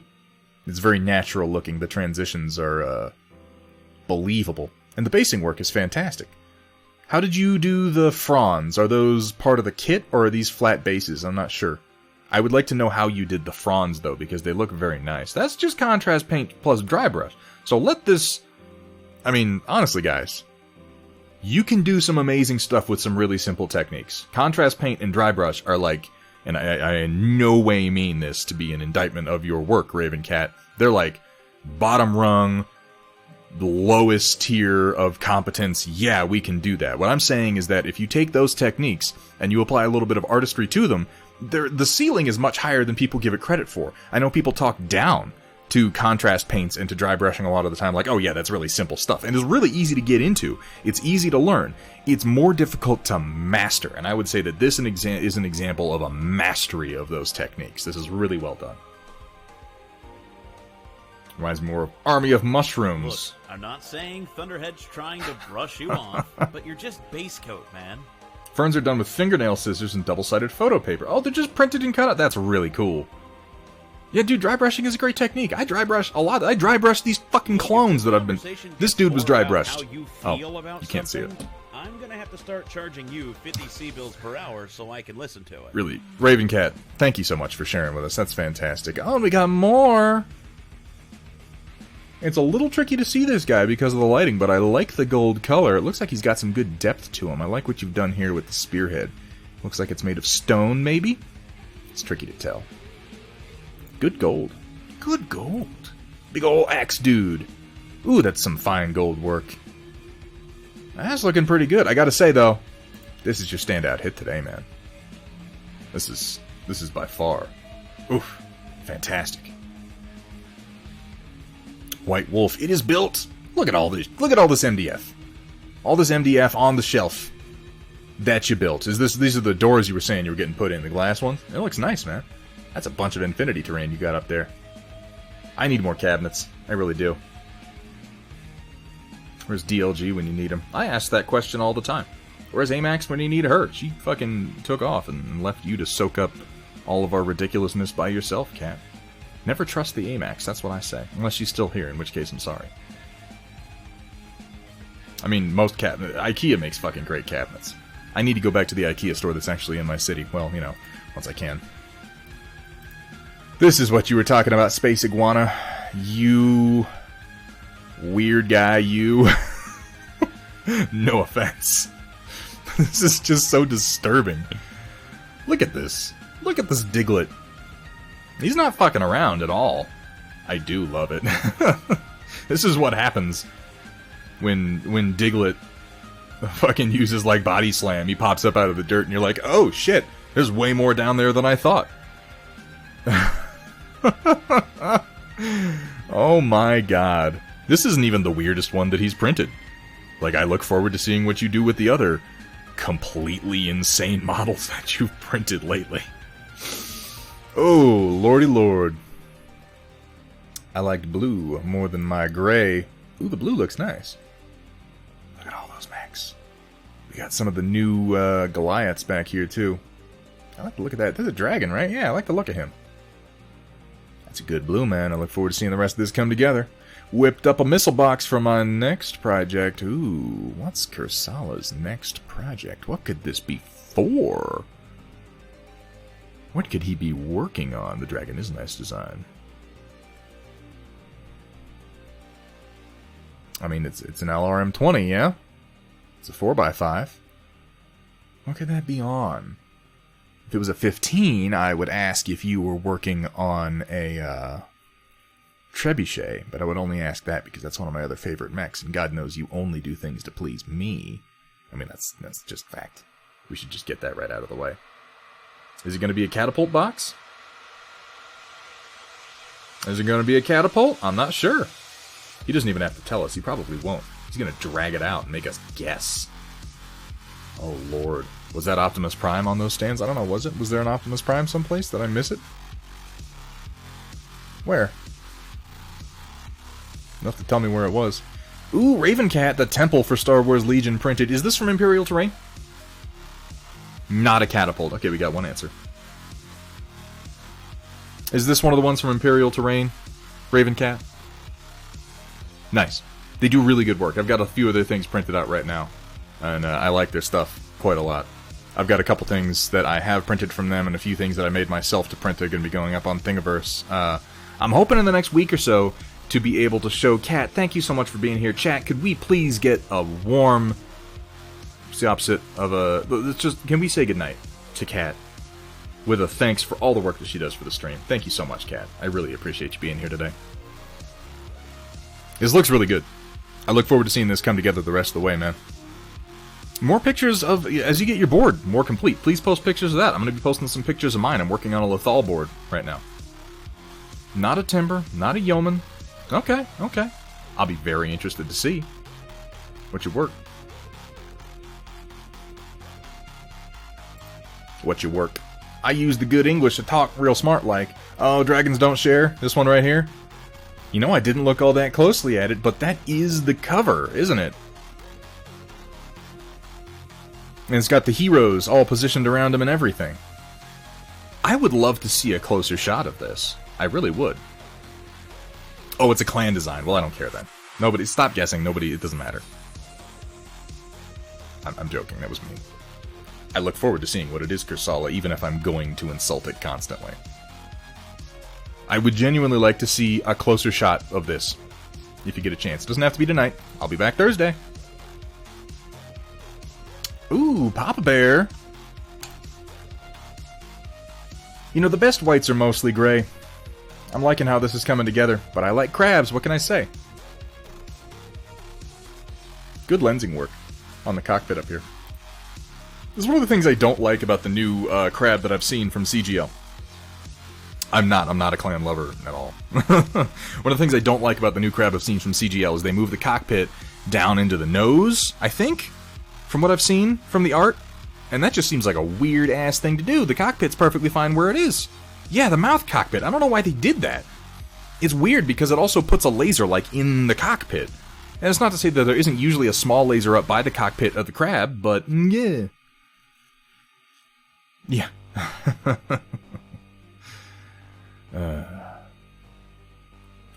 He should look at revising it because it looks like a bag of shit.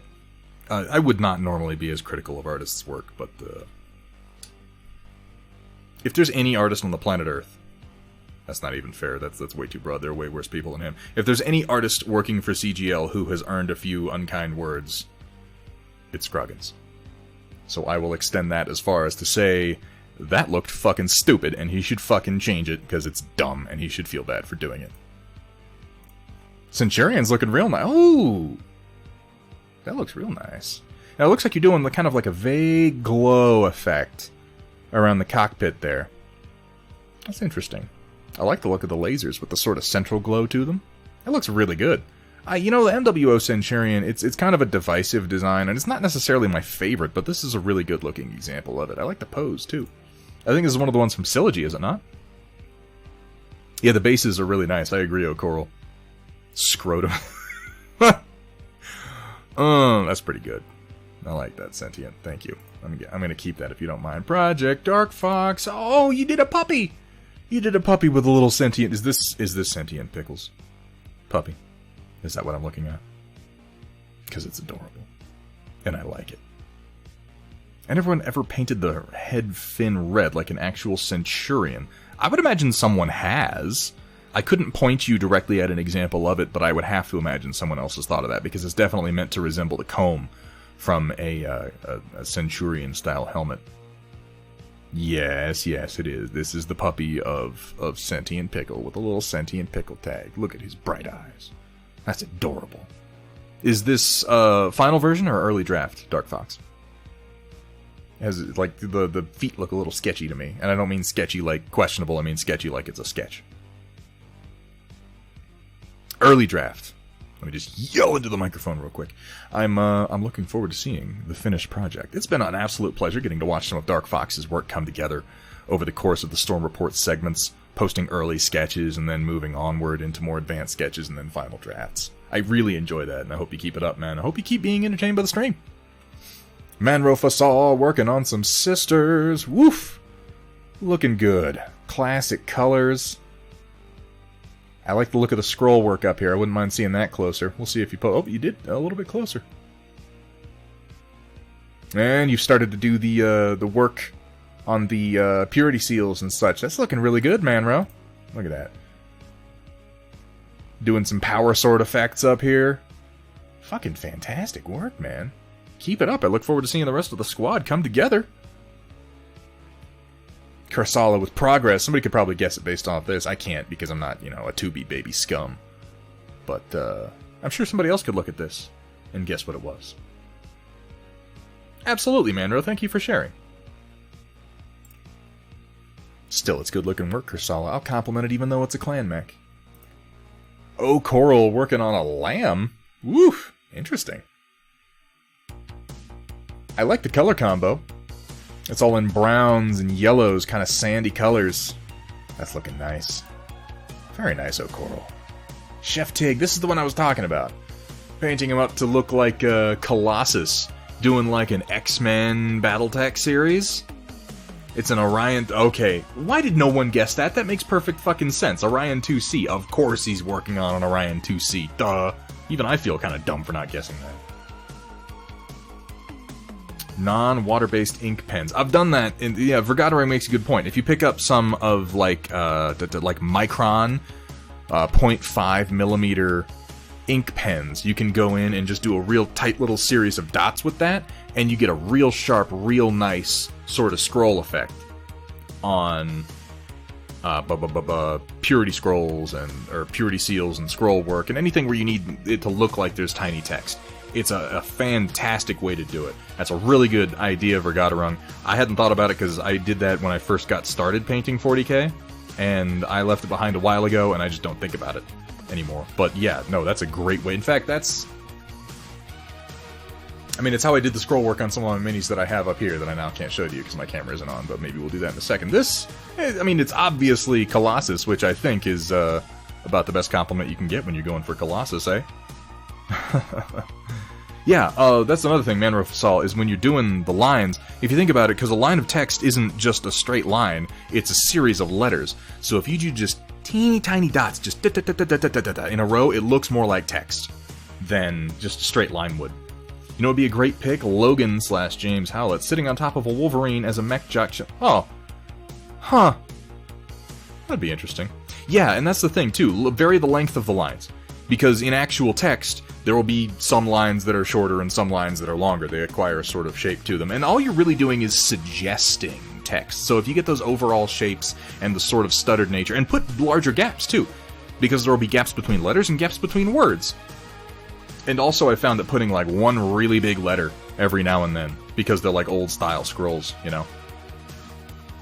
Well, try a new technique. Manro, if we can give you a new technique to try, I would be excited. Oh my god, of course it's a Cyclops.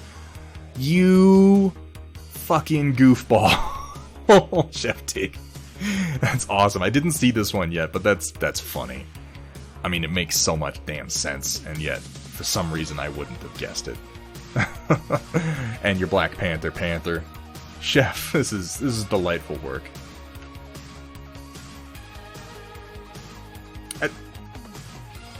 I'm drawing a blank here. Rhino?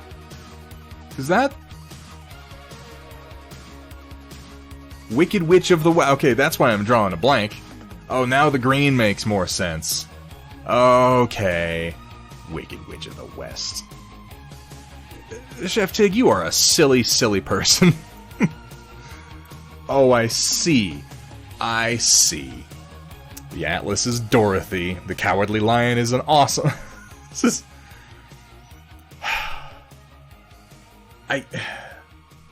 Good God. Chef Tig, you win massive points for creativity. I'll give you that, man. Because that's really something.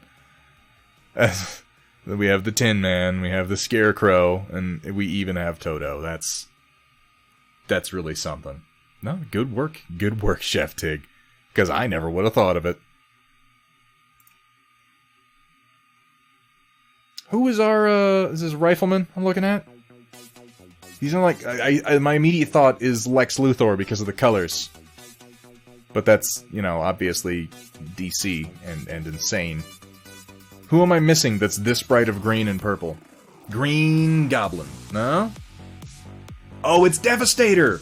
It's Devastator from Transformers! Yeah, when all the Constructicons combine into one big guy. Okay, you know, I thought that too. I thought, oh, it's like Devastator's colors, but it didn't occur to me for a second that it would actually be Devastator. And yeah, what Rifleman is that? He seems really short. But yes, that is, okay. Well, in that case, you fucking nailed both the green and the purple. Because, yeah, those are Devastator's colors. Good job. Alright. That brings us to the end of the storm report for today. And what a storm it's been. Good Lord. Guys. I love that you guys want to share with me. I really do. It's my favorite part of the stream. Like, I enjoy the painting, I like getting things done, but I always like going to the storm report. And then, of course, Chaotic Harmony comes in and starts recording things that I've said and using them against me, and things get dark. Guys. Ladies and gentlemen. Lady and gentlemen. Probably just gentlemen. Let's be honest. Thank you, everyone, for joining me today. It's been a good day. We got a lot done. I've still got some more heavy gear to go, obviously. I'm going to do some building in between streams, so next time I bring heavy gear on the stream, I can do some painting for you guys. So you're not just watching me glue shit together, even though I know that's probably at least as entertaining as watching me paint things. Oh, thank you for everyone who came out today. Thank you to everyone who shared with me in the Storm Report. Again, I really love that section. I really do love it. Let's take a look at who we can raid today. Who's on? Who's doing what? Yes, please do, O'Coral. I'd like to hear what you would like in trade, because I would very much like to take several of those items off your hands. What do we got going? We got Crocodile, Dasania Props, Sovereign Miniature Studio. Am I missing any? Is anybody... Is Steiner going? Because sometimes it doesn't tell me when Steiner's going, but I don't see him. I think we're going to head over to Sovereign Miniature Studio today. I'm not sure what he's working on. Last time he was working on some 40K, some Custodes, and he was doing a pretty interesting job with the colors, with sort of a teal and a purple, and I really liked how it looked. So that's probably where I'm going to pop over to and watch for a little bit, so I think we're going to hop on over to Sovereign. Next Level Paint. I'm not familiar with Next Level Painting, WJ. I'll tell you what I'll do, though. I'll jump into Next Level Painting here in a little bit. I'll take a look at the stream, and I'll see what I can't do about adding that to the raid list. For now, we are going to go over to Sovereign, and it looks like, yes, he is painting Custodes, I guess. It's not that I don't trust you, WJ, it's just that I haven't looked at the stream, and it's not like we're going to pop over there and it's going to be like he's recording porn or something like that. I just, I like to know who it is that I'm raiding at. So I'll take a look, and I'll probably go ahead and add it to the list. Don't worry, WJ, there will be plenty more raids to come. At least I hope there will be. Will there be? If you guys keep showing up, there will be.